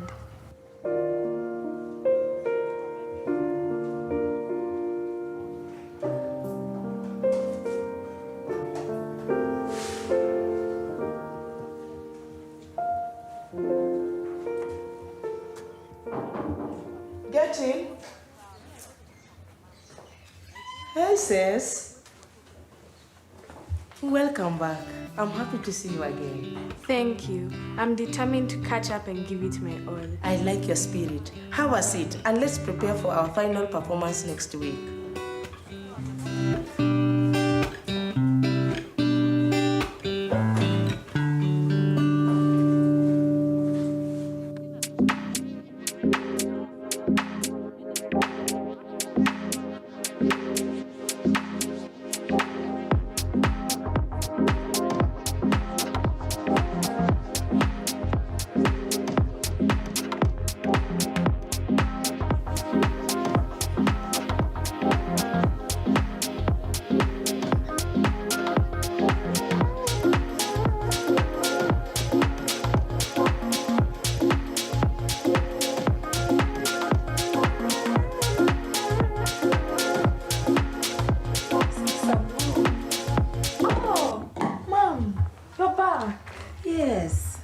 been? I've been doing good. But umekuwa wapi hizi siku zote? Nilisafiri kidogo, but now I'm back. Oh, but I heard you and Dad fighting. Is everything okay? Yeah, everything is fine. We had a small disagreement, but we are okay now. Oh. Yeah. I'm sorry if I was the cause of the disagreement. No, you are not. I should be the one apologizing. I've not been a good mother to you. It's okay, Mom. I'm sincerely sorry. I got insecure and jealous. Please forgive me. I forgive you a long time ago, Mom. Even if we have some issues, I still love you and my brother, Usman. Thank you so much, darling. Oh, Mom, you're back. Yes, Usman. What is going on here? Hi. Welcome home.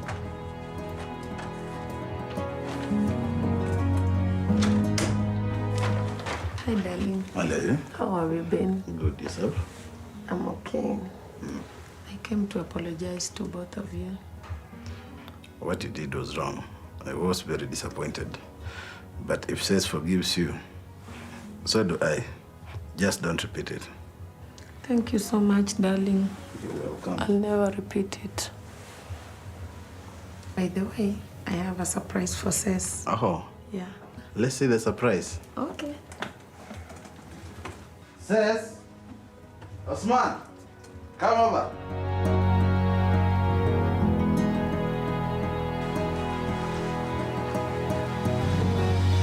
Seth. Sorry for taking the thing you love the most. I know what this guitar means to you. Please have it back. Thanks, Mom. I'm blessed to have you as a family. I think everyone is happy now. It's not as simple as they make it sound. This thing called us just unused. That was a performance. Thank you.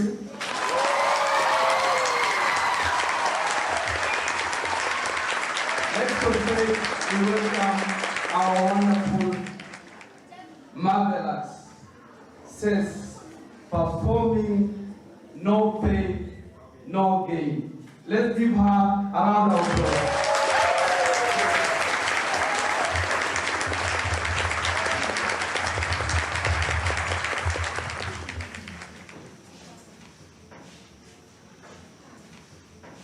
In the morning light, she rises strong, facing challenges where she belongs. Though trials were heavy, she stands tall, says marches forth, won't let herself fall. Through the storm, she finds a way. With courage, she faces each day. No obstacle can dim her light. Possess her eyes, shining bright. With every step, she fights the tide. Her spirit soars, her dreams collide. Though darkness looms, she sees the dawn. In her heart, hope forever drawn. Through the storm, she finds a way. With courage, she faces each day. No obstacle can dim her light. Possess her eyes, shining bright.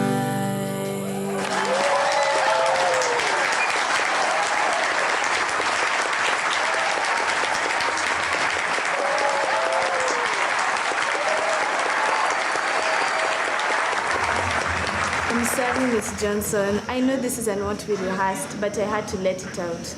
Thank you, everyone.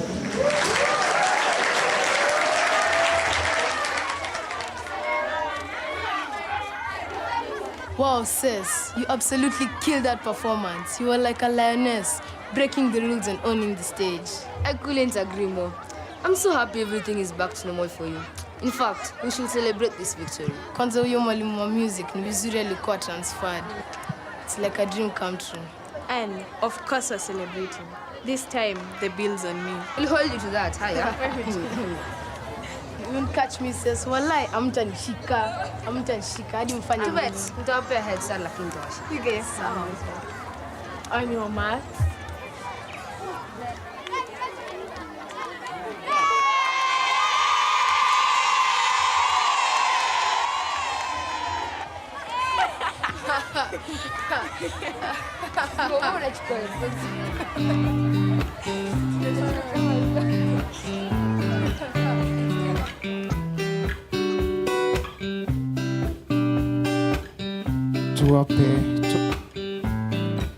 Tuwape makofi wana St. George's Primary. Tuwape makofi sana tafadhali.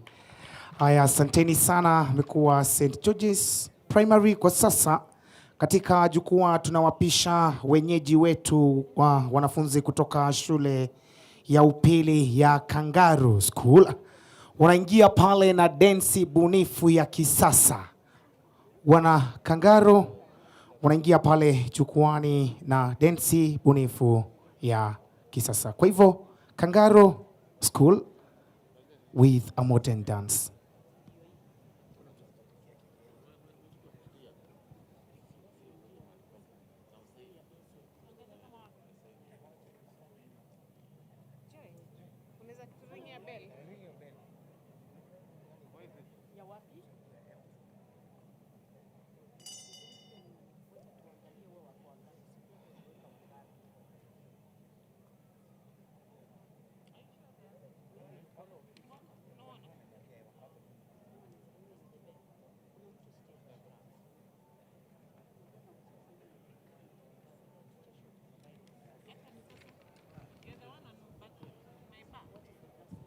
Kangaroo School kindly take the stage with the modern dance. Kangaroo, tafadhali.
KICD is crucially part of the Kenya National Drama Festival because creative arts is now very, very perfectly ingrained in the competency-based curriculum, actually from preschool up to senior school. And we are beginning to see learners exhibiting what they actually do in school as enshrined in the curriculum designs. So for us, we consider the festival as the laboratory, the place where learners can demonstrate the knowledge, the skills, and the values that they learn in class. And that's why we have partnered with them, even in recording these items, so that we can use them for educational purposes, and later on, we can also have them aired on Edu channel. Now, to your second question of what is my take, I'm very happy that the country, and you can see this through what the children are doing, have now fully embraced the competency-based curriculum, particularly the need to let learners pursue areas of their potential, areas of their interest. Is featuring very, very significantly this festival. And we are very happy as a country that we are carrying the vision of the curriculum, which is an engaged, empowered, and ethical citizen. It's coming out very, very clearly. Thank you. KICD is crucially part of the Kenya National.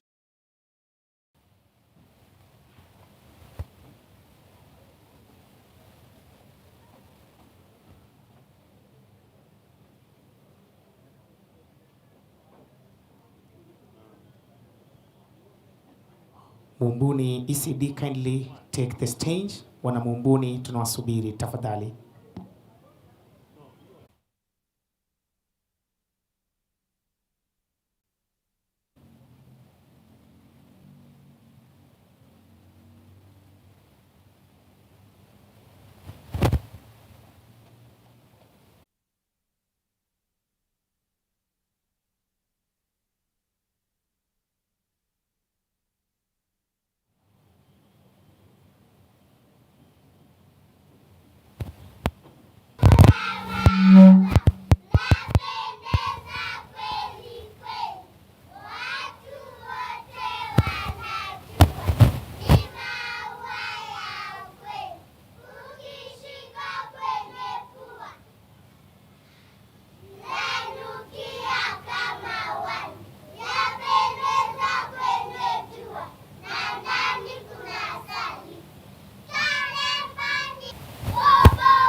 Tuwapigie makofi watoto kutoka chekechea Mumbuni. Asanteni sana kwa wasilisho lenu lile pale katika jukwaa. Kwa sasa tunawafupisha wanafunzi kutoka chuo kikuu cha Embu na shairi tendi la kikundi ama choral verse.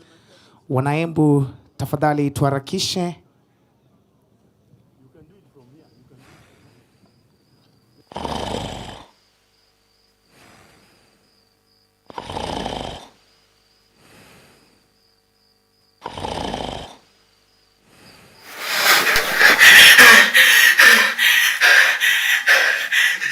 Like an aggravated wild wakabi.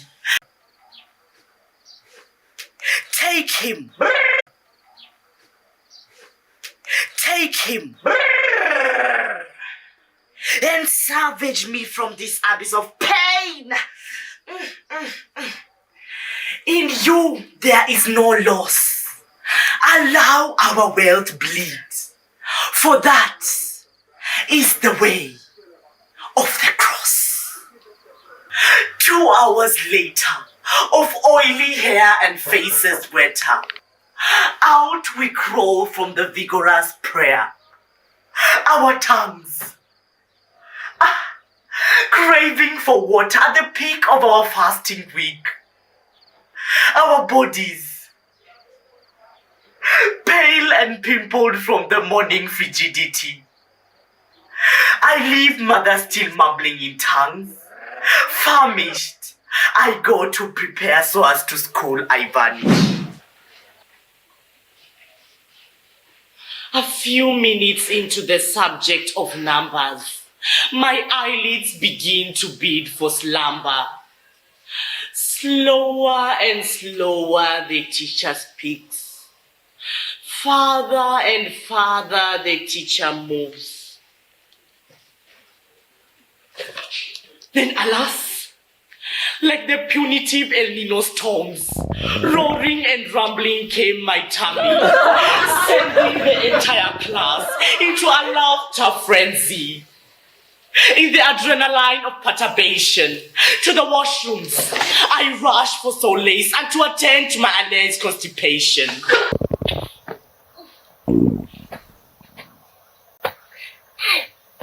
Migraines, hiccups, farts, crack sounds on my body joint parts. For urgent medical attention I craved, but Papa's atrocious instructions in my mind were engraved. During fasting week, thou shalt not eat. It is forbidden. Thou shalt not fall sick. It will not be forgiven. In fervent consecration must remain. For that is the way of the cross.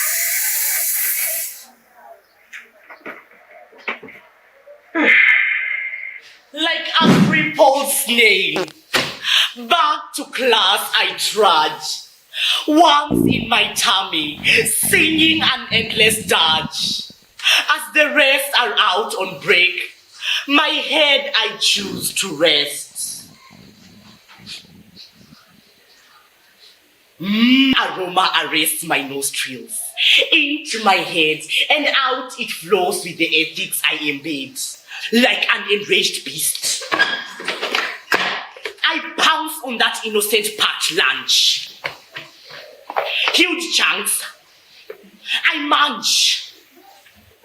Moments into, my classmates burst in impromptu. Caught in the act, for mercy I plead with my peers. But instead, they call Malimo on duty, who is the rainmaker of tears. Teacher, it has been 3 days of no food, no water, for Mama and Papa's devotional altar. Failing to abide is a risk I cannot bear. Moved by my explanation, Mwalimu calls home to prove the allegations. On my parents, promises legal action. And for me, a safe house like no other. With the relief of a cool breeze on a scorching Sunday, The cross is lifted off my back. To my books I vow to read. My grades reclaim, and in exams eventually lead. The cross.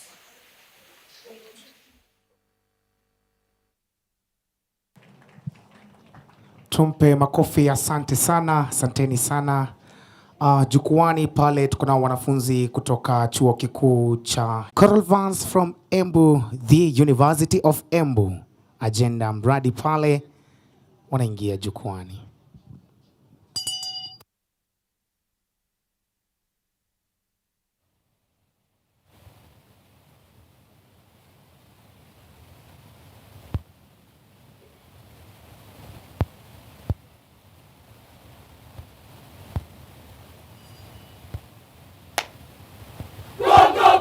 Kongo bisha, Walumbi tunabisha, tumefika kwa tamasha, moto tunawasha, sisi hapa tunatosha, ange kuwapasha, bila taka ya kutisha, mambo hapa tanyorosha, kila kitu tachemsha, ya upili yamekwisha, chuo kikuu tunabisha, leo mitambo tunawasha, teknolojia bashasha, hii nayo ndiyo shisha, jamba hatutashikisha, sisi hatutaki presha, yo mitambo kianzisha. Contractor, zero pressure. Leo umefika wakati kuonyesha udhabiti. Tarakilishi interneti, mtindo wao wanaki, masomo mekuwa fiti. Totoa na utafiti. Darasani tutaketi. Kifika kwenye saiti, hatutakia ONT. Sifa kocho, midili mapochopocho. Heshimu nilionacho. Tachagua nipendacho. Makono yenu macho, sisi ndo wenye hito. Iko pia hiki nacho, naendea tenda nacho, tutaona kima kinyume. Acha, katikeni ya uhuni, msikuwe hayawani. Yetu pande tasheheni, nenda hii kishindani. Hamuwezi kushindani, tutacheza hila, kwani haya ndiyo tolani. Mitambo hatukomeni, ni lazima onyeshani. Pande zote kwa akili, kandarasi ng'ang'ania. Nikishinda tenda hili, ajira ninaopea. Kandarasi kisahili, wanarika tabombea. Tenda hii kwa sahili. Na, muondeka hofia. Kila mtu anajali, binti ni ya feki. Geteni, ndio ujenzi tuanzeni. Pima zitashikani, pima maji menisheni. Vyumba fiti tatengani, kwa ujuzi akilini. Laputopu mkononi, kwanza nitatoani za usanifu ramani. Simapu nimejitoa, kwa hakiki kuombea. Kandarasi nikitoa, mema mengi tagawia. Kandarasi tukitoa, tuhitaji kugombea. Kwa nderemo shangilia. Chata, nepokea. We, pambana kunyakua. Injini ya gari anza, tuone kawa stahili. Yetu kazi tunatunza, kampuni sasa jini. Wow, yetu inapendeza. Sio gari kweli kweli. Nayo kazi itapendeza. Walaga istahili. Haya, nani ataanza? Santa, taswira takupea, jinsi takavyokolea, kandarasi kinipea, kitita takumekea, bahari nitaogelea, safi hewa kupungia. Raha tele nakwambia, zako ndoto zatimia. Nata, Aminia, chami za uongo. Na, ni korona, si chobo. Hebu tingiza ubongo. Mimi sija takukaba. Mimi mzabibu. Mwongo, sikia vibaraba. Wewe, punguza maringo. Chalia toto la baba. Shika, hii hapa, gobe. Tazama mshindi humu. Tuamulie tunahamu. Kontrakta mahitimu. Uongo, hajahitimu. Mtazidi kulaumu, hamuwezi mkadumu. Kontrakta, anza zamu ya kutumia vihumu. Tuanzisha kazi humu. Ya bei nafuu chengeni. Yote hayo tatendani. Na,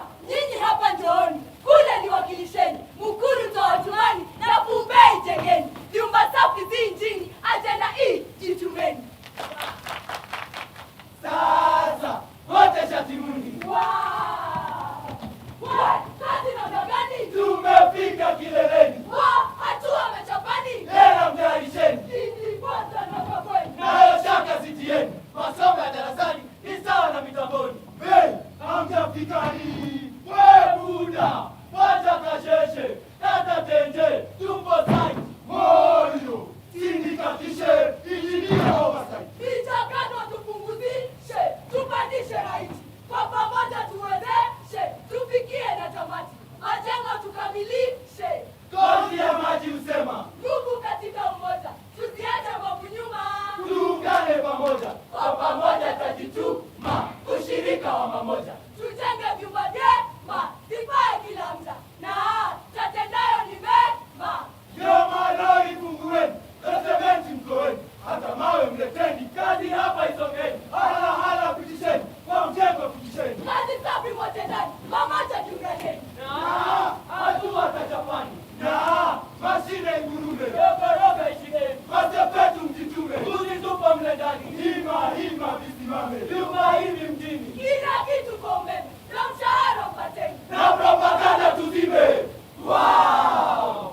Mwaonaje? Nchi yetu yameremeta hakika, kiongozi halo wetu hakika hawajibika. Rais Ruto ni wetu, vyumba vingi hitajika, katetea mali yetu, awele latimika, ya bei nafuu vyetu, vyumba hivi imemarisha, wengi watatawezesha, maskini tamarisha, yote tunakaribisha, na ujenzi tutahamasisha, ajenda tahitimisha, ndio maisha kuboresha, ndio masaibu yaisha, kwa pamoja tumewezesha. Hebu ni sisi tuko imara kwenye ajenda mradi. Tuwape makofi wanafunzi kutoka chuo kikuu cha Embu. Asanteni sana wanafunzi kutoka chuo cha Embu na agenda mradi. Asanteni sana.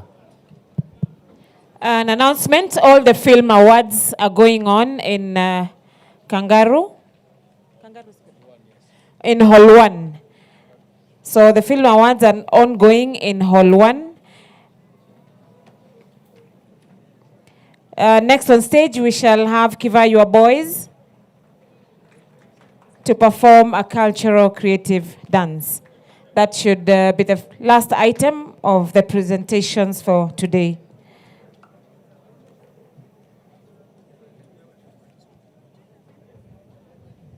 We have a documentary, as Kivayo sets up the stage, we'll have a documentary from Kenya Film School.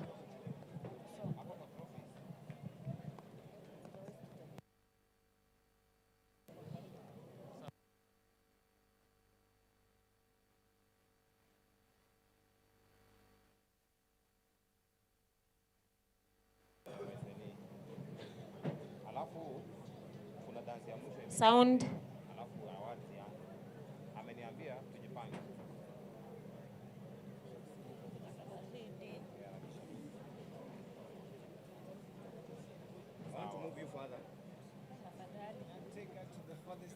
Yes, I want to move you further so that you don't.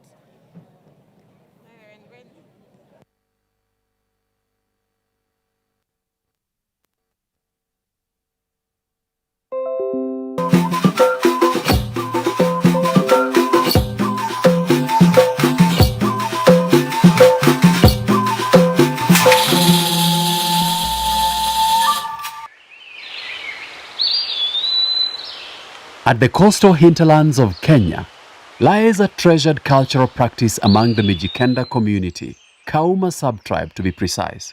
One of the well-preserved and cherished cultures is their traditional wedding. Kaya, kaya, kaya! In the depths of the Kaya Kauma forest, we follow the journey of a young man as he fulfills the distinct aspects embedded in a Kauma marriage ceremony. According to their culture, when love sprouts between two consenting adults, the burden of official introduction falls on the groom's parents. Bwana akishaona msichana hawezi kuenda kuzungumza naye, anaenda anaeleza wazazi wake.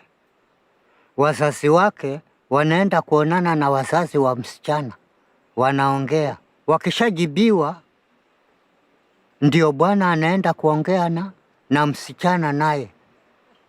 Je, atakataliwa ama atapendwa?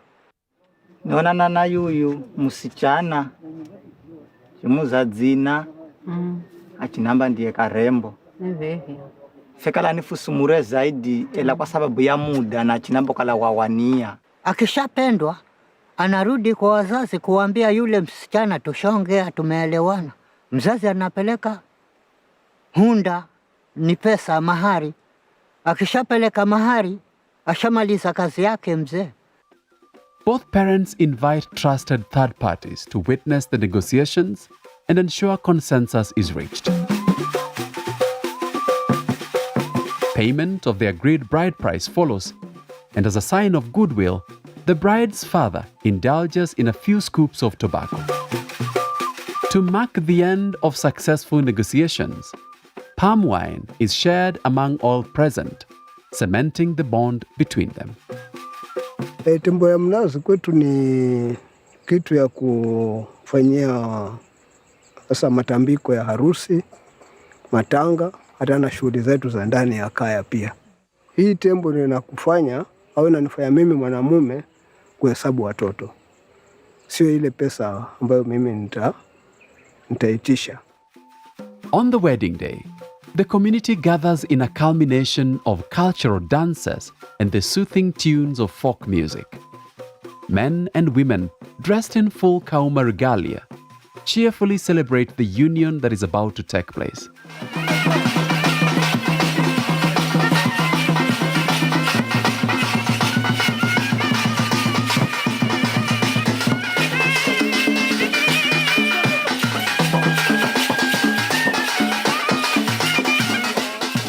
To show support for one of their own, women congregate to help with the preparation of a special traditional meal. Mchunga, mnavu, and kiswenya. They serve the guests as they celebrate, taking turns on the dance floor.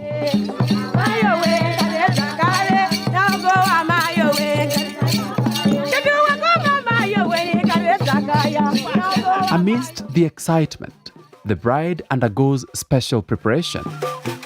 She wears beautiful artifacts and her face painted with significant markings that add to her beauty.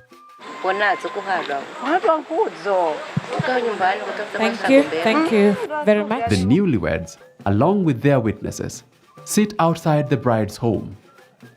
Her father, being the head of the family, is the first to speak his words of wisdom, invoking the blessings of Mulungu, their God, upon their lives. Hivi bena muhasa mwanangu ende kwa kalume wakisoyosoyo kisha betototo asante sana, asanteni sana.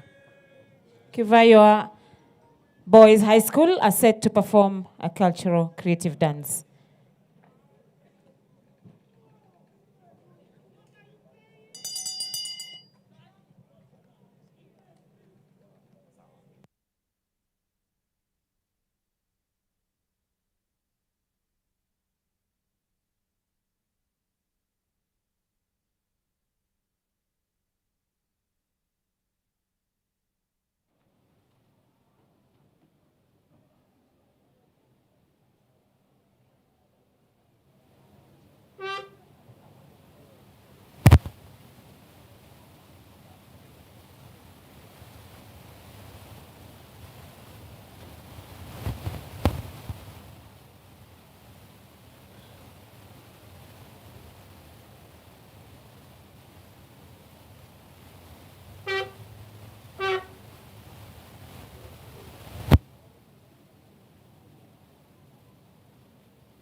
Thank you very much, Kiva, your boys' high school. That was a school established in 1970. It is in Lugari constituency, Kakamega County, and it is led by Principal Bernard Wanganga. I don't know whether he's in the house, but a principal, maybe not, but we want to acknowledge you. We want to acknowledge the scriptwriter, Balovera, Edwin Ongacho, and the directors, Selina Anabuera, Edwin Simiu, Collins Nyongesa, and Michael Lumnyasi. Thank you very much. And that brings us to the end of our presentations on the first day of the gala.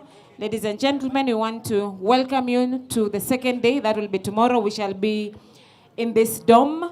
And we acknowledge all of you who have joined us today. Thank you very much. Allow me to hand over to our Executive Secretary, Mr. James Ndimuli, who will take us through the rest of the program. Thank you. Thanks a lot. The announcers of the day, you've done a splendid job. Thank you very much, Kate and Dennis and Melody Sinzore from Citizen TV. Honorable Cabinet Secretary, Dr. Ezekiel Machogu, the Chairman, Kenya National Drama and Film Festival, the Director, the Head of Directorate, Field Coordination and Co-Curricular Activities, Secretary Admin, all the directors present, all the partners led by the CEO KICD, Professor Ngondo. Ladies and gentlemen, good afternoon. I just want to appreciate all of you on behalf of the Secretariat of the Kenya National Drama and Film Festival. I want to thank you so much for honoring this invitation. I want to appreciate the members of my secretariat, led by Janet Langat, Kanini Momanya, and the rest, for doing such a splendid job. Thank you so much, Director. Thank you. Cabinet Secretary, sir, our SA,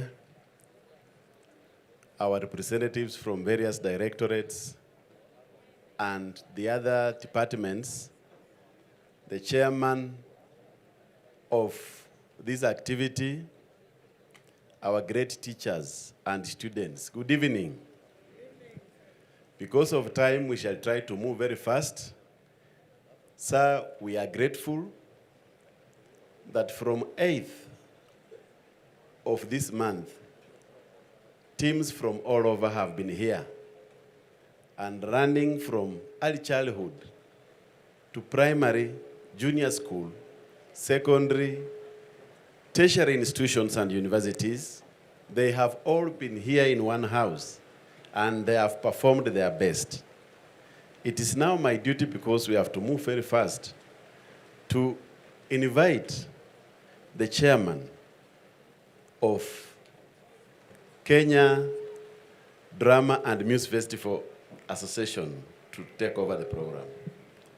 To our chief guest today, the Cabinet Secretary, Honorable Dr. Ezekiel Machogu, our honorable adjudicators, all the officials from the Ministry of Education who are here with us this afternoon, our performing artist students, our performing teacher artists, all members of the audience who are here, good evening. Mine is going to be very brief. I'm going to do 3 things.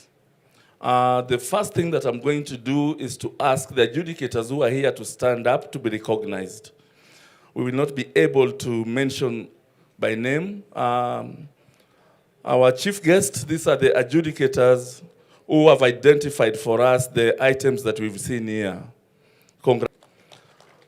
And then I'm going to ask members of the executive committee also, where they are, to stand up also to be recognized. So they represent different sectors and institutions. Honorable Sir, I hope that on the day of concert, we'll get an opportunity to introduce them individually so that they can be seen. Thank you very much. I want to also take this opportunity to thank all our sponsors or our partners here represented by Professor Ochieng Ongondo. And I want to say that Professor Ongondo has really helped us because he's the one who brought the trees that we've planted here, and we appreciate that. And sir, I want to tell you that that has made it possible for us to create a nexus between environmental imagination and the practicality of it, because on stage we imagine how to grow trees, but now we are going to grow the trees and then coming back here to create awareness about growing trees in our society. The last thing I want to say is to ask you, sir, that these teachers of drama and so much to enable us to move where we are. Now that we are going to have creative art in the school career. On matters as people in this particular area sector.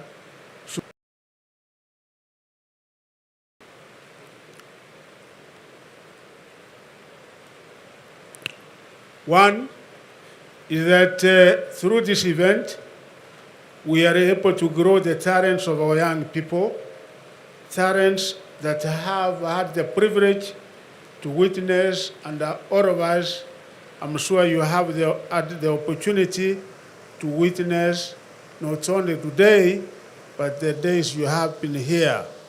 Indeed, this is proof that we have every reason to anxiously wait for the days of this annual event each and every year, as it never disappoints. This is just but the beginning of the carnival. Tomorrow, we will entertain the Deputy President of the Republic of Kenya, His Excellency Honorable Rigathi Gachagua, because he will be here also tomorrow. That we are able to attract senior government officials. Further, the Ministry of Education is collaborating with the Ministry of Youth Affairs, Creative Economy and Sports to realize the dream of commercializing the talents of our young people. I am pleased to know that the organizers of this festival are aware that there is a new system in place and therefore created categories for junior school. By next year, we shall have a full-fledged junior school with the pioneer grade 9 students becoming the first cohort to select the performing arts pathway to pursue in grade 10. This group will have both the theory and the practice of theater and film, and are more likely to appreciate this activity. I wish to discuss a critical aspect of drama and film education in schools, handling copyright issues responsibly. As budding creators and storytellers, It is crucial for students to understand and respect intellectual property rights while nurturing their artistic endeavors. Schools should incorporate comprehensive lessons on copyright law, fair use, and intellectual property rights into their drama film curricula.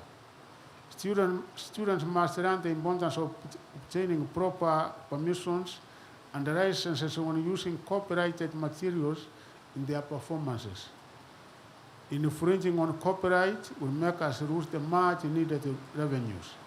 I wish to urge our guardian teachers and committees to guide students in exploring original ideas, developing unique narratives, and using public domain all licensed material ethically. Further, I urge schools to leverage on technology responsibly. Schools should provide access to licensed software, royalty-free media libraries, and educational resources that promote legal and ethical content creation. Educators can teach students to use these tools effectively while avoiding copyright infringement.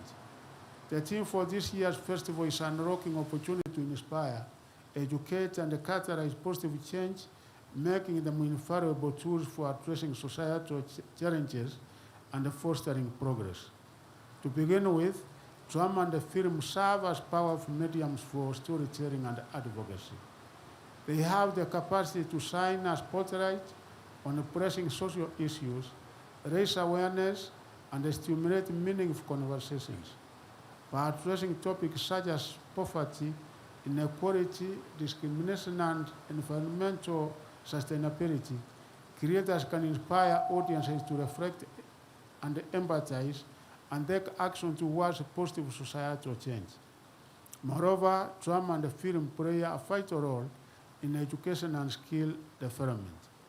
They offer platform for talent discovery, artistic expression, and professional training, especially for marginalized communities and aspiring individuals. Through workshops, training programs, and mentorship initiatives, drama and film can empower individuals with creative skills, confidence, and avenues for economic advancement. In addition, the entertainment industry itself, is a significant contributor to economic growth. It generates employment opportunities across various sectors, including production, distribution, marketing, tourism, and related services. By investing in local talent, infrastructure, and creative industries, communities can stimulate economic activity, attract investments, and promote cultural tourism, leading to socio-economic development and prosperity. Furthermore, drama and film have the potential to shape perceptions, attitudes, and behavior. They can challenge stereotypes, promote inclusivity, and celebrate diversity, fostering social cohesion and unity. And Secretary Administration and the entire staff, thank you very much. The adjudicators, thank you very much. All the teachers, the principals from the respective schools all over the 47 counties, thank you very much for the work well done. Tomorrow we are here because His Excellency the Deputy President will again be here, and then on Thursday is the final day that will be presided over by His Excellency the President at Sagana. So we look forward to also having that opportunity, and that as many of us as possible will be able to be here tomorrow and also on Friday. Well done, brothers and sisters, and let us keep it on. This year has been better than last year, and we hope that moving forward, we will even be able to make it much better than we have done in all the other previous years. Thank you, and God bless you. Thank you.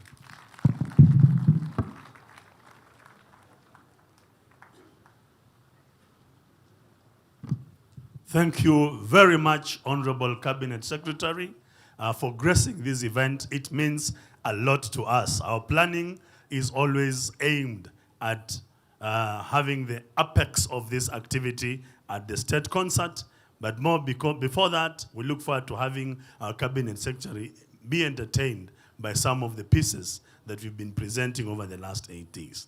Now, ladies and gentlemen, you may understand that issuing all these trophies can take quite some bit of time.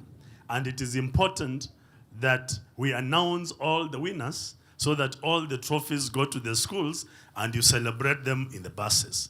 However, we cannot have our cabinet secretary here for the next 2 hours as we shout as we receive our trophy. So I would like to most humbly request that the cabinet secretary just presents 6 trophies, and then we can remain behind and issue the rest of the trophies slowly.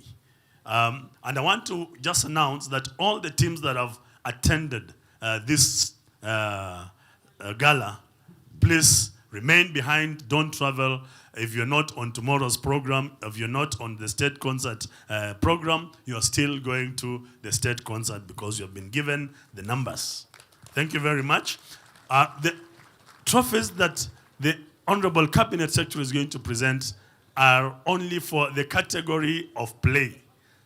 We issued all trophies for the tertiary institutions, and we remained with the major trophies for primary and secondary schools. So we shall just issue trophies for the best place in primary schools and best place in secondary schools. And I will not accept to be hit with stones because I didn't adjudicate. I will ask whoever adjudicated these pieces to come and read to us who won the play category in primary school and in secondary school. We start with the pretender, Dr. Simon Peter Otieno from University of Nairobi. Welcome, sir. Thank you, our ES. Chief guest, all protocols observed. I stand here as the innocent soul that has accepted to be stoned. To save time, I am going to read the top 3 plays primary school so that our chief guest can have the pleasure of seeing who they are and hearing which school did how. Second runners-up, winning plays, primary school. This was a play that was very child-centered, that talked to us about CBC, about a plane, but the idea was broken down nicely to the child level. This was a play titled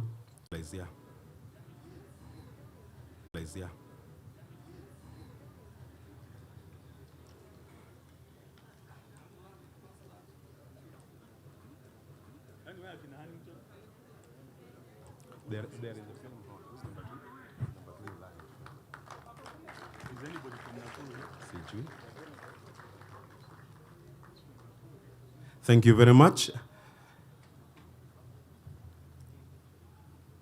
The first runners-up was a play that entertained us both in comic lines, and it had one of the best setups. Actually, it was the best play in terms of how a play should be written for children. This is a play that was titled How a Play Should Be Written for Children. This is a play that was titled Memory Verse Lions Primary. Anybody from Lions? Thank you very much.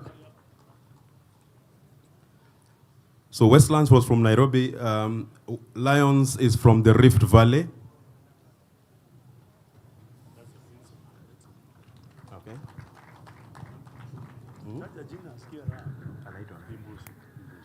That is the principal of Lions Primary, Mr. Imbusi, who has been with us for many years, and he has set the pace for how to write a play for the child.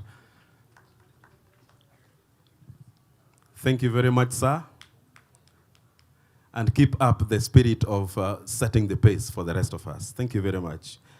The winning play, which,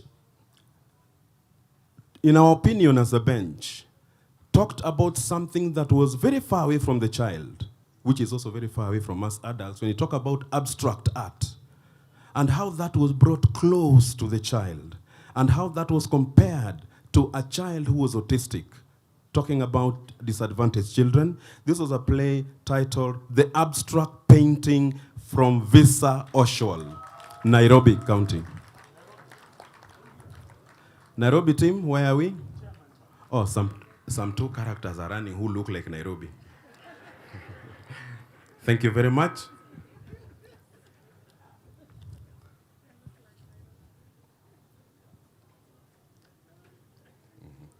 Thank you very much. That was a play that was very creative. It brought a very complicated issue, broke it down to the level of the child and to even the level of most of us who are not very, very, knowledgeable in abstract painting. And I believe I've done my duty. The stones can come now, ladies and gentlemen. That is the injustice that the bench has done. The next, I can see them throwing fingers at. You will have to come and receive the stones. Evelyn Porker from Eldred.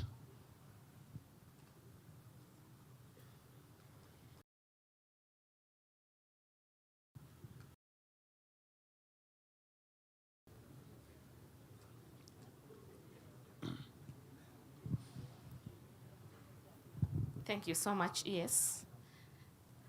Event for the Kenyan child. And as you all know, there is a human being called anxious Butua. We've learned how to stay with this Butua. I want to acknowledge all the schools that had their performances here on stage. And just to remind ourselves that we are all trained and we can train from anywhere. And we cannot all be number one always. We are all the best, but we cannot all be number one. And so these results are very authentic. I want to applaud, presented an item on pedantry and tribal issues. It was really groups that did well were working within our expected spectacle. And so they were very simple and entertaining. Let me go straight to the second runners-up play. This was the appendage from Shimolatewa School, Coast. It had a lot of humor. It was so entertaining, and the direction was very good. First runners-up, winning play.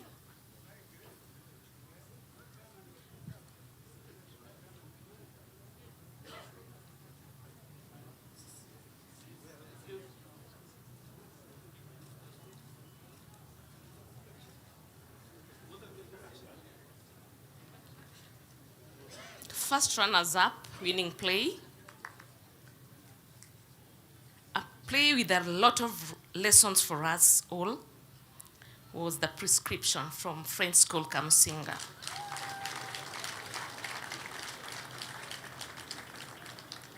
And the winning play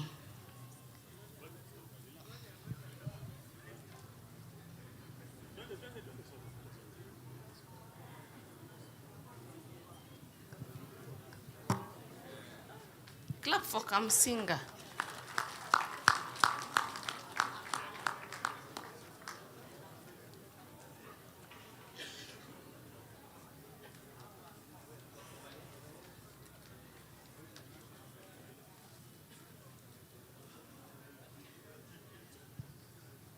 Our winning item that was so good on talent, tribal issues, and it was so simple to follow. The actors were very natural. Each action had a word. There was not dialogue alone. This is Mukuuni, play number 10, player number 10. Mukuuni, school, player number 10.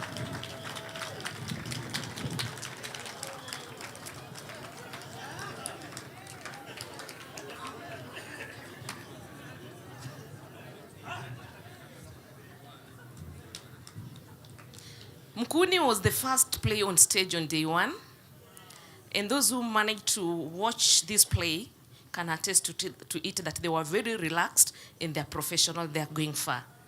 Thank you. Thank you. That play was performed when we were planting trees with Professor Ngondo. And everybody has this feeling that I can't be the first on stage. I know of a team from Rift Valley that said, we can't be first on stage. Wako happy. Congratulations, Mikuini. Mikuini is from which county? Eastern is not a county. Tharaka. Mungu twaomba uilinde jumu bariki, tuwezeshe kuishi kwa amani, tutimie jumuiya yetu sote tuilinde, tuajibike, tuimarike, umoja wetu ni nguzo yetu, idumu jumuiya yetu. Thank you. Let's wait for a prayer, and I always take every opportunity to invite my deputy. Madam Amoit says it is the season for Janet and James. My very able deputy, my very beautiful deputy, welcome. Okay, name blush. Okay, let us believe and pray. Our dear and everlasting Father, we come before thy throne of mercy this evening, O Jehovah, King of glory. We thank you for this day, my Father. Thank you for all the presentation we've had. Thank you for our cabinet secretary, O Jehovah, King of glory. Guide him. Guide his steps, O my Father. Order his steps. Cover him with thy blood, O Jehovah, King of glory. We decree and declare that this festival is going to be a success, O my Father. Tomorrow is going to be a great day, O Jehovah, King of glory. Thank you for always being with us. For we pray this prayer, trusting and believing in Jesus' holy name. Thank you, ladies and gentlemen. We may be seated. And the ceremony continues. Madam Amoit will not stop laughing.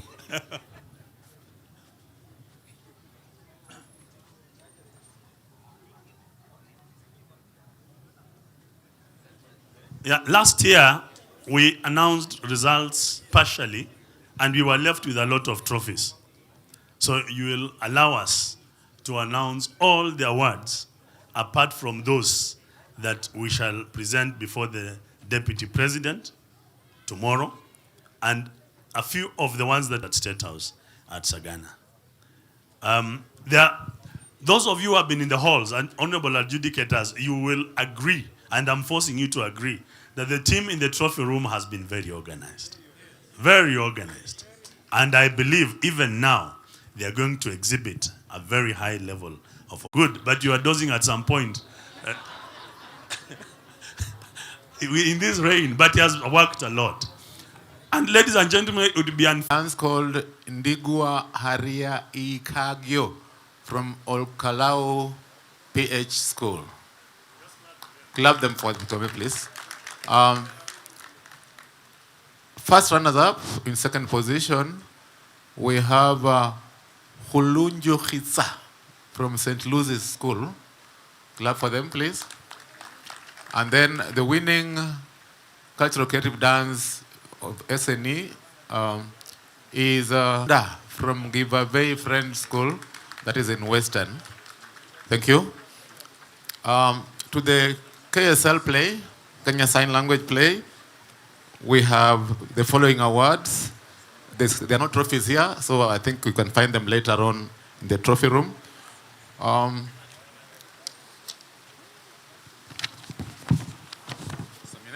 We begin the award.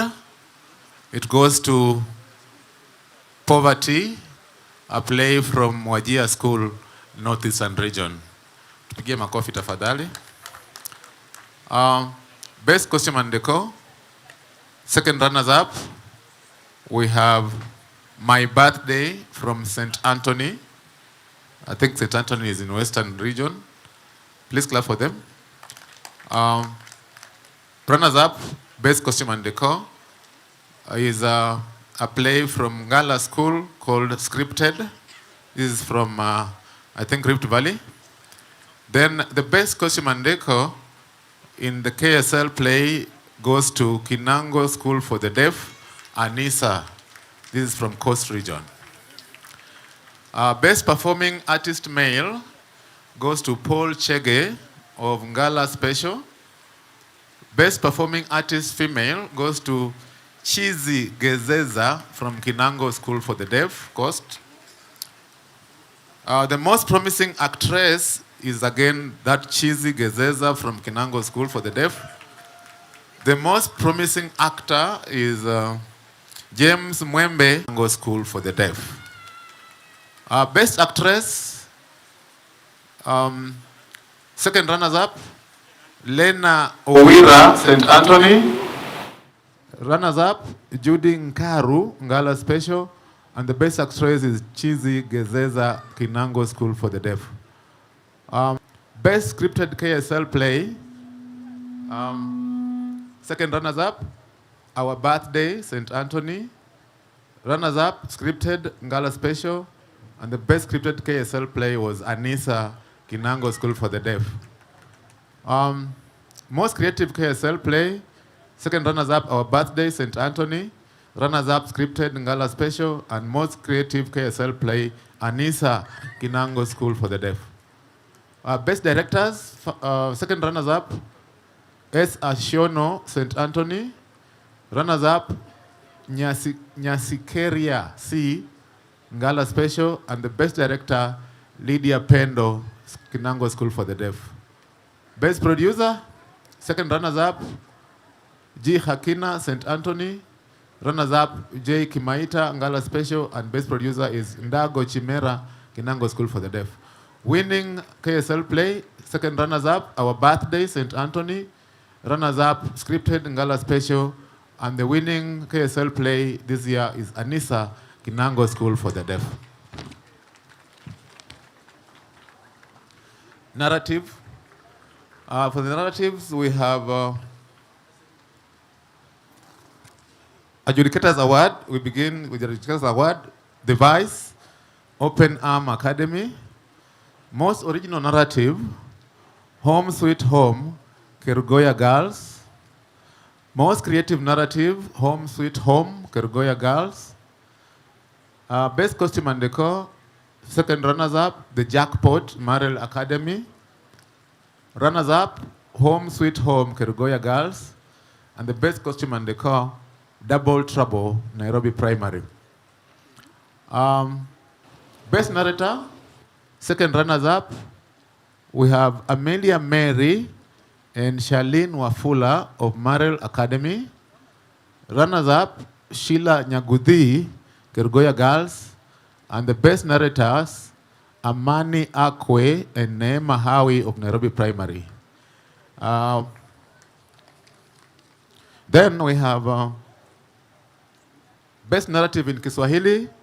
Second runners-up, Katongole, Sowene Primary School. Runners-up, Kipara, Mapimo Central.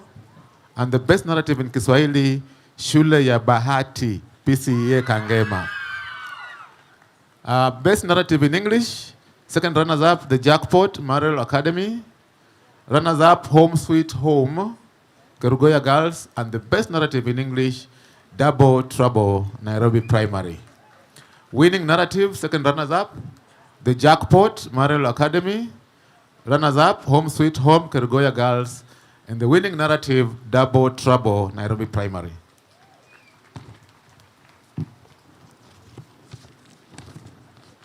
The choral verses.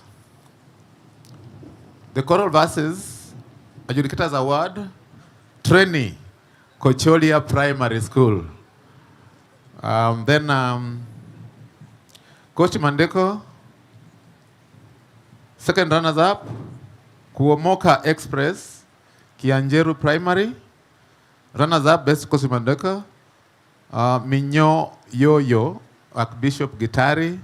And the Best Coach Mandeko, Kuna Chawa Kichwani, Mutaiga Primary. Most creative choral verse. This one, there is a trophy. The list, the list for the trophy teams will be read later. So they are awarding trophies now. You are awarding trophies now. No, we want to award the okay. So let me... Bana Lumbasi, now you can come because you have trophies to award. Simnitafutie mic ingine tafadhali. Nyinyi mko aje bana? Mlikuwa tu mkitangaza mko na zenu. Haya.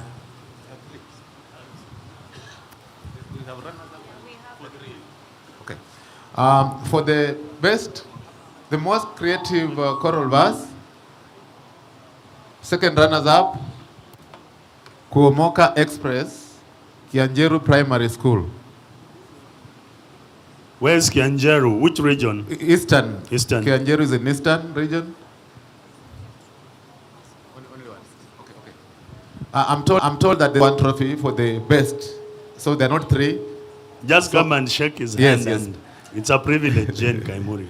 Thank you. Then runners-up is Minyo Yoyo, Archbishop Gitari Primary. That's from Central Region.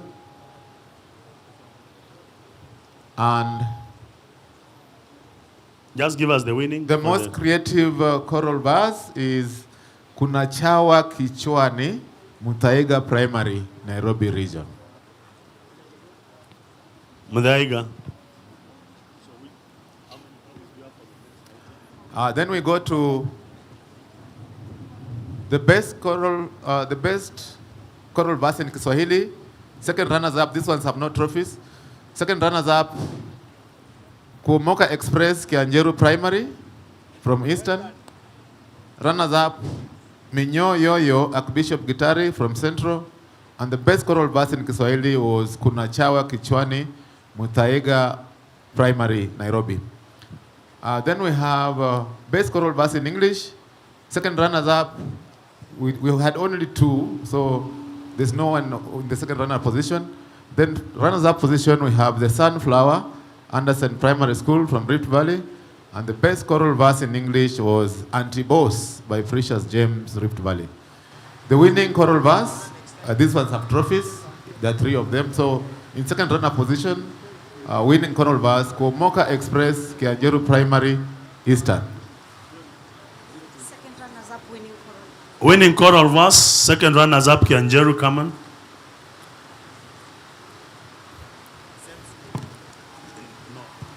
Same school. Then runners-up, that is position 2, Minyo Yoyo, Archbishop Gitari, Central Region. Central. Mwadhi. Wapi Mwadhi? Ayuko? There's nobody from Central in this house. Oh, Madam Kilo. Thank you very much. Director Kilo. And somebody kindly call Mwadhi to come around. And the winning choral verse this year is Kunachawa Kichwani, Mutaiga Primary, Nairobi Region. Jamaa wamezoea kushinda hao. Kunachawa Kichwani. Thank you.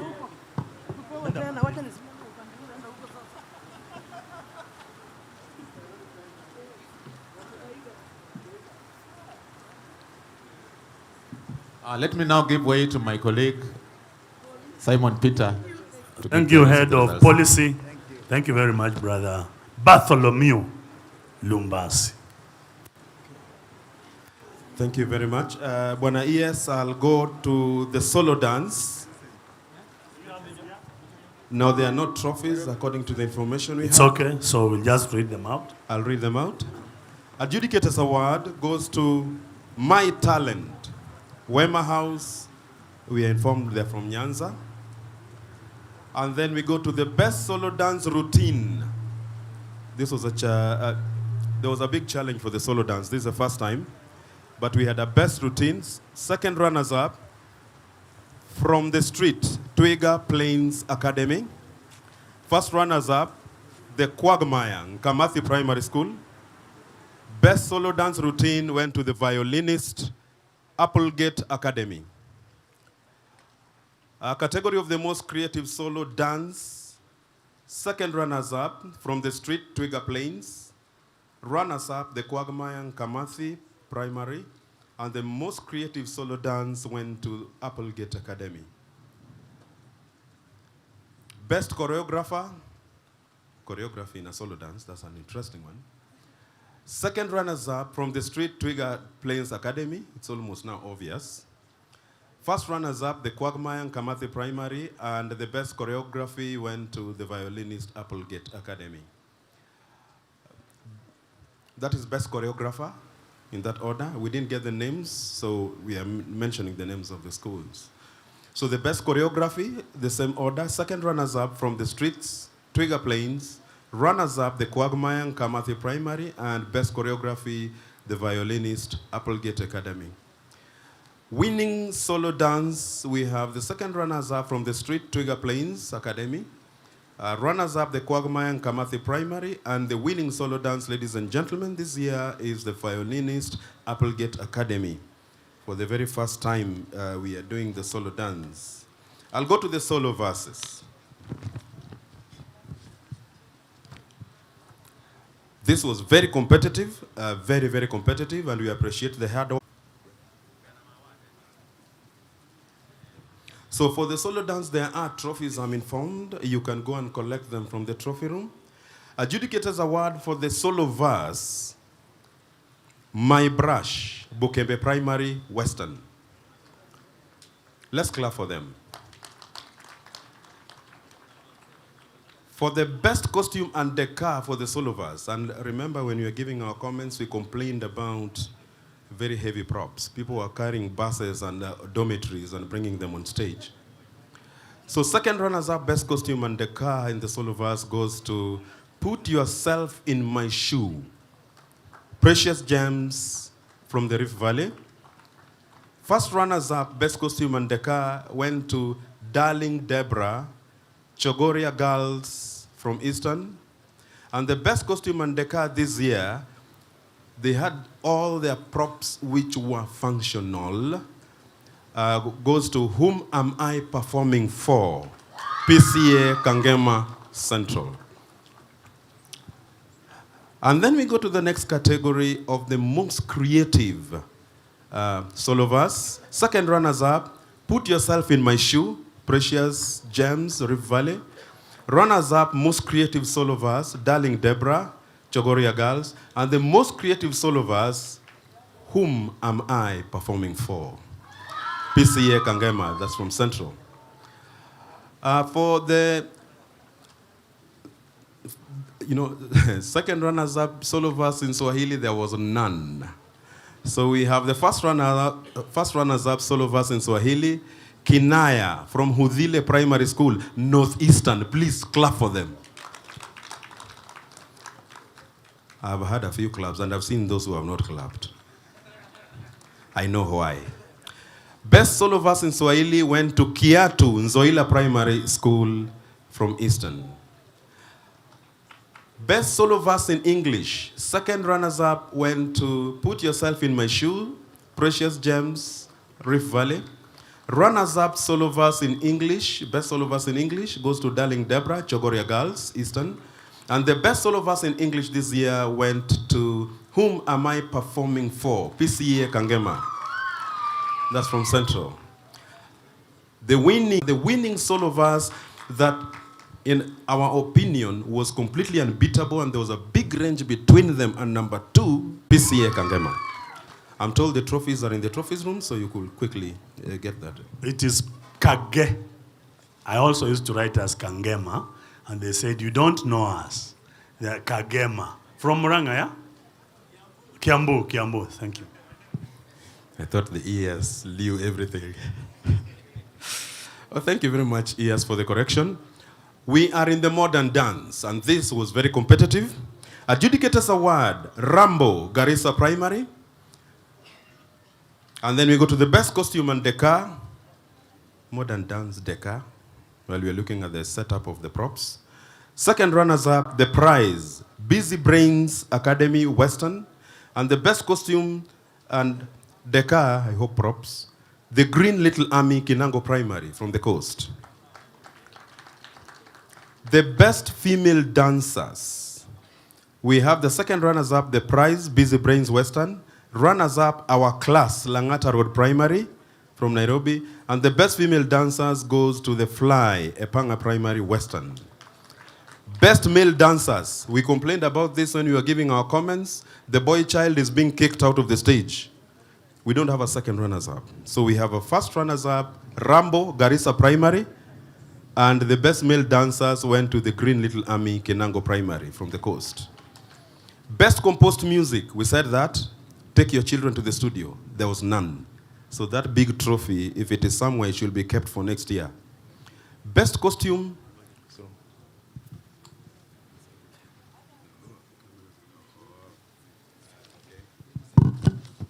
I've just been advised that because the CS is not there, I can now go up there and represent him.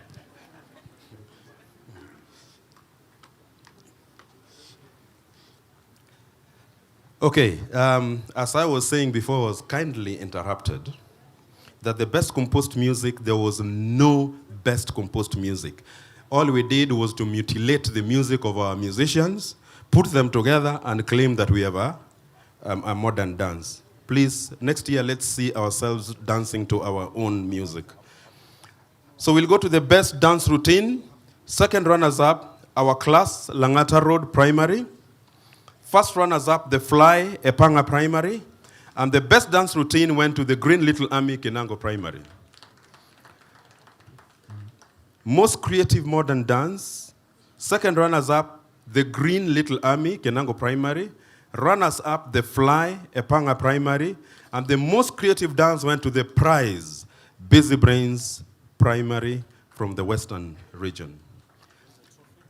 That one has a trophy, so the Busy Brains, if you are awake. No, it's not working, it's not working. I would like to request one of the adjudicators, Professor Adori, please come and award this.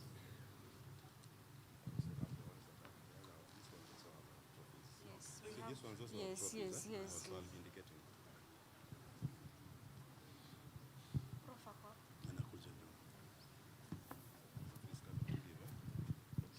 So we are waiting for the guest who is going to give the title was actually the prize, and Busy Brains has received a prize. So thank you very much. That was the most creative modern dance. The best choreographer is going to be, there's a trophy for that, but second runners-up was our class, Langata Road Primary. Runners-up, the Fly, Epanga Primary. And the best choreographer goes to the Green Army, Kenango Primary. Again, Green Army, anybody from the Green Army? Thank you. Thought he was supposed to be dressed in green, but there he is. Thank you very much. The best choreography, that was for the best choreographer. So the best choreography, second runners-up goes to our class, Langata Road Primary.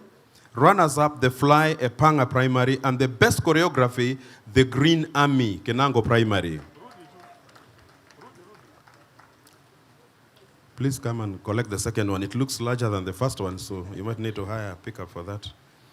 And then the winning modern dance. The three of them have trophies, so if your name is called, please come for your trophy. Second runners-up, our class, Langata Road Primary. Please come for your trophy. Langata Road Primary. As Langata Road are shining, the runners-up is the Fly, Epanga Primary. Please be on your way. And the winning modern dance 2024 for the primary category is the Green Little Army, Kenango Primary. So let Kenango come a little later. You know, Epanga has not picked. Okay. So first runners-up is Epanga Primary with a Fly. Epanga Primary. Oh, this looks like the Green Little Army. They're in green. So the winning modern dance this year, ladies and gentlemen, the Green Little Army, Kenango Primary. And they are in green. I can see them here. Let's give them a clap, ladies and gentlemen. That was very good work. cultural creative dances. Cultural creative dances. So here, yeah. So cultural creative dances, ladies and gentlemen, this was very, very competitive. I do remember one of our partners, Professor Ongondo, asked us to even stop because he wanted to come and watch. And we thank you very much. We hope next year we'll even up the game further. Adjudicators Award. Who is coming to give the award?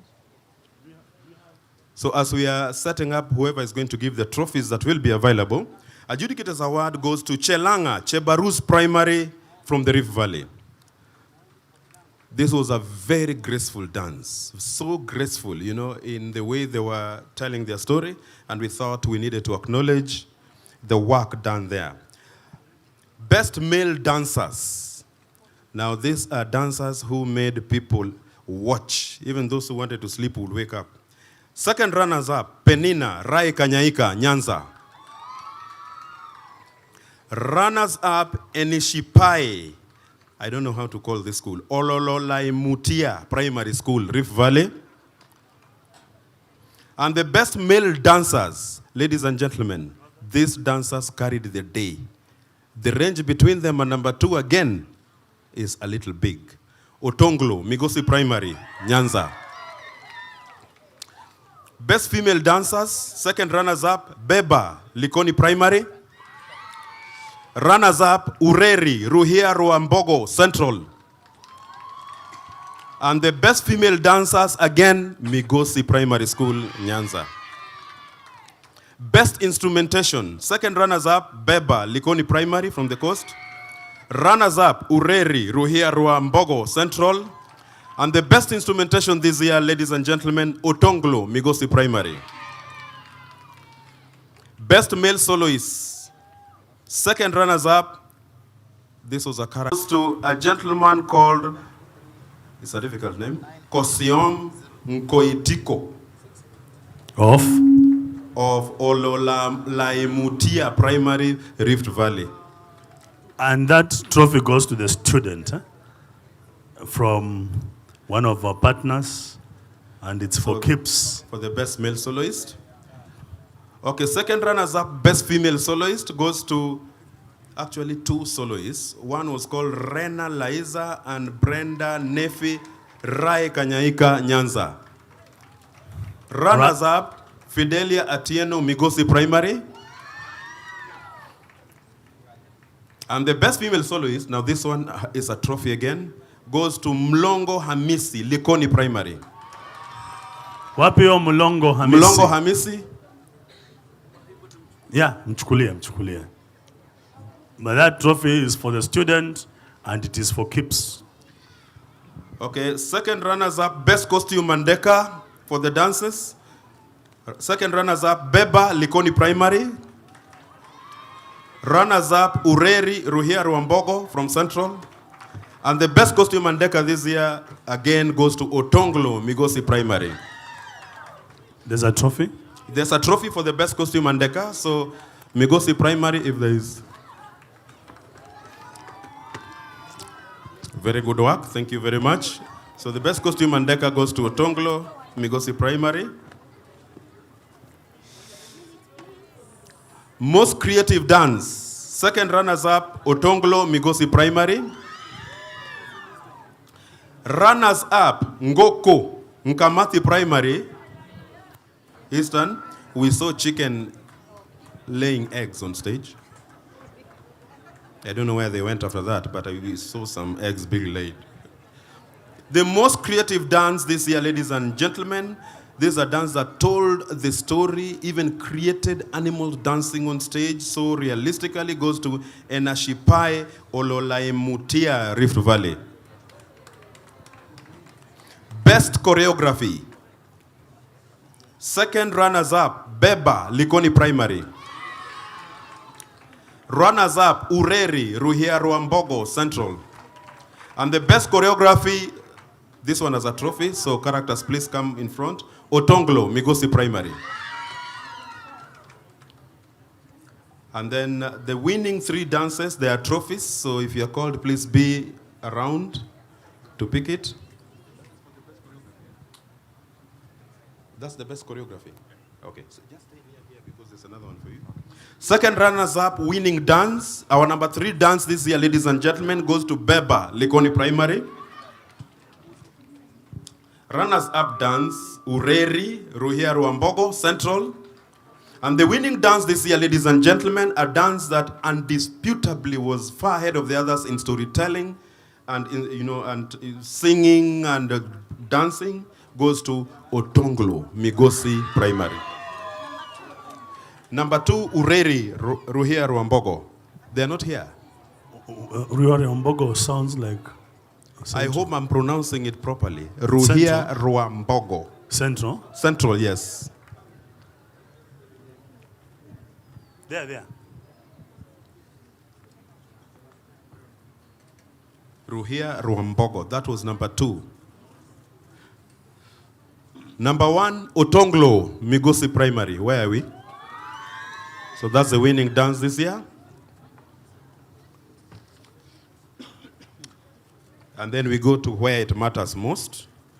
According to you? Yes, of course. This is what we really thought was waited for. Now, Bona ES, there's something I would like us to recognize.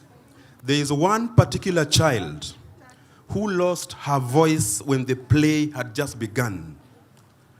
But this child persisted and painfully, and please underline the word painfully, took this play to the end, struggling seriously with a broken voice. As adjudicators, we thought we could have thought it is a tragedy. We celebrate this child, and we have given this child the Adjudicators Award. This is Stephanie Wanjiko, Kahuho Primary. Directors, please take care of the voices of your children. Don't over-rehearse them. But this child took the play to the end. Best Costume and Decor Play. Second runners-up, the Abstract Painting, Visa Oswald. Runners-up, the Simulator, Westlands Primary. And the Best Costume and Decor this year, ladies and gentlemen, Memory Verse, Lions Primary. Best Performing Artist, Male, Andrew Nganga, Lions Primary. Best Performing Artist, Banis Njoki, Visa Oswald.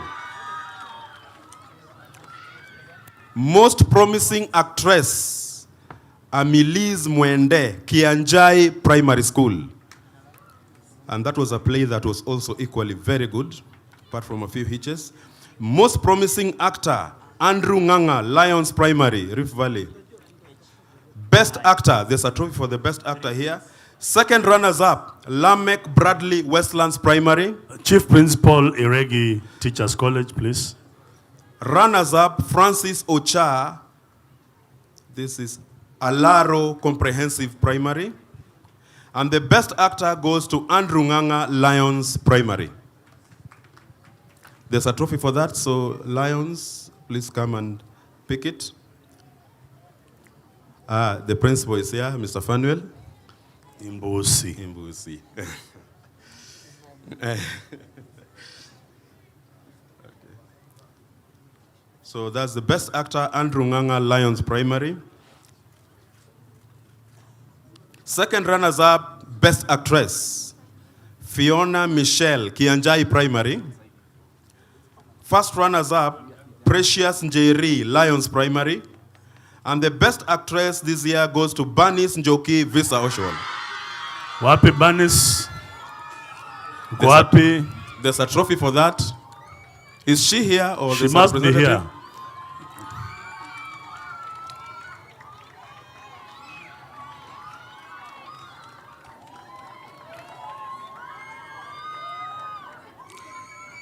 Banis Njoki. Banis Njoki. This was a play that was shoulder to shoulder with the Lions play. Thank you very much, Banis.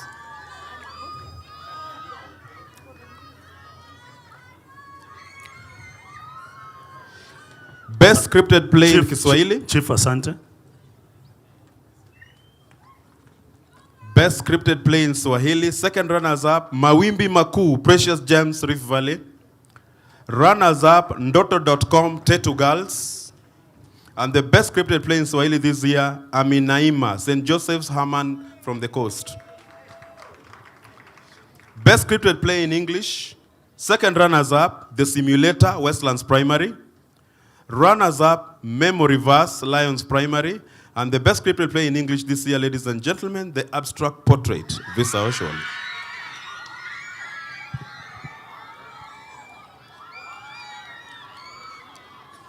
Best play in Kiswahili.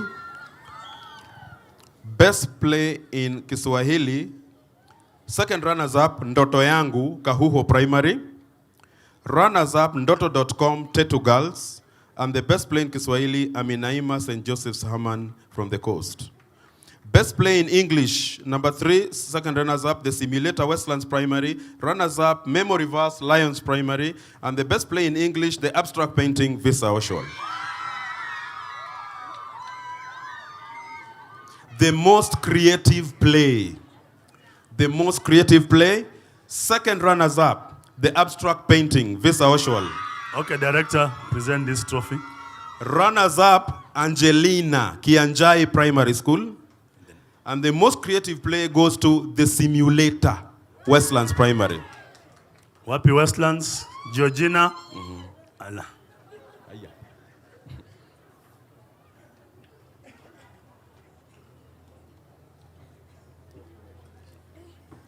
So that's a trophy for the most creative play? Okay, so for the best directors, there's a trophy for the best director. So I'll first start with the second runners-up. Thank you. Second runners-up, best director, Hannington Ochieng, Westlands Primary, second runners-up. Runners-up, we have Francis Agik, Lions Primary. And the best director this year are 2 people. One is called Riken O and another one, E. Wandera. Visa Ocean. Okay. Best director. Best director. There were 2 characters. Oh, they have an army escorting them. Yeah, you can escort him.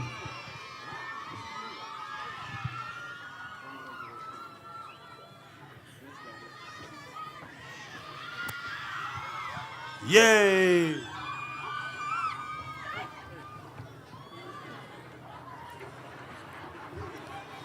There was a whole army here.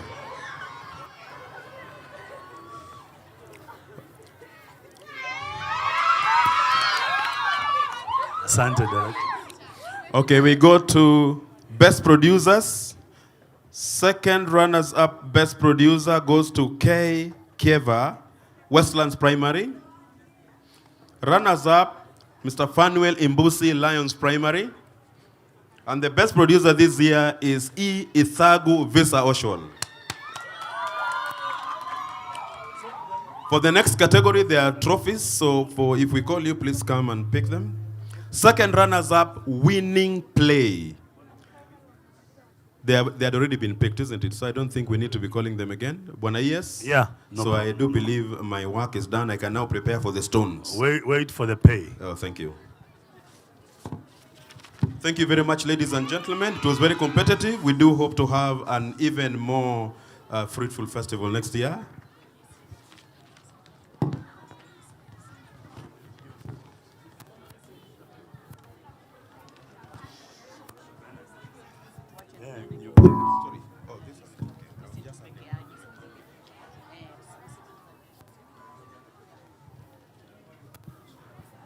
Secondary schools.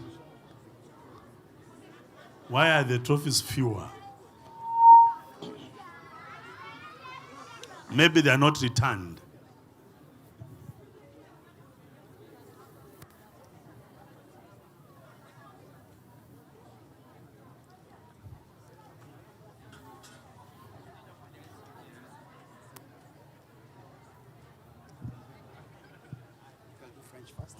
You are issuing the French items first. Thank you very much. Merci beaucoup à notre secrétaire exécutif du comité du Festival de Théâtre National du Kenya. Mesdames, Messieurs, bonjour. The next part will happen in our mother tongue, which is in French, and I hope you'll be able to follow. We'll start by recognizing and thanking the committee for including French items in the JS category, and we actually had more participation in the French solo verse in the JS category than in the secondary school category. I'll just give the winning item in JS category, and second runners-up, solo verse in French, JS, goes to First Beth Academy Western region. Runners-up solo verse in French, JS, goes to Parklands Baptist in Nairobi. And the winning solo verse in French is St. Peter's Juja from Central. Moving on to the verses in French secondary school. We'll start with the solo verse. The adjudicator's award in the solo verse goes to Entre l'arbre et l'écorce, Sainte Thérèse, a reggae of Western region.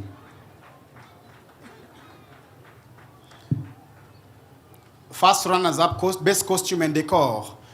Solo verse in French goes to Parklands area Nairobi. Runners-up, best costume et décor. Verse solo en français goes to Mombi Girls de la région centrale.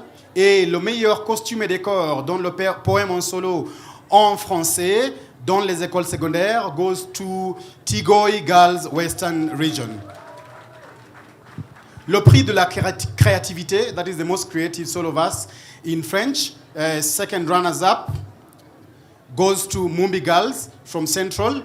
Runners-up most creative solo verse goes to Parklands area, Nairobi, and the most creative solo verse in French secondary schools goes to L'Air Frais, Tigoi Girls, Western.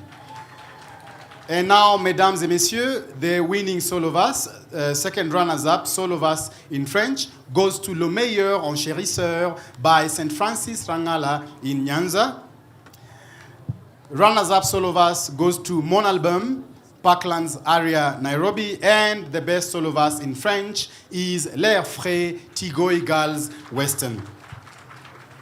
Meilleur costume et décor, choral verses. You go to choral verse. Meilleur costume et décor, Mon Album, Parklands area. That is the second runners-up. Runners-up best costume and decor for choral verse in French, Arc Confère, Tigoi Girls, Western. And the best costume and decor for choral verses in French goes to Mary Hill Girls from Central. Creativity. The second runners-up most creative choral verse in French goes to Parklands area, Nairobi. Deuxième position, prix de créativité pour le poème en chorale en français est à Mary Hill School de la région centrale. Et le prix de la créativité pour le poème en chorale en français pour les écoles secondaires goes to Tigoi Girls, Western. Winning choral verse, troisième position. C'est le poème La Torche par Loak Girls de la région Nyanza. Deuxième position, c'est Arc Confère, Tigoi Girls Western. Et le poème numéro 1 en chorale pour le festival de théâtre scolaire cette année, c'est La Nouvelle Ère by Mary Hill School in Central. Let's clap for them, even if they're not here. Move over to the plays. The trophies are in the trophy room. You'll pick them up tomorrow. We move on to the plays. Just to indicate as we move on that the individual awards, all the individual awards, the participants will receive a gift hamper from the French Embassy and Alliance Française. We also have 2 scholarships that will be announced for individual awards in this category. Adjudicator's Award goes to L'Attente de Passion, Mudale Girls Eastern. Best Costume and Decor, second runners-up, L'Attente de la Passion, Mudale Girls Eastern. Runners-up, Meilleur Costume et Décor, Kirikou l'Invaincu, Bunyore Girls from Western. Et le meilleur costume et décor, Dessous by Highway Secondary School, Nairobi. Best performing artist male, Albert Geteye, who performed as Camilla in Highway Secondary School play from Nairobi County, or Nairobi region, sorry. And the best performing female artists from Eastern, Grace Juma Mudhale Girls. Clap for her. She's not here to clap for herself or for her friends to clap for her. Now we have Meilleur Espoir Féminin, the most promising actress, Faith Iruzu Archbishop Okoth Ojola Nyanza. Most promising actor, Patrick Mulwa, Highway Secondary School, Nairobi. Best actor, and at this juncture I'd like to clarify that the best actor will receive a scholarship to learn French language up to the higher diploma level, fully paid for by the French embassy and Alliance Française. Okay, now that Kate, you seem to understand this language.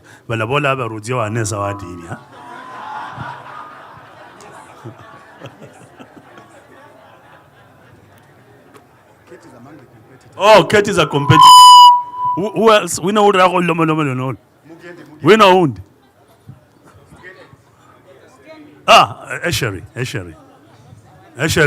Where? Go underward. At this juncture also we recognize the adjudicators, the soft-spoken Mr. Alfred Amani, who we've been working with, and the not so soft-spoken Eshery Munala. She has asked me to add beautiful. Okay, so best actor, meilleur acteur, and for the best actor, this is best actor and the best actress. Meilleur acteur, troisième position. Number 3, we have Amani Kibet from Highway Secondary School, Nairobi. Second runners-up. Runners-up, Brivian Kiplagat from Alliance High School, Central. And the best actor in this year's festival is Albert Geteye from Highway Secondary School, Nairobi. He was acting as Camilla in the Highway play, Dessous. Is he around? Is Albert here? Albert,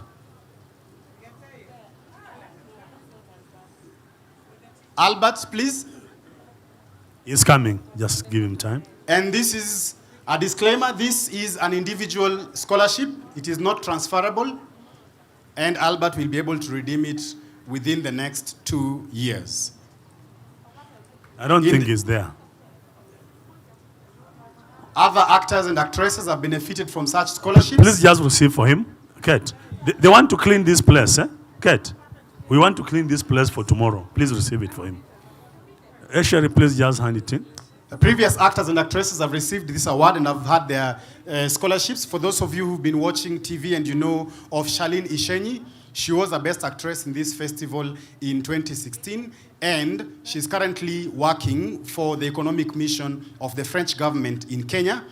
Went through KU, learned theater and film, but is continuing with her French language. Best actress, second runners-up, Glorious Kerubo Archbishop Okoth Ojola Nyanza.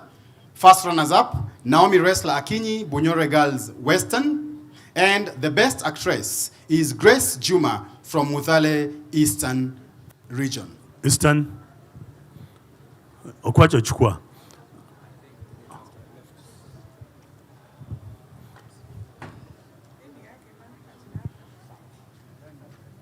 Again, once they've done their course for which they're being sponsored, it will be possible for them to apply for the language assistant program in France, which allows Kenyan students to go and live in France for 1 to 2 years, and they get paid a stipend by the French government to help teachers of English in France to teach English. Currently, we have about 200 Kenyan students who are living in France paid for by the French government, especially because of their levels in French and English.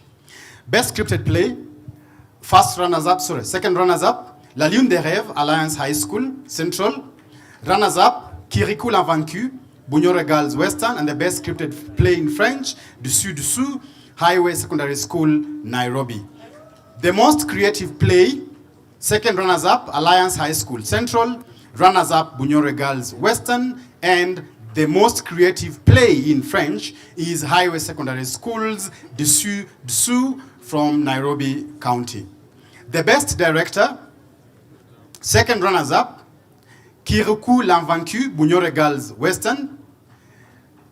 Runners-up, best director, the directors of La Lune des Rêves Alliance High School from Central, and the best director is the director of Dessous Highway Secondary School, Nairobi. The best producer, second runners-up, La Lune des Rêves Alliance High School, Central. Runners-up, best producer, Bunyore Girls Western. And the best producer is Highway Secondary School in Nairobi. And ladies and gentlemen, now the winning play. We have the second runners-up en troisième position, le lycée Alliance de Centrale. Numéro 2, le lycée Bunyore Girls de la région Ouest. Et la meilleure pièce de théâtre en français pour ce festival est Highway Secondary School de la région Nairobi. And the school gets a gift hamper from the French Embassy and Alliance Française. And together with the ES and our dear committee member Charles Mugendi, we are also campaigning from now henceforth for the teacher of the winning school to also get a scholarship to go to France.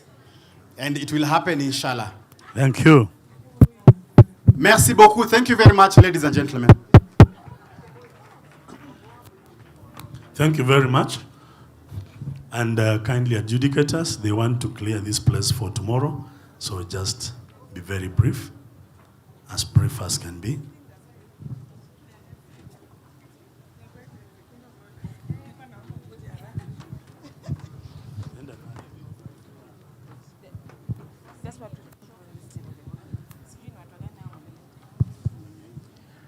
Nitaenda moja kwa moja kwa vitengo vya sekondari, vichekesho, adjudicator Sawad, Ramba Boys, noma sana. First runners up, most creative stand-up comedy, Ramba Boys, noma sana. Most creative stand-up comedy, Nashanga County Girls. Winning comedy, nafasi ya 3, Ramba Boys, noma sana, toka Nyanza. Nafasi ya 2, Zilizala, Shibir Fatuma, Northeastern. Nafasi ya kwanza katika vichekesho ilikuwa ni Nashanga County Girls, Nairobi. Utambaji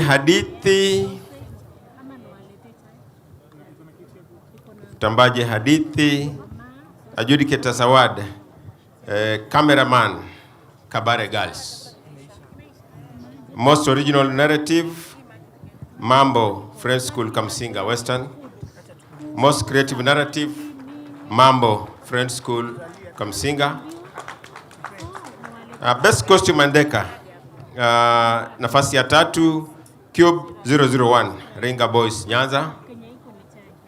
Nafasi ya 2, Papa Mobimba, Luak Girls, Nyanza. Na best costume and decor ilikuwa ni nafasi ya kwanza, Mambo, French School, Western.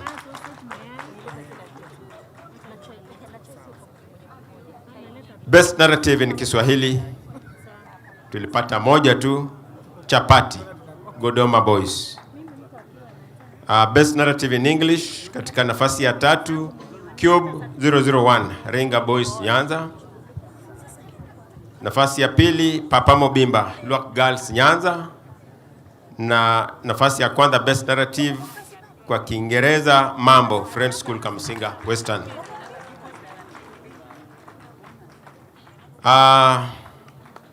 nafasi ya tatu jumla sasa iliyochukua nafasi ya tatu katika utambaji hadithi Cube 001 Renga Boys Nyanza.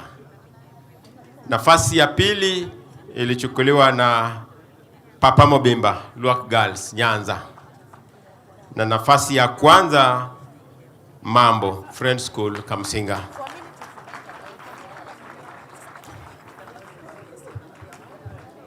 Dance ya kisasa ambao wanaita modern dance. Mtaniwa radhi kwa sababu ya muda, najaribu kwenda mbio sana. Adjudicators Award Generation Green Langata Barracks. Best Costume Mandeka, tuko katika modern dance pale. Best Costume Mandeka, nafasi ya tatu Monsiuga Kodero Bara. Nafasi ya pili Get Crushers Tumaini House. Na Best Costume Mandeko, nafasi ya kwanza Victoria Stast Kangaroo School.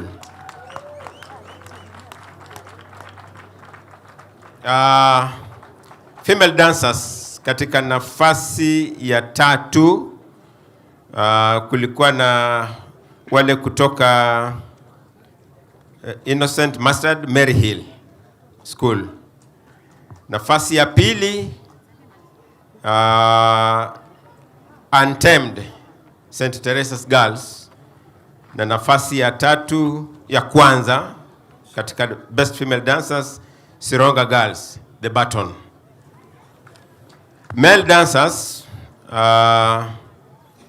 nafasi ya pili Monsiuga Kodero Bara Nyanza. Na nafasi ya kwanza Victoria Stast Kangaroo School.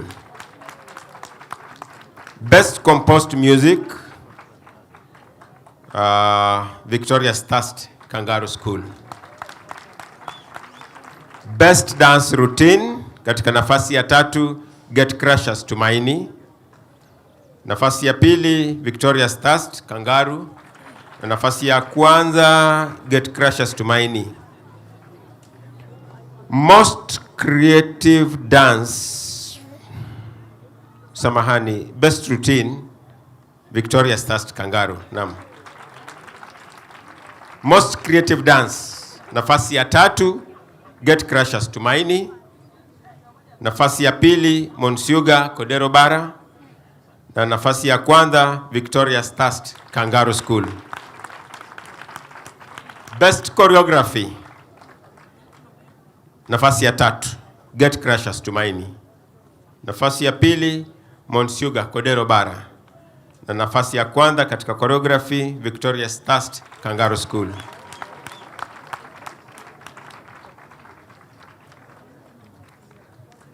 Best Choreography, wale walikuwa ni choreographer. So Best Choreography, nafasi ya tatu Get Crushers Tumaini School.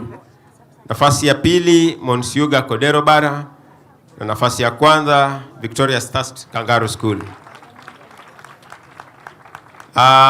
Katika nafasi jumla ambayo zilishinda nafasi ya tatu, that's the winning modern dance. The winning modern dance. Sponsor wetu mkubwa hapa, Daktari Ongondo, Professor Ongondo, yuko kupokeza zawadi hii kwa washindi. Nambari ya tatu Get Crushers Tumaini House. Get Crushers Tumaini House. Tafadhali.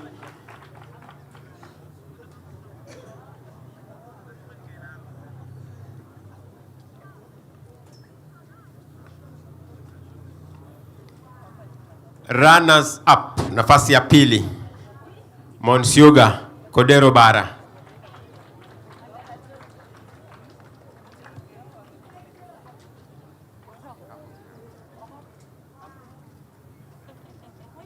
Nafasi ya kwanza modern dance winning dance Victoria Stast Kangaroo School.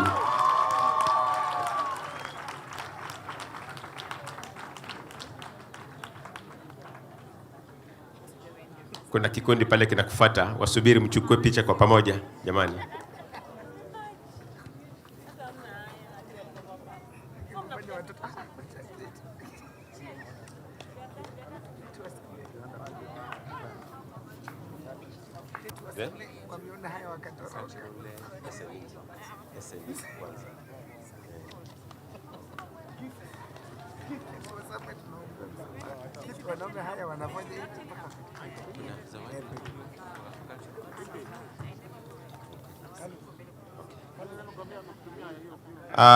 Cultural dance, SNE, Special Needs Education,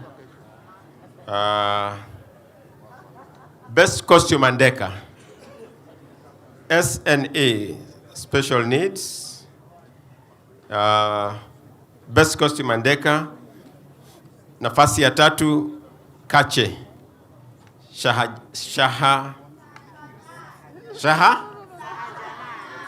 Shahajanad Coast. Haya, nafasi ya 3. Nafasi ya 2 Amasomo, St. Clair Ebukaya Western. Nafasi ya 1 Panyabuku, Mombasa Secondary Coast. Most Creative Dance, Kache, Sahajanad Coast. Nafasi ya 2 St. Clair Amasomo Western. Na Most Creative Dance, nafasi ya 1 Panyabuku, Mombasa Secondary Coast. Best Choreography, nafasi ya 3 Kache, Shahajanad Coast. Nafasi ya 2 St. Clair Amasomo Western. Nafasi ya 1 Panyabuku, Mombasa Secondary.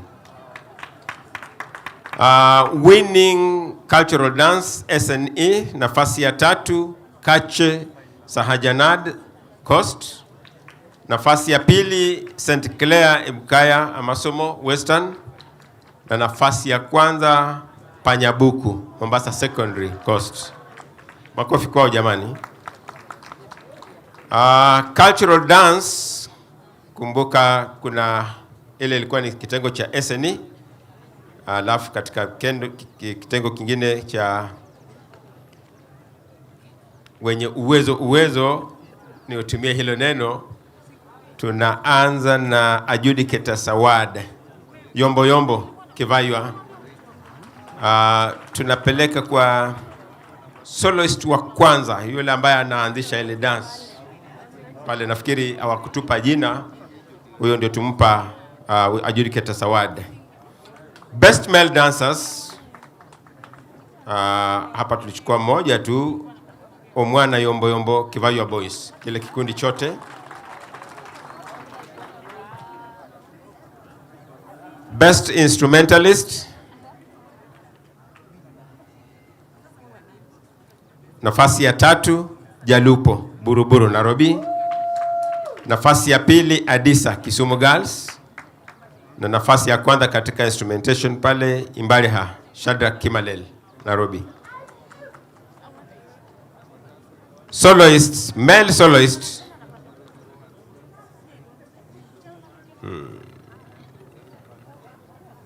Hapo nitaruka kidogo, kuna mchanganyiko. Nafikiri watu tutawasiliana na ofisi pale. Katika soloist pale nitaruka kidogo.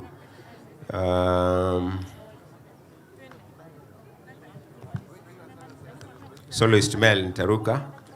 Soloist female, nafasi ya 1 Masi Debora katika Jalupo. Nafasi ya 2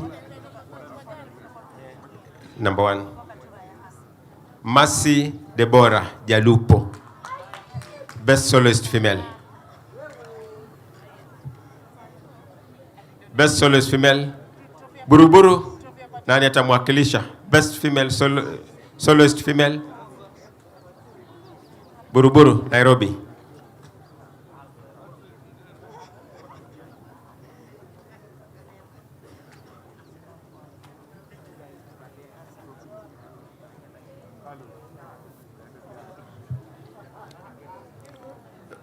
Best male soloist tutakuja kuwasiliana tapata jina tompa. Best costume andeka nafasi ya 3 Kivaywa Boys Omwana Yombo Yombo. Nafasi ya 2 Shadrack Kimalel Imbaliha. Nafasi ya 1 Jalupo Buruburu Girls Nairobi. Most creative dance. Nafasi ya 3 Kivaywa Boys Omwana Yombo Yombo. Nafasi ya 2 kuna trophy pale. Most creative.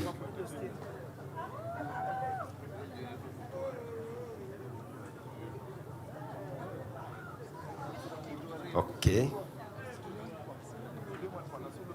Tuko kwa most creative sasa. Most creative nilisema nafasi ya 3 Kivaywa Boys, nafasi ya 2 Imbali Hashadra Kimalel, na nafasi ya 1 most creative Jalupo Buruburu Girls. Kuna zawadi hapa. Best choreography. Best choreography. Buruburu. Yeah, most creative. Tuko choreography. Okay. Choreography nafasi ya 3 Kivaywa Boys Omwana Yombo Yombo. Nafasi ya 2 Shadrack Kimalel Imbaliha, na nafasi ya 1 choreography Jalupo Buruburu Girls.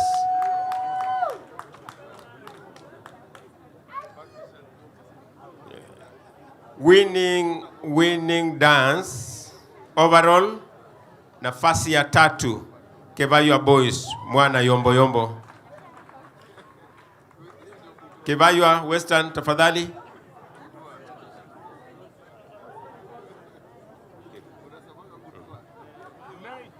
Kivaywa tafadhali.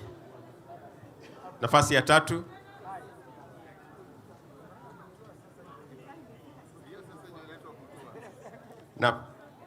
Nafasi ya 2 Shadrack Kimalel Imbaliha. Bwana Ngeno songa karibu.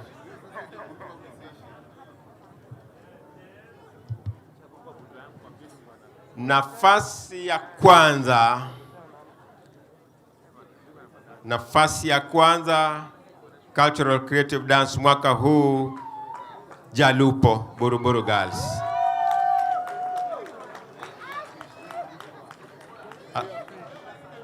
Naam, asanteni sana, nimpokeze mwenzangu atoe orodha ya vitengo vingine vilivyobaki. Asante sana Profesa kwa kazi nzuri. Thank you very much. I will also be very fast. Mime.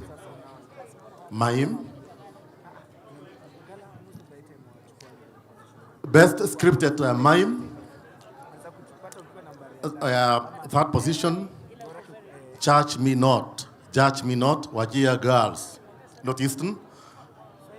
Number 2, Patriot, Obamba Secondary, Nyanza Region. Best scripted mime, Dr. Me, Karima Girls Central. Most creative mime, 3rd position, Judge Me Not, Wajir Girls, Northeastern. Number 2 position, on the 2nd position, Patriot, Obambo Secondary, Nyanza. Most creative mime, Dr. Me, Karima Girls Central.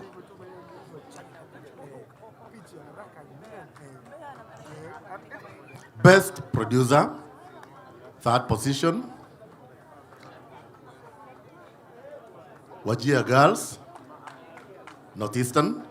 2nd position, Obambo Secondary, Nyanza. Best producer, Karima Girls.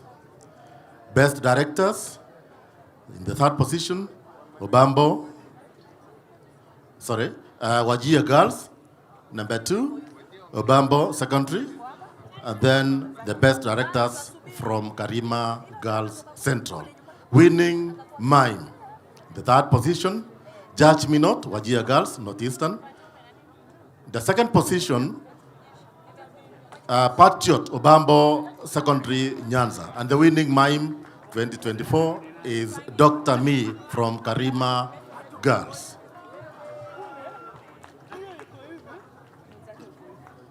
Let's talk about spoken word. Spoken word. Adjudicators Award goes to Mwalimu wa Maths from Vulueni Secondary. Most creative spoken word. Most creative spoken word.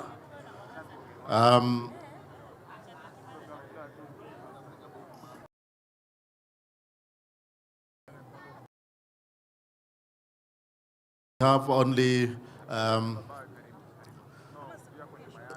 the second position, Wandia from Joro Girls, Rift Valley.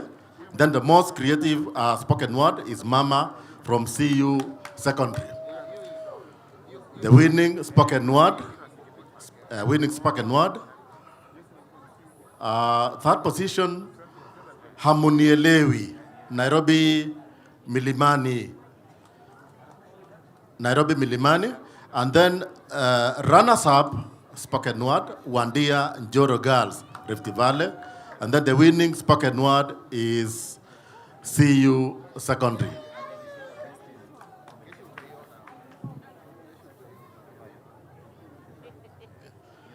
All right, that is spoken word. Let's talk about the solo verse. Solo verse. Adjudicators Award in solo verse, Asusa Kipusa from Meru School, Eastern Region. Best costume and decor, third position, runners-up. The second runners-up, best costume and decor. The Crows, Starehe Boys, Nairobi.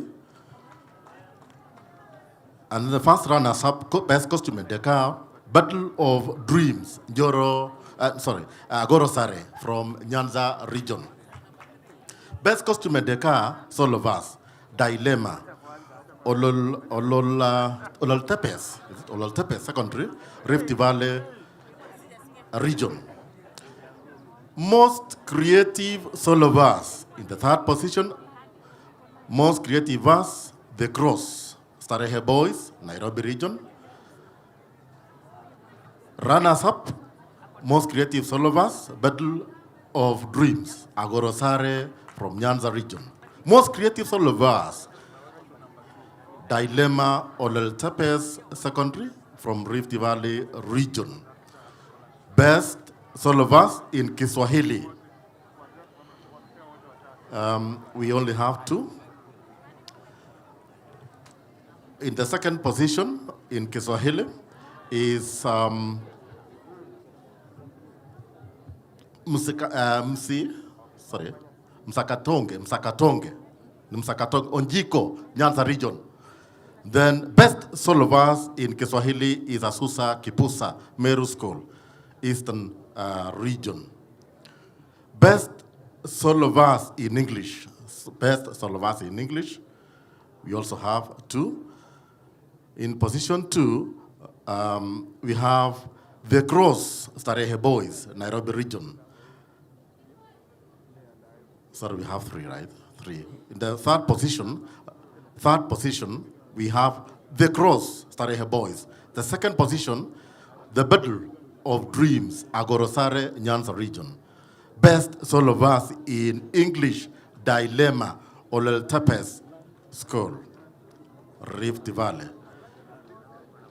Winning solo verse 2024. Winning solo verse 2024. In the third position, The Cross, Starehe Boys, Nairobi region. In the second position, Battle of Dreams, Agorosare, Nyanza region. And the winning solo verse 2024 is Dilemma, Ololtepes School, Rift Valley region.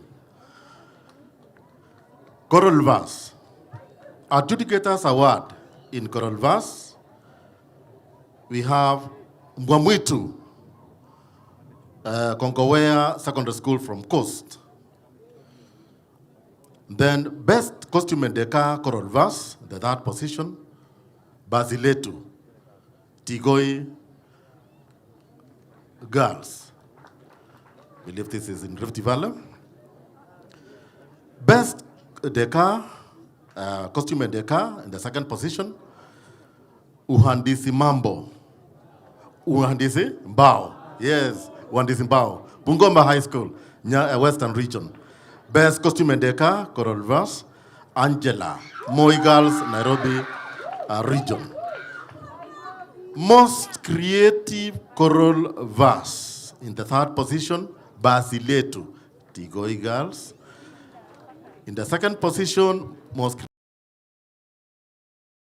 creative, Bao, Bungoma High School, Western Region. Most creative choral verse is Angela, Moi Girls, Nairobi. Best choral verse in Kiswahili. Best choral verse in Kiswahili. The third position, we have Changa Janga. This is Giba Girls. I'm unable to pronounce that the name of the school. Second first runners up, choral verse in Kiswahili, Basiletu, Tigoi Girls. Best choral verse in Kiswahili, Uhandisi Mbao, Bungoma High School. Best choral verse in English, we only have one, Angela, Moi Girls, Nairobi. Winning choral verse, 2024. The third position, Basiletu, Tigoi Girls. In number 2, position 2, Uhandisi Mbao, Bungoma High School, Western. And the winning choral verse is Angela, Moi Girls, Nairobi. I call upon my colleague to come and finish the remaining business for secondary schools. Walker. Thank you very much.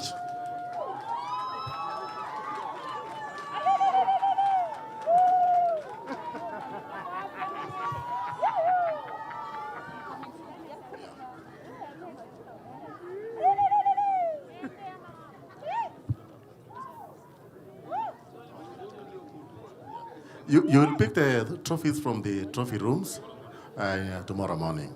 Thank you.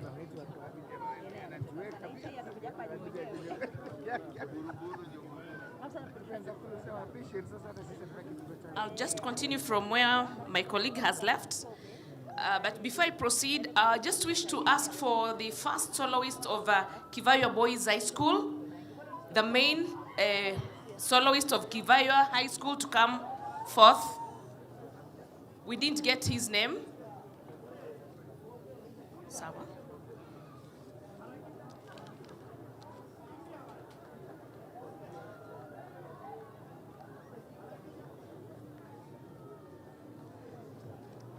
Kama bado anakuja, let me just keep reading. I'll go straight to the items for special needs.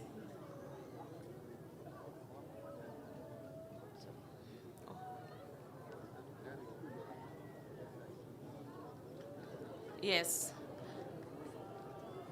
Someone to award him?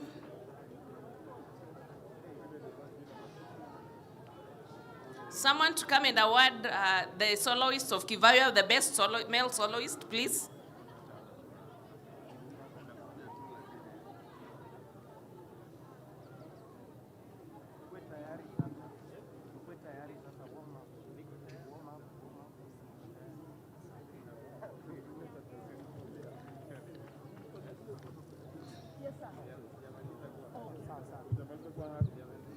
Thank you, Madam Jane. I'll go straight to the items for the special children or special learners.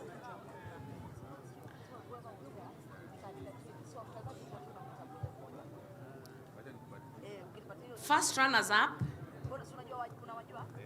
Kedoa Special School from Rift Valley. Kedoa School from Rift Valley. Second runners up, The Loud Silence, Father Odra from Nyanza. And the winning KSL play is in the midst of a metamorphosis. St. Angela Mumias from Western. Best KSL producer, St. Angela Mumias, Western Province. Runners-up, Father Audra, the loud silence. First runners-up, Kedoa Special School. Best directors, St. Angela Mumias from Western. Runners-up, Father Oda from Nyanza. First runners-up, Kedoa Special School. Most creative KSL play, St. Angela Mumias, Western. Runners-up, Father Oda from Nyanza. First runners-up, Kedoa Special School. Best scripted KSL, Father Oda, Nyanza. Runners-up, St. Angela, Western. And first runners-up, Kedoa Special from Rift Valley. Best actress, St. Angela Mumias. We didn't capture the name of the student, but I'm sure the teacher will check. Father Audra Nyanza, the principal, and then runners-up, Kedoa Special School. Best actor, the principal from Father Oda Nyanza. Runners-up, Pendo Sheila Atieno from Father Oda. And first runners-up, Kedoa School. Most promising actor from Pwani Special School Coast. And most promising actress from Pwani Special School.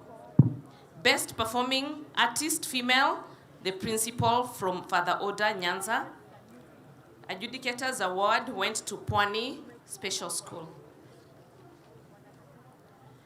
Solo dance, Kanunda Pascal, Kanunda Secondary School as the winning dance. Runners-up were Brina Mariakani Secondary.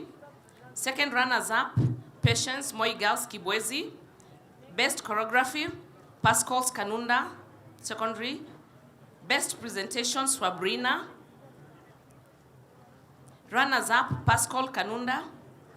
Best music infusion, Pascal Kanunda. Best costume and props, Pascal Kanunda Secondary School. Adjudicators award went to the Web or Ortum Boys.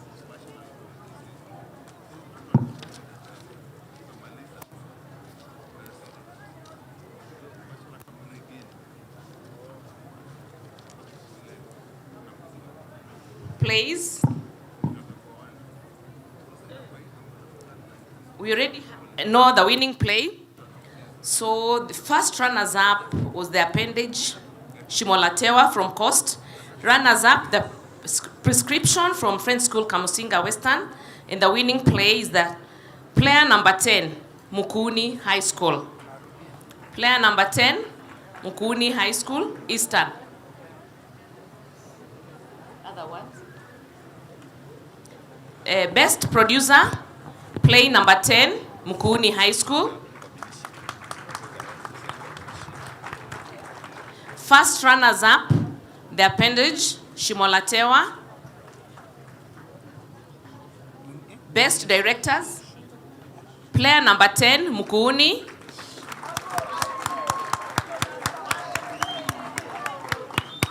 Please, we are calling upon Mr. Minishi Oliver to come and award these artists.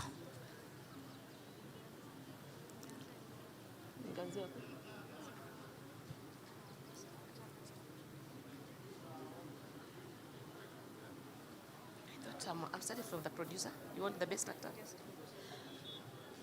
For the best producer, player number 1, please, Mukuni, rush for your award. Okay, sawa sawa. Okay, sawa. Runners up, the prescription, French School Kamsinga. First runners up, Shimolatewa. Most creative player, number 1, Mkuuni. Runners up, the prescription. Best play in English, player number 1, Mkuuni. Runners up, Shimolatewa. Best Kiswahili, play, Utumishi, Malindi High School. Best actor, the prescription from French School Kamusinga, John Wanyonyi, Western. Best actress, Anne Acheng from Bunyore Girls, Western. Kamsinga.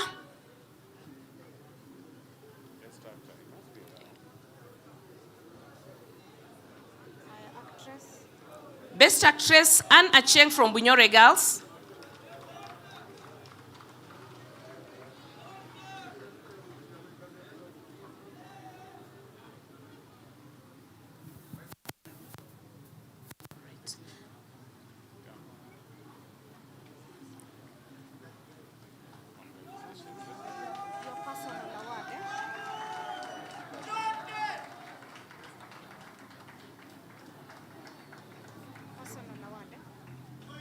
Most actress is Anne Acheng.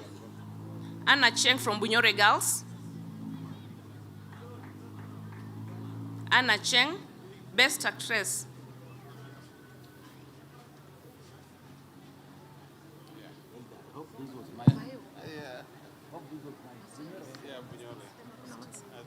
Costume and decor. Best costume and decor. Player number 1, Mkuuni High School. Costume and decor, Mkuuni. Player number 1, number 10. Runners up, French School Kamusinga.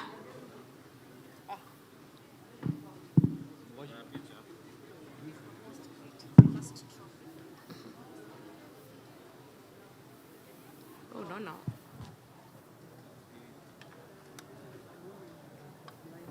Most creative play, player number 10, Mkuuni.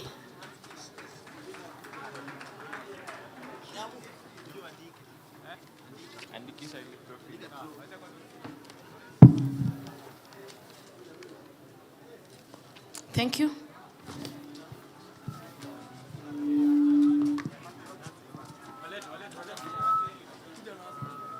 We are done with the awards.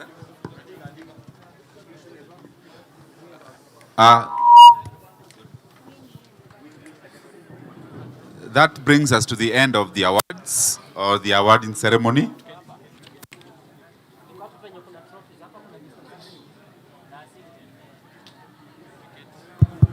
We had already sung the national anthem and even prayed, so you're free. The rest of the trophies and certificates, tomorrow morning and the trophy room. Kindly, the regional secretaries, you will go to the trophy room for the rest of the trophies and certificates.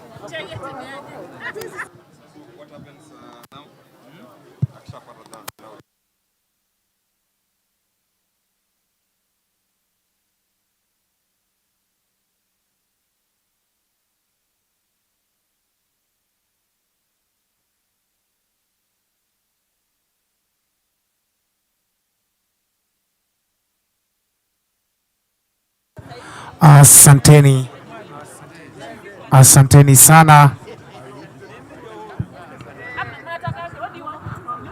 Tupatane hapo kesho panapo majaliwa yake Mwenyezi Mungu. Asanteni sana kwa kuwa watiifu kwa siku ya leo. Tunawashukuru wote walioweza kushiriki katika